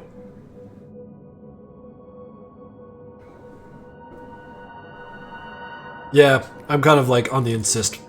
Even though I'm shaking all over, I'm not going to give in to these vile bastards. I haven't done anything wrong. And my conscience is clear. I'll keep repeating it. I was just curious, I blurted out, no longer in control of my voice. I felt my lips tremble, turning my fierce roar into something resembling of a mumble. It was frustrating, so frustrating that I felt tears welling up in my eyes. Still playing the hero? Tired eyes rolled behind those red lenses, for which the man opposite just motionlessly waved his hand. Again. Suddenly, my mouth opened, unable to make a sound, while small teardrops rolled down my cheeks on their own. Pardon? Oh yeah, there we go. Party time. Now we're off to the races. My hands first prickled, as if hundreds of needles pierced my knuckles, and then came the burning pain, the sensation of warm liquid. The maniac proceeded to carry out the order, and immediately the blade of the sharp knife, which had almost slit my throat earlier, began cutting into my skin, but now on my fingers. I couldn't see anything happening behind me, but the sensation as if Hank was going to skin them right off my hands, leaving only bare bones behind, smeared in blood. Finally, my Adam's apple trembled, and the room was filled with a scream I had never uttered before. It scared even me with how bestial and monstrous it sounded. The description, like being butchered alive, fit like never before. I don't know when they stopped torturing me, but the feeling of my own blood flowing didn't let me distract myself from the new wounds for a second. Nevertheless, I was jerked back to reality by the repeated question. Once more, encore! What the fuck did you need here? Insist! Insist! Why don't you believe me? I'm even unarmed in case of an emergency. I have nothing at all. They just kicked me out of the AHW, stripped me of my last pants, even disgusted to lie now that I work. I'm even disgusted to lie now that I work for them. I was already so deep in hysterics that not only my fingers hurt, but my throat too, and I'm on the verge of losing my voice. I will go to the end. My hands finally drowned in cataclysmic syrup. Bones crushed. Finger joints, I howled with my last strength, starting to thrash in a fit on the chair, but neither of the two hesitated. While the man opposite stared at me with indifferent look, the second one continued to mutilate my hands.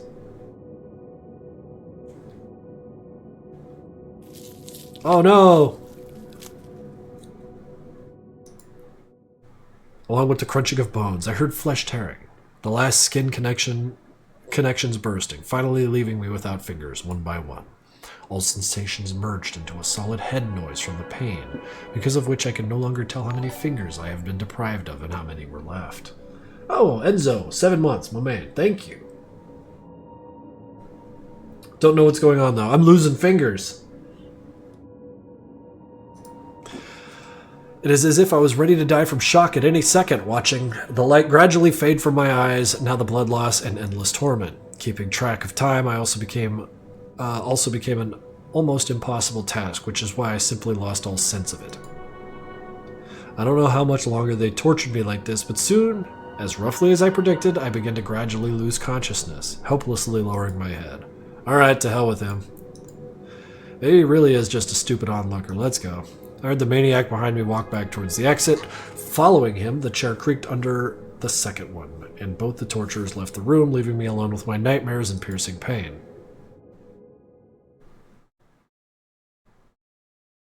We have 8 more fingers. We can keep going. I like how you work.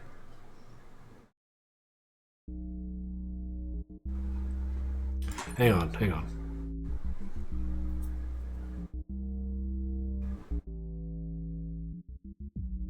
I feel like if we go back to this,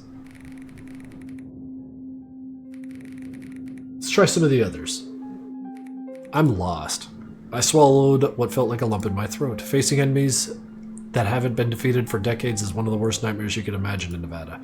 But I'm not going to play cat and mouse. I want to do what my conscience tells me to. Sorry, I actually wandered into this building. I got scared by this sudden alarm, bolted deeper inside, forgetting where the exit was. My interlocutor sighed irritably, shook his head, and then looked back out the doorway. My body was stiff, still stiff from terror and fear for my life, so he'd only be silently watch his every move. Hank, the hell are you letting any random rat in here? Don't think I made you head of security for nothing. Hank! The name stabbed me in the guts like an aspen stake. No, are you kidding me? You didn't believe me? Seriously? Does life hate me that much that it decided to arrange things so that not only wanted they want to eliminate me like a pathetic cockroach instead of helping me, but they're also making the top killer in Nevada do it? I listened to my conscience. When has that ever worked? My thoughts were jumbled. I hear those footsteps again. Or was I hallucinating? Doesn't matter. I need to do something now. I don't want to be torn apart by this bastard. And that's what pushes me into the window. Gotcha. If I die, it won't be by their hands. Alright, it's down to seconds. So, like, he's going to make his way for the window and then get shocked. Alright. So let's try... I'm a technician. I just happened to be that I was assigned to come here for maintenance, but I couldn't find the boss man around, so I went looking, and well, here we are. A strained, friendly smile was stuck on my face. Holding it was incredible torture, but it's surely better than getting a lead enema for trespassing. What was I even thinking, Doc? Huh. Something inside me shattered. Maybe it was hope of rescue, but maybe it was my survival instinct. Wait. That's all? Maybe you could come up with something else? It sounded funny. I almost laughed. I have every employee on record. I haven't gone so insane that I'd forget someone like you among my mercenaries. He didn't believe me. Oh shit, this is definitely the end. Now the chances of me leaving here in one piece are extremely slim. Everything inside me was finally clenching and went cold, and now my head was starting to betray me by spinning. Nothing else really comes to mind, and I wasn't eager to embarrass myself in my final moments, just as I wasn't eager to die in such a stupid death in the first place. My interlocutor... Yeah, this is when he calls for Hank, and then I get zip-zapped, and then we go to the finger party. In fact, let's do the finger party again, except for... let's just answer it stupid.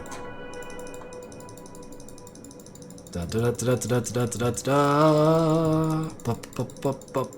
he starts smoking. There's lots of words.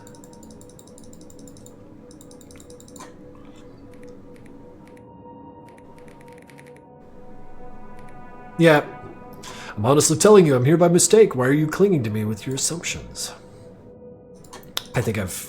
Yeah, and then he brings Hank in. It's time for torture. So what if we just lie and say we're a spy? Well, we have to insist. I haven't done anything wrong. I was just curious. Blah, blah, blah, blah, blah. There goes the first finger. I don't know when they stopped. Nevertheless, I jerked back. One more time. Why the fuck are you here? I'm a spy! Alright. I give up. I really am a spy, sent by the HW, but I decided to betray them, you hear me? I don't want to harm you. My screams more resembled incoherent delirium and even dumber excuses, but what else could I do if this false confession was actually what they were waiting for? Even without mixing it in the truth, it all looked extremely far-fetched from the start. That's a good boy, Hank. Now remove the intruder from the premises. What? Ah, jeez.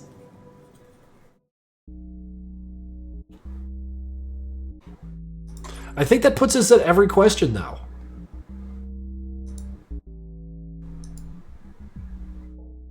Wait, what if we wander? Ah, screw it. I'm too tired for this shit. I just rush around like a wounded bunny looking for a new place of to its activity and existence.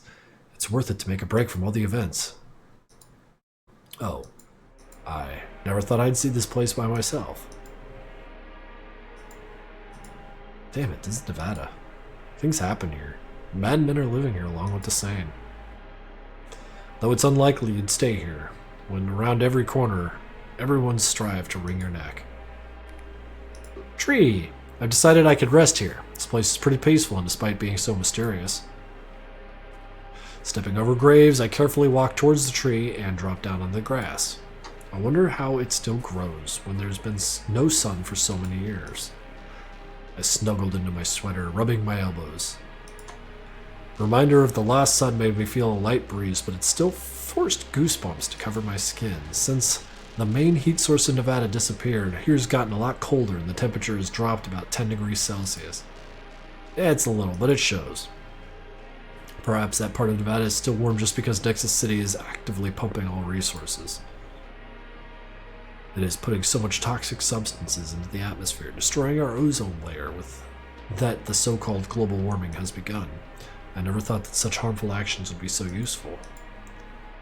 But we almost never see snow. In all my 5 years, I've only ever seen frost. But I should know that there is snow in winter time on the north of Nevada. Soldats go there a couple times a year for inspection and protection of stations. But I would like to learn more about these expeditions, but the information shouldn't be disclosed even in conversations. Feels like this topic goes as deep as a rabbit hole or an iceberg. I sighed and leaned back, resting my head against the tree roots and putting my hands behind my head, trying to quiet my mind.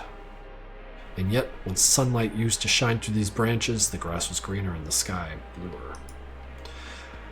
I sound like those old boring men with their "it was better in my time," but heck yes, it was indeed better according to the extant photos, records, first-hand accounts of the past.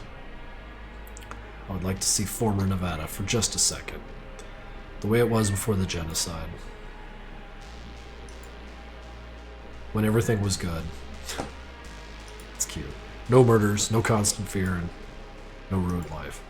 These innocent lives that weren't even a part of the arising madness. These innocent lives that back then just enjoyed being alive, when madness wasn't a common state of mind. But one thing still bothers me. What really happened here in those peaceful days? Of course, I've heard an approximate story, but every rank of the HW hierarchy has their own version. I don't even know what to believe in. Maybe all versions of what happened is a lie? Who knows? Well, I know who. Story goes that no one left this place alive that day, except the murderer himself.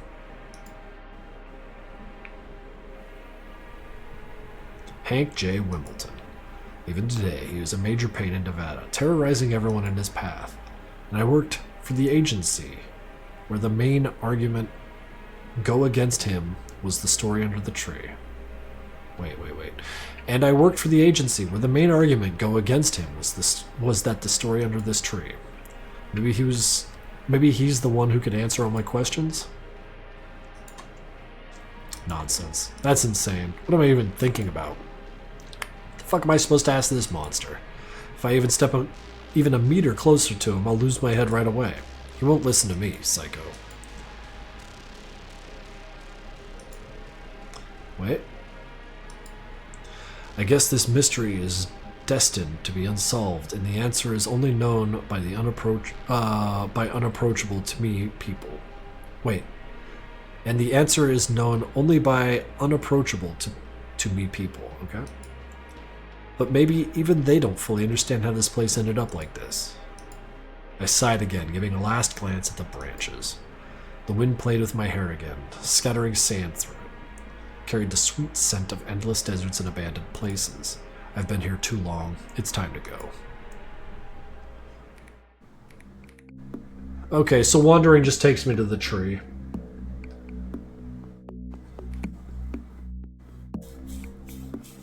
So I think we've exhausted everything that this demo has.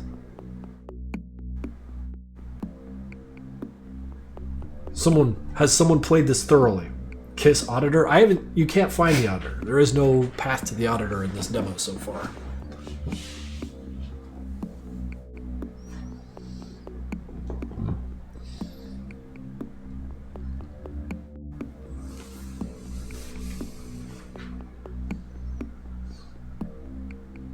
No, he's in the AHW building. Wait, really?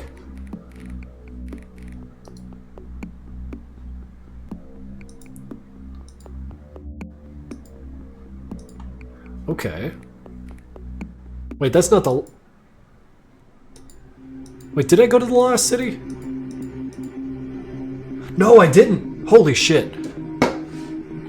I need to get my water bottle. I didn't think I'd be here talking for this much longer. I will be right back, guys. Yeah, fuck it.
Hi.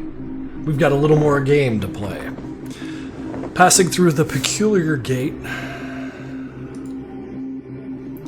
I follow the cracked asphalt deeper inside. Yeah, definitely abandoned.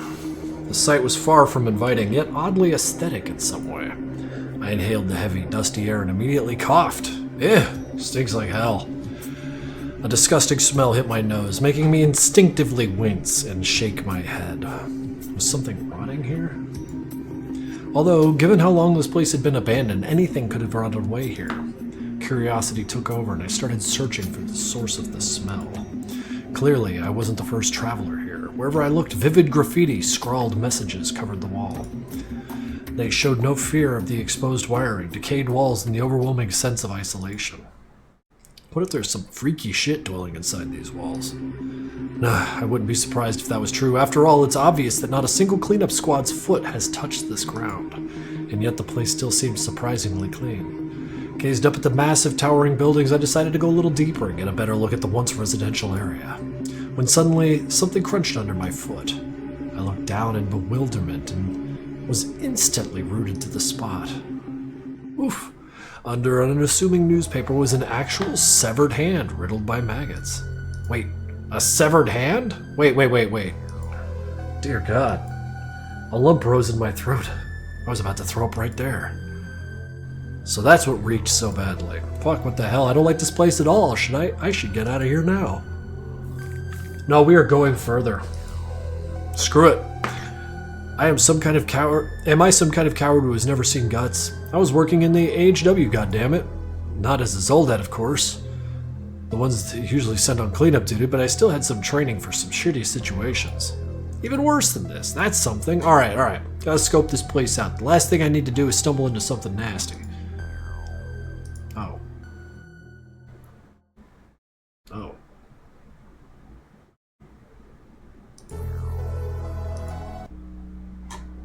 Okay. Leave?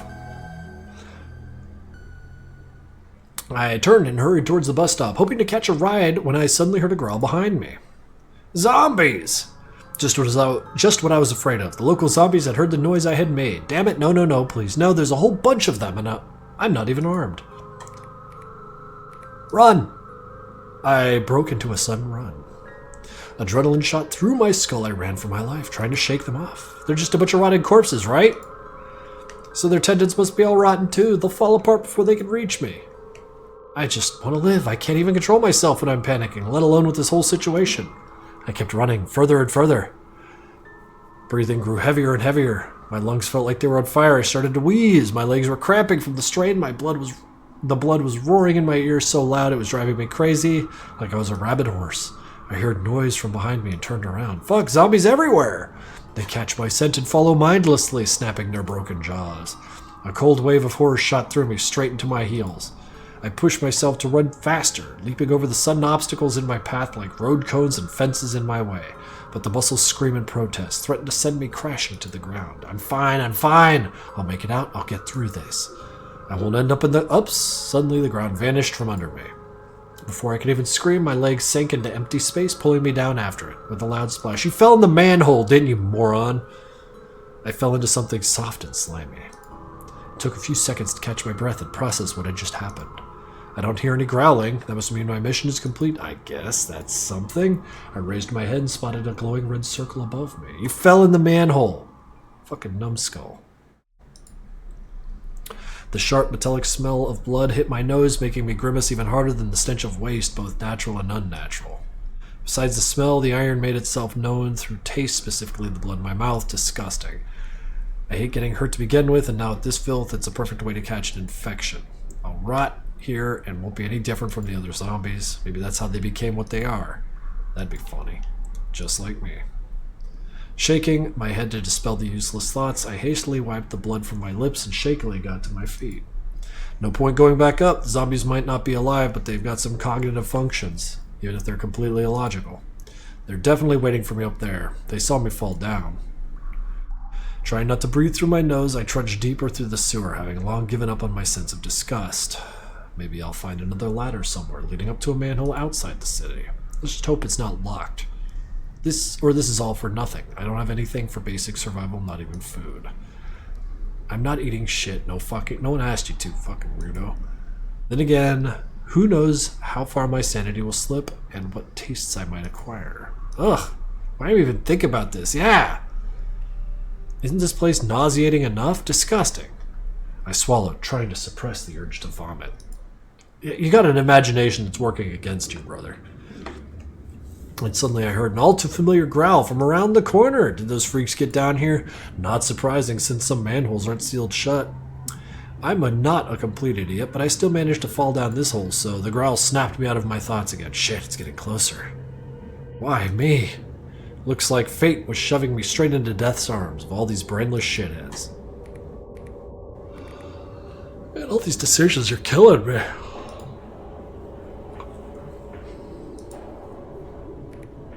Run!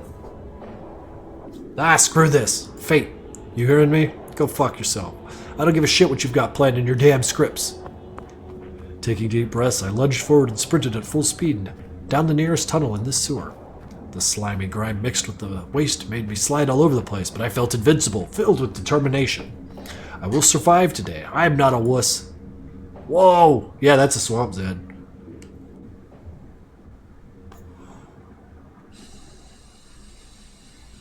Suddenly, as I rushed past another corridor, I caught a glimpse of the zombies standing to my right, but it looked different, not like the surface ones. Shit, it saw me. It definitely saw me. That was so stupid. Why didn't I listen to where the sound was coming from? Or are they just everywhere?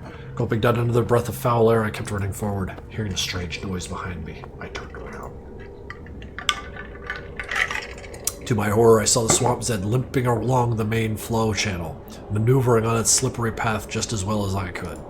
How the hell is it so fast? It's just a walking corpse.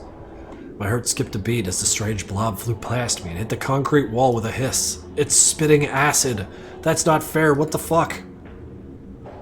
Not knowing where to go, I immediately spotted another fork in the tunnel and ducked into the left passage, hoping to lose the walking dead man. But my disappointment was immeasurable when I found a path blocked by another one just like it. I was right to think that there are just as many of them down here as there were on the surface. Letting out an involuntary cry of fear, I prepared to run back as the monster in front of me turned around, having heard potential prey. My luck ran out after dodging that spit, as I immediately bumped into my previous pursuer, who instantly tried to grab me. But it only managed to claw at my shoulder, leaving a deep wound and tearing the fabric. For fuck's sake, I needed more places to get infected. Growling back, I pushed the zombie harder, making it fall, but as its body twisted and splashed into the dirty liquid, my vision went dark, and then burned incredibly intensely. I screamed at the top of my lungs, trying to wipe my face with my sleeves, but the burning sensation spread to my hands too.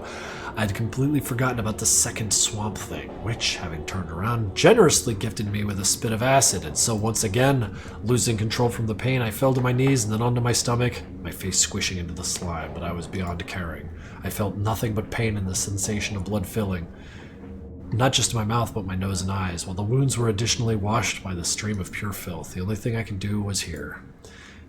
And I heard the first zombie run up and drop behind me, sinking its teeth into my leg, and then another one approach from the front, dropping down, aiming its rotten teeth at my neck. But I think it was going for the carotid artery. If it bit through, I'd die quickly. But this Satan's fiend just gnawed at it carelessly, tearing away pieces of my flesh.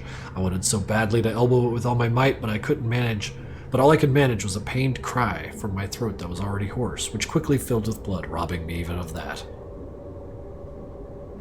Guess that's it for me.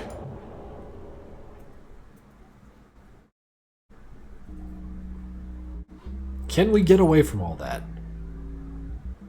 Well, first I have to know what happens if you fight the crowd. Picked up a piece of nearby rebar from the ground. Come on, you sacks of shit. Just try coming closer. Bap, bap, bap. Easy. So many of these damn things. What the hell? Nah, time to skedaddle out of here before I have to join them. Or totally end my life as their dinner. With all my strength powering through, shoving zombies away.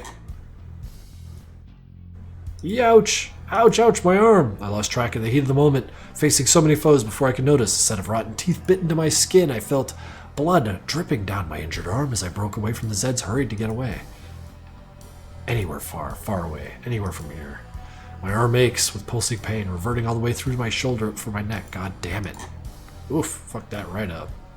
I overestimated myself. Instead of swinging the rebar, it was as if I somehow lost physical control of my arms as they suddenly weakened. My muscles burned from exhaustion, unable to fight on. My crappy weapon slipping from my fingers. I felt my clothes caught by the nimble, ghoulish hands, and the next moment, a set of rotten teeth into my neck. It's over! Holy shit, that's a lot of ways to say you died.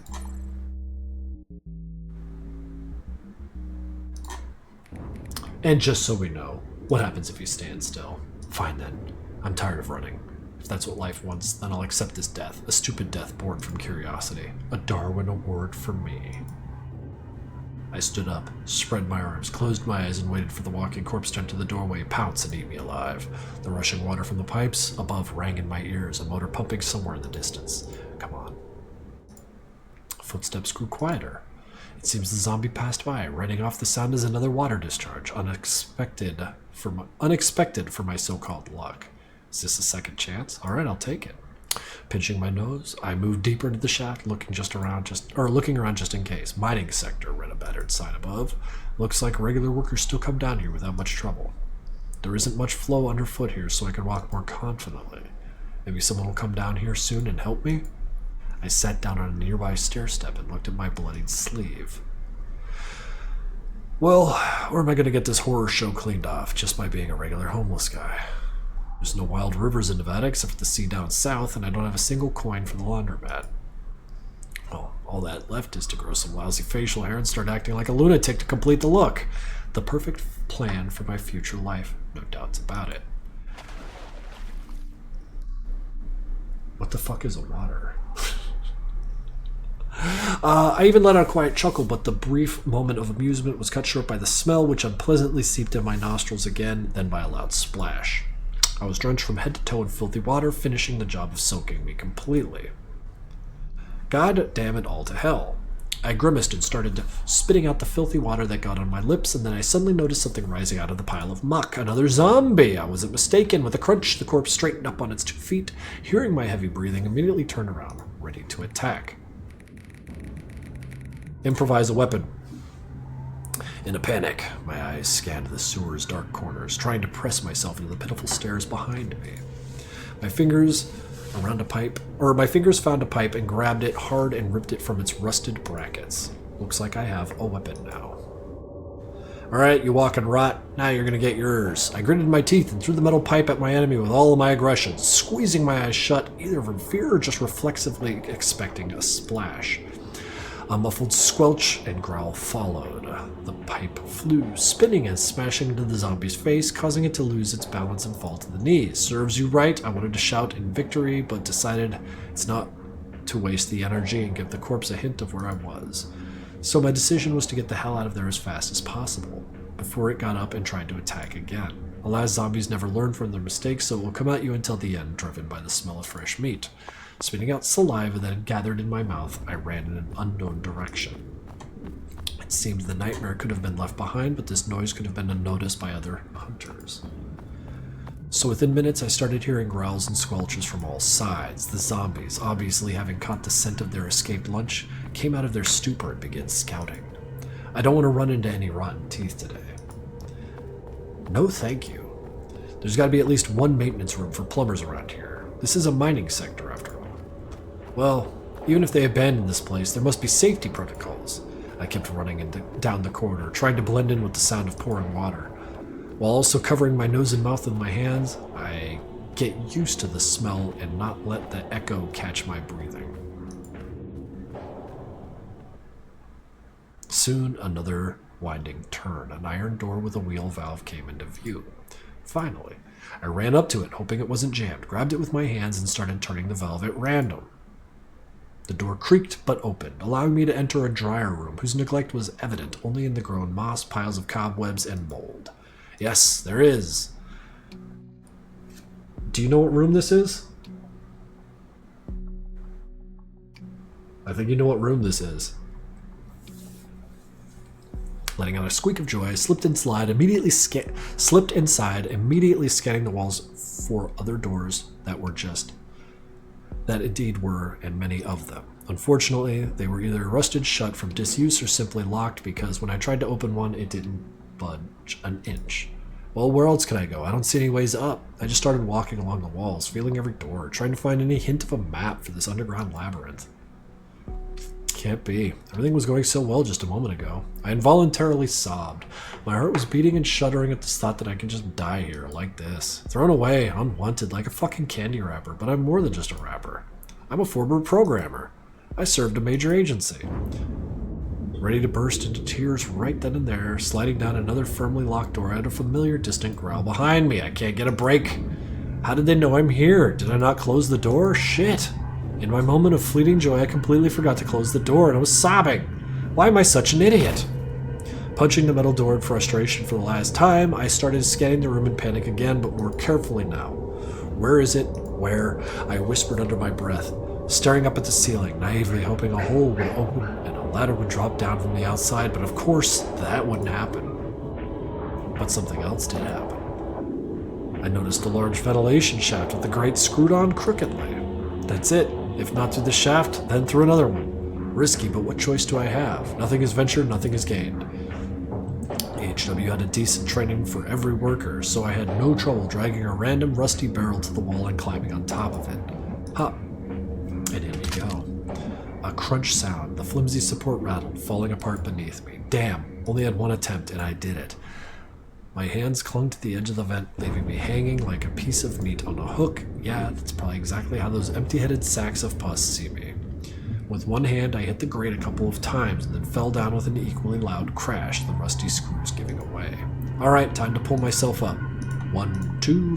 Breathing with effort, I pulled myself up and dove into the square opening. Already ready to cheer for once again cleverly escaping the problem, when suddenly my hands found no floor, sending my already bruised body tumbling down the shaft. Seems this fall was even harder than when I fell through the manhole. Ouch. I feel like there's going to be a lot of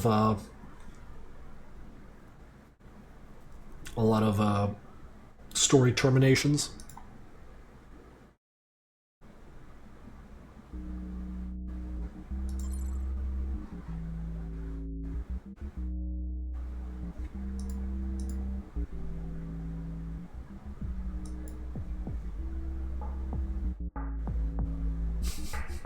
Norman Cannon route.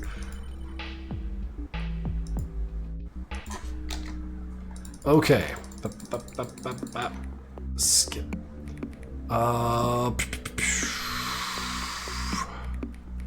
Wait. Turn back. Go to the AHW base. You tell me there's the auditor here, right?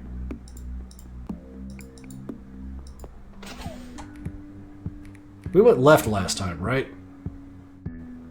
Let's go straight. I walked ahead, same direction as the other AHW workers. A large staircase presented itself for me. This location even seemed well kept compared to the other rooms of this whole building. First thing you do upon entering is going to the second floor. Well, HW got a very strange layout, but no one's bothered by that. At least I've yet to hear someone complain about it to me. Go up and enter. Might as well get my steps in. Ain't no biggie, surely. Actually, I really went down these stairs. Never had a reason to. Always hang out on the upper floor of the HW building. Someone left this room open. Never been there. Well, maybe it's best to just leave that for later. I've been here very often. I'd wager that the traffic coming through here would have to make this the main artery. Naturally, the main door's right there. Everyone in the agency is fond of going there. On top of that, there's 2 other access doors, and I never stopped to consider what's behind the door with the B. Never had an assignment in there. At best, I'd be called to fix the door's power pack. Camera. Installed recently. Still remember well watching them do it. To be frank, it looks fake. Doesn't look very lifelike to me. There couldn't have been much work on some nonsense for the sake of creating a semblance of order in this place. Ain't none of my business. Straight? Now it is time to visit the most obnoxious part of this bin. As noisy as usual. There's something soothing about this. I guess my firing came bang on break time. Didn't even get to grab a bite.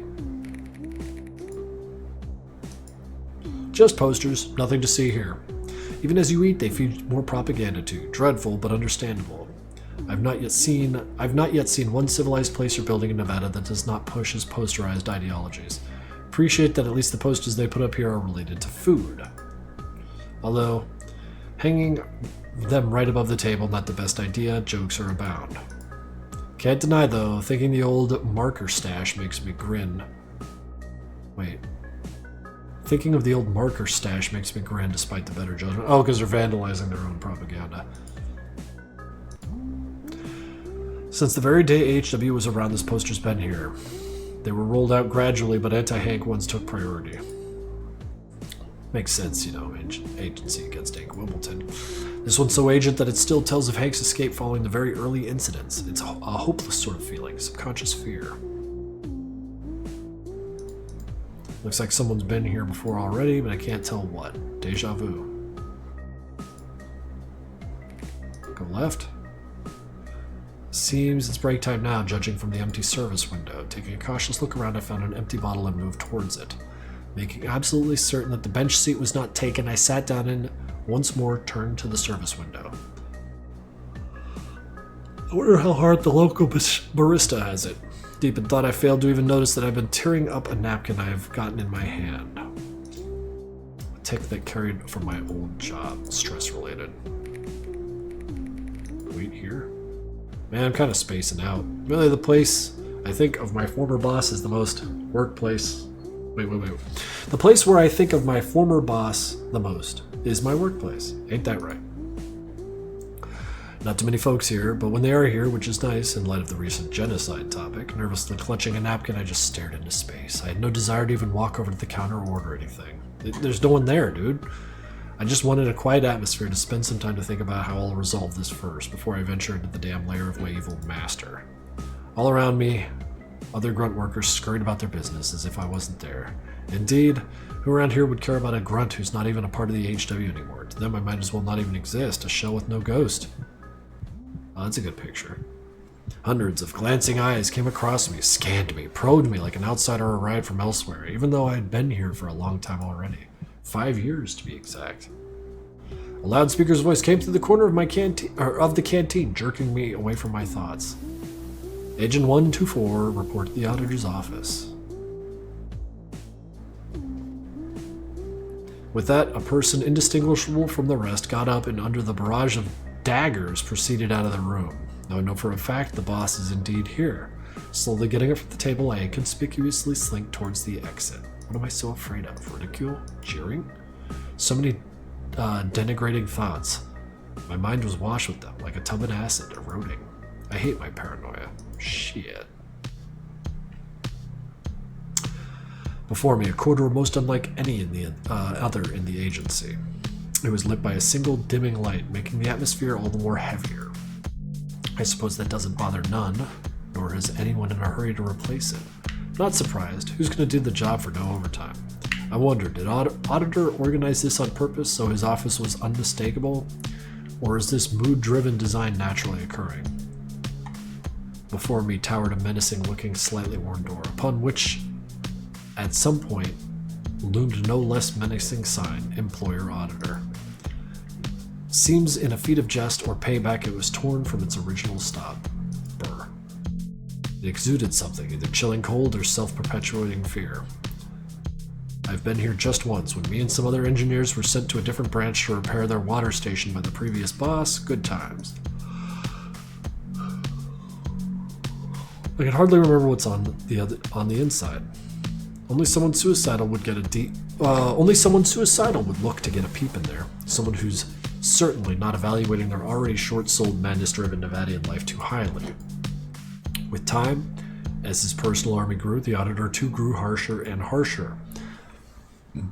That does track. The bigger the herd, the lower common denominator, the more having to command it would equate to signing up for losing your own goddamn mind.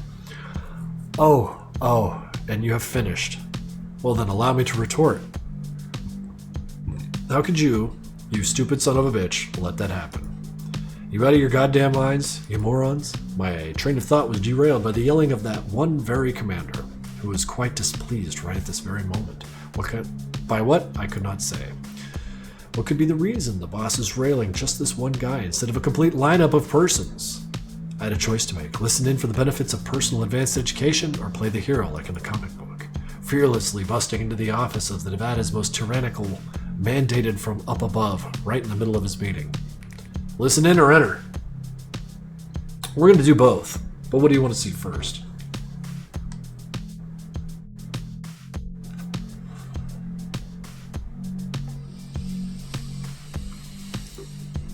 I shuffled under the door like a first grader in front of the classroom. Wait, under the door? Behind it came muffled noises of conversation.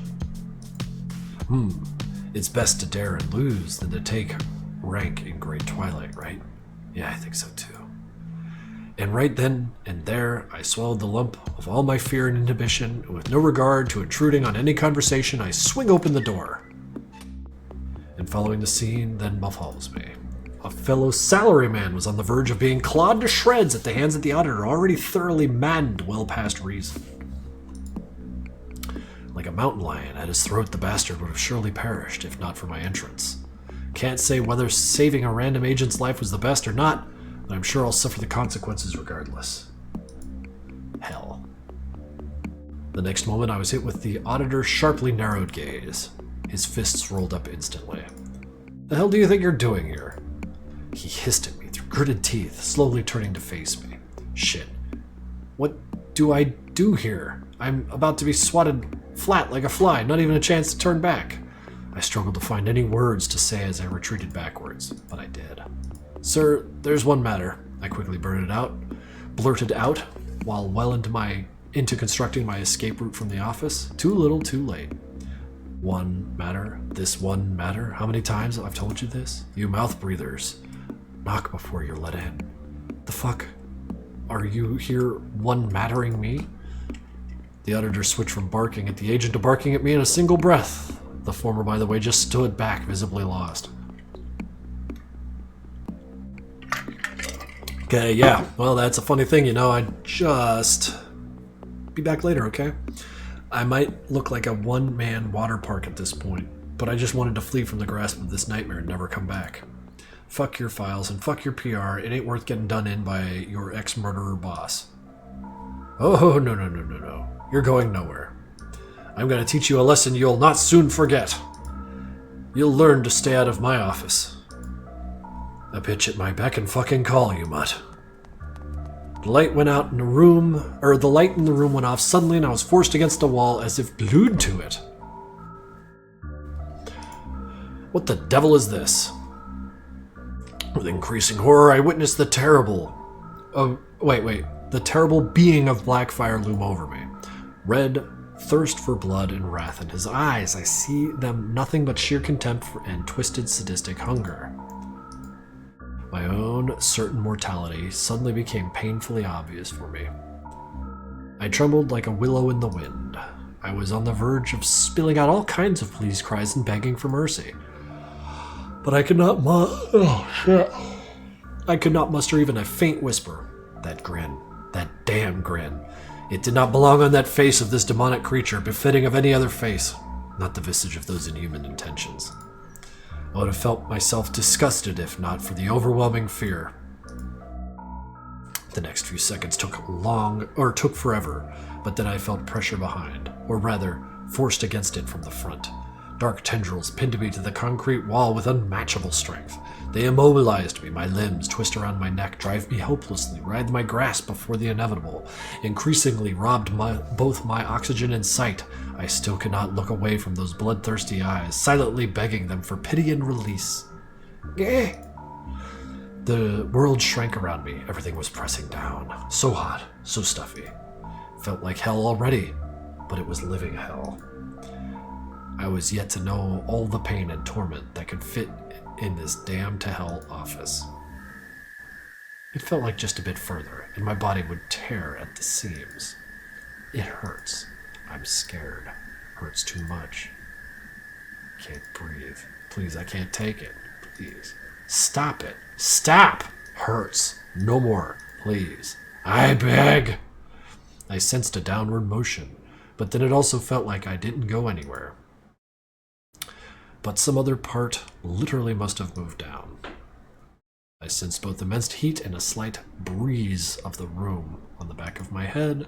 Something warm poured on my head, soaking into my sweater. I felt a shiver in my limbs, strewn limp across the cold floor. It's so hot, difficult, and it hurts to breathe. I only hear ringing. All my thoughts are scattered. Why? Why me? Why am I still conscious to feel it? Why didn't I die?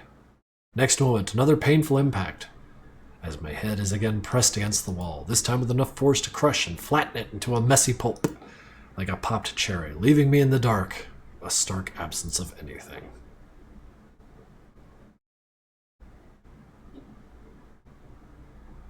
He smushed my fucking skull. Asshole.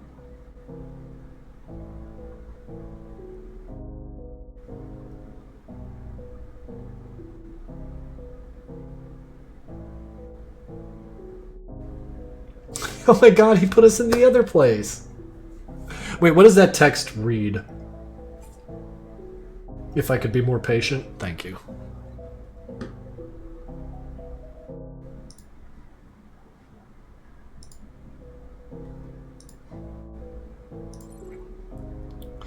So, we're just gonna listen this time.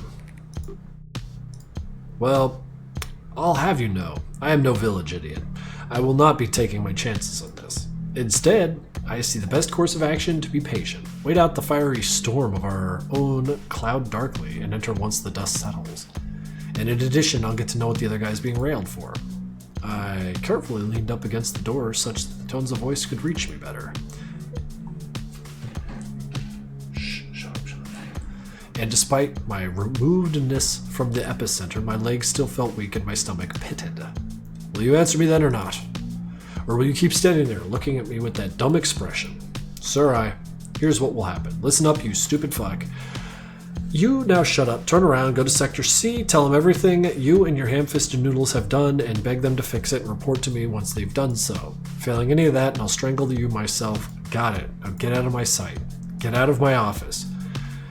A crash came from inside, and I hurried away from the door, readying to hide behind it in thereafter, and not a moment too soon. It violently swung open, and the familiar before seen agent stormed out of the office, dashing down the hall, adjusting his tie. Oh, bye-bye. The rapping of his polished shoes echoed fainter and fainter as he sped out of sight. Hey ho, have you heard of the brand new sound? It's a cross between Jimi Hendrix, Bosophus, Cher, and James Brown's called Heavy Hometown. Them's a lot of words, but I am winning. Thank you for the bits. Seems like he was too distracted to notice me. Then again, why would he even care? He's got bigger fish to fry than catching some loitering. But I now felt quite distraught, and my thoughts and feelings from 20 minutes ago came at me once more. Now, however, this nightmare born of agently fear could be felt as pulsing ache in my guts. As if I was vivisected and stuffed full of winding and twisting well-barbed wires, which would then most certainly pierce my flesh, making me writhe in agony at every motion I make as razor-sharp edges mince my innards to a pulp. And like a serpent from wild and vibrant tropical jungles, the wire would make its way all the way down every passageway up and through. It would leave 1,000 tiny cuts, making the red liquid, sometimes known as blood, leak and squirt all along, pooling and drowning its victim. Suddenly I felt I was struck by a 2x4, my vision went double, and in the same breath back to normal along with my mental. Gone were the stomach pain, ringing in my ears. Maybe I overthink things too much, make myself too nervous. That ain't good. I lose grip on reality. I don't like to imagine how I must look during such episodes. Well, whatever happens, happens. I stepped inside to my ex-boss's office. Leaving the door unattended, it slammed behind me at the very moment, which naturally left me a bit shook. Now I was actually just like a little puppy. This is the third time he referenced himself as a little puppy. Yeah, a little puppy energy. Now it was actually just like a little puppy tossed into a cage of a ravenous predator. Fuck, spun around and around my head. Wait. Spun around and around my head as did my eyes scanning the room to acquire my ravenous predator. Drenched in what at that point must have been buckets of sweat. Fearful, I stumbled backwards towards my escape route. I ain't ready yet. I need a little more time instead of barging into the auditors, especially when he's this mad. Getting lost in my panicked thoughts, I again forget what I was even meant to do. So instead of anything, I just pressed myself against the wall, shutting my eyes and tight to the point of seeing circles. I'm gonna die again. The thumping in my chest pulsed in my temples, disorienting, all-consuming. Damn it! This is really how I'm gonna die? Not even because I did anything? Suddenly, the heat came over me. I found myself now a wizard, flanked by ice and fire on both sides. But perhaps this is rather how it feels to be a dead man. Well, in that case, goodbye, cruel world. And what are you supposed to be here? Here to test my patience as well? A heavy hand gripped my shoulder with its talons and shortly thereafter tossed me aside. You're going to make something fall off my desk with as much as you shake. Why are you trained to operate in high-stress environments? Subordinates are shook easier than Chihuahua. That's a funny way to spell it. Now I found myself face to face with my fear. All that's left to do is face it. I opened my eyes. Ah, it's you. Spoken right over my ear with a still harsh but calmer tone. Surprising that even despite your unremarkably standard appearance, I still remember you, 788. I meekly shook my head like a wet dog trying to shake off a sweat. Damn, this is not good. What am I gonna say? Just tell him I came back to expunge the records just because I'm a coward? Really? That's so pathetic. But even more, seeing how he must know well of my shame. Okay.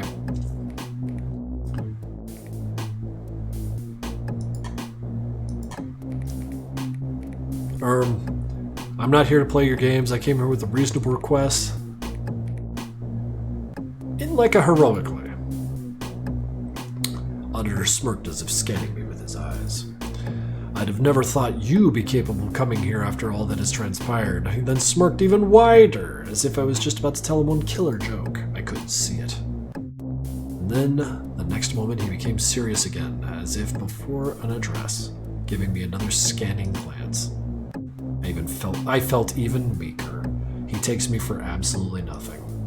Right then, spill it. What are you here for? I got something for you here, Sooty. His expression noticeably changed as he stared blankly. I could feel something invisible break between us, shatter. Was that his ego? Alien red eyes drilled into me wordlessly, looking for the exact but one answer. What did you just say? After a minute, the auditor once again foxily narrowed his gaze, and his face twisted with aggravation. Listen here, mutt. You seem to forget who's paid for clone batch you've been born from. Who's so leniently chosen to merely fire you for the fatal mistake that cost the agency a lot of resources? Every next word came louder than the last, slowly turning them into an outright threat. It was getting uncomfortable. Uncomfortable is not it. It was terrified. Why did I even let that slip? I should have kept my mouth shut. Instead, the auditor had already clenched his sharp-pointed teeth. His eyes were darted as he was contemplating the best means of shutting it for me. The very next instant, I was whipped across the other side of the office. My legs got caught on each other, making me stumble and fall right into the chair, which seems to have been miraculously planned to have happened by the auditor all along. Sir, Oh, really? There's even... Because, I'm feeling kind of exhausted. After this whole auditor thing, I need to, take a break. I think I've seen enough for today. After we get through this auditor stuff, I want to see how it goes. I didn't have enough time. Uh-oh! Before I could make sense of what happened, I felt a searing sensation around my legs. It instantly vacated my mouth of any words. I felt tears fill my eyes. Was it the sulfuric stench of my fear? I couldn't tell. Struggling against the latter, I looked away from the infuriated auditor and down to the floor to make sense of the former. Right under my feet, black tendrils creeped up from the floor the floor. Their viscous, oily flames had the same consistency as the auditor. The snake-like tendrils writhed and rose up slowly, winding around my legs tighter and tighter. I feel hopelessly panicked as in my full sight, nothing but death slowly creeped its way into me. The light in the room went out. Once more I was tossed, plastered into the wall, and now totally enveloped by and dominated by the deathly scolding binds. Before even that reality could sink in, another jolt, and then I came to, nearly face to face, inches below level with the auditor. He peered right down to my soul, unblinking, soundless, statuesque, a silhouette of death itself looming over me, a statue of vicious, bare-taloned death grip, ready to close, rend and destroy at any moment. My body boiled in searing, maddened agony as ripe, coagulated blisters consumed my flesh, as it's already been bared of torn clothing. I, realizing the hopelessness of my situation, the powerlessness, I shut my eyes tightly and sobbed, fully submitting to pain and despair. But my tears boiled right out of my eyes from all the suffocating heat, the immense pain of it, the stinging. My eyes, sore and inflamed with palpably bulging capillaries, felt as if ready to burst from under my eyelids.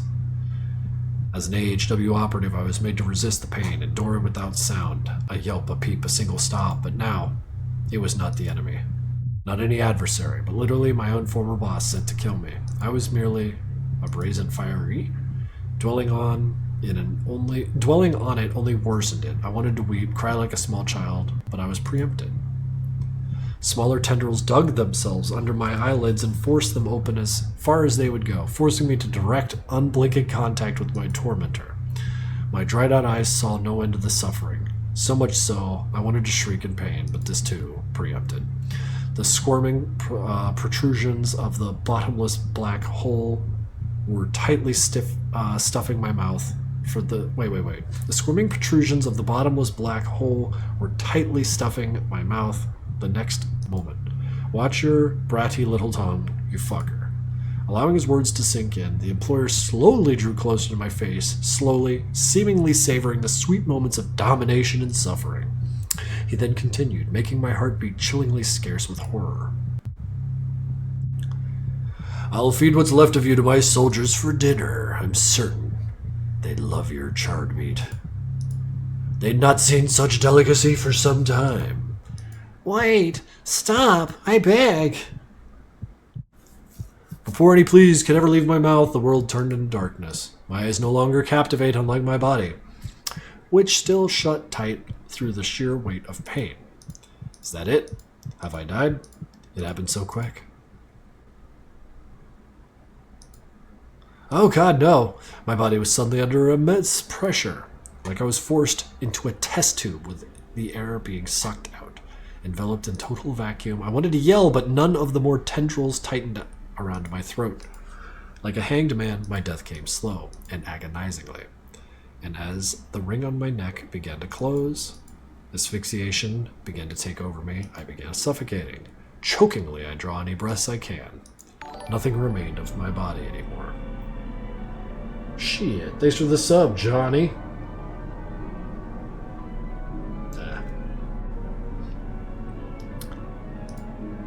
Just desperate flesh and sinew, torn and calcinated. Eyeballs burst from pressure. Empty sockets drained blood onto my face, only to be burnt and congealed right there from the infernal heat. The pain was overwhelming, that it overflowed past any possible threshold and now vanished into nothingness. All my thoughts reduced to a point. Dissolving into the emptying void of a dying mind. One last terminal scythe.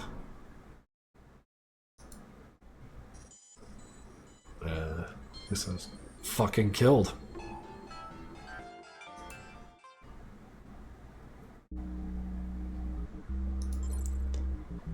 Let's see here. There's so much to like.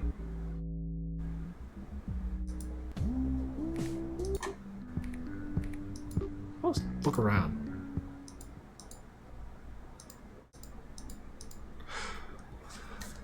Alright guys, this is where I'm going to go ahead and point out that I've been streaming this game for about almost 5 hours now, and I think I need a break from this. We might come back to this, because it looks to me like there's a shitload more of it, even for the demo.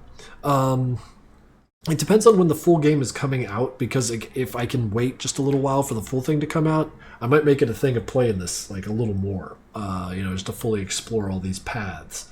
That said, I am feeling a little dried out, little beat to shit. 5 bits from a Mr. Man. I want to go home. So go home you shall. I am freeing you to go home. Is this game worth a try, or is it cringe? If you like VNs, it's worth a try. Yeah, because they went all out for this. This is a very, very fleshed out, like here. It's an extremely fleshed out visual novel. So we've got a bunch of saves here. I could come back and explore from this hub. We can kind of see what's rest of the auditor, as well as the other hallways and stuff. But yeah, you could probably hear it in my voice. That said, as for streaming, I'm certainly going to be streaming again tomorrow. That will be the anniversary of Madness Project Nexus's release, and I kind of wanted to play a couple mods on stream. Get Dark Signal on here and have him explain himself to us. By the way, how's the incident going? It's done. I'm just waiting for the music, man. Once the music's ready, I will get that out for you. And as far as the judging goes, we're still working that out. In fact, after I have some water, I'm going to jump into a call with them and start sorting that shit out. So, yeah, my day, plenty left to do. So, thank you guys. Thank you, Just a Silly Ghoul. And we'll see you tomorrow, maybe. It'll be just like a little short and formal stream, but it will be here. Probably tomorrow, anywhere between 1 and 3. Just a couple hours. I wanted to play some Project Nexus mods. So...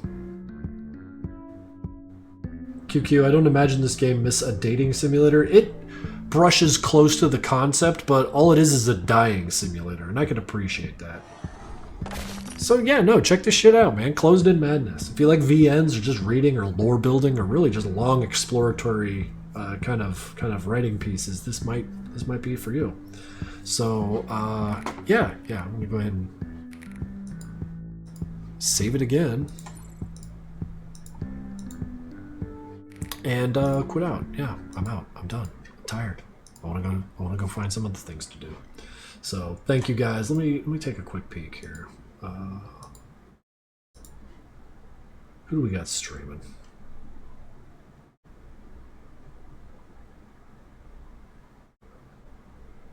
Don't matter.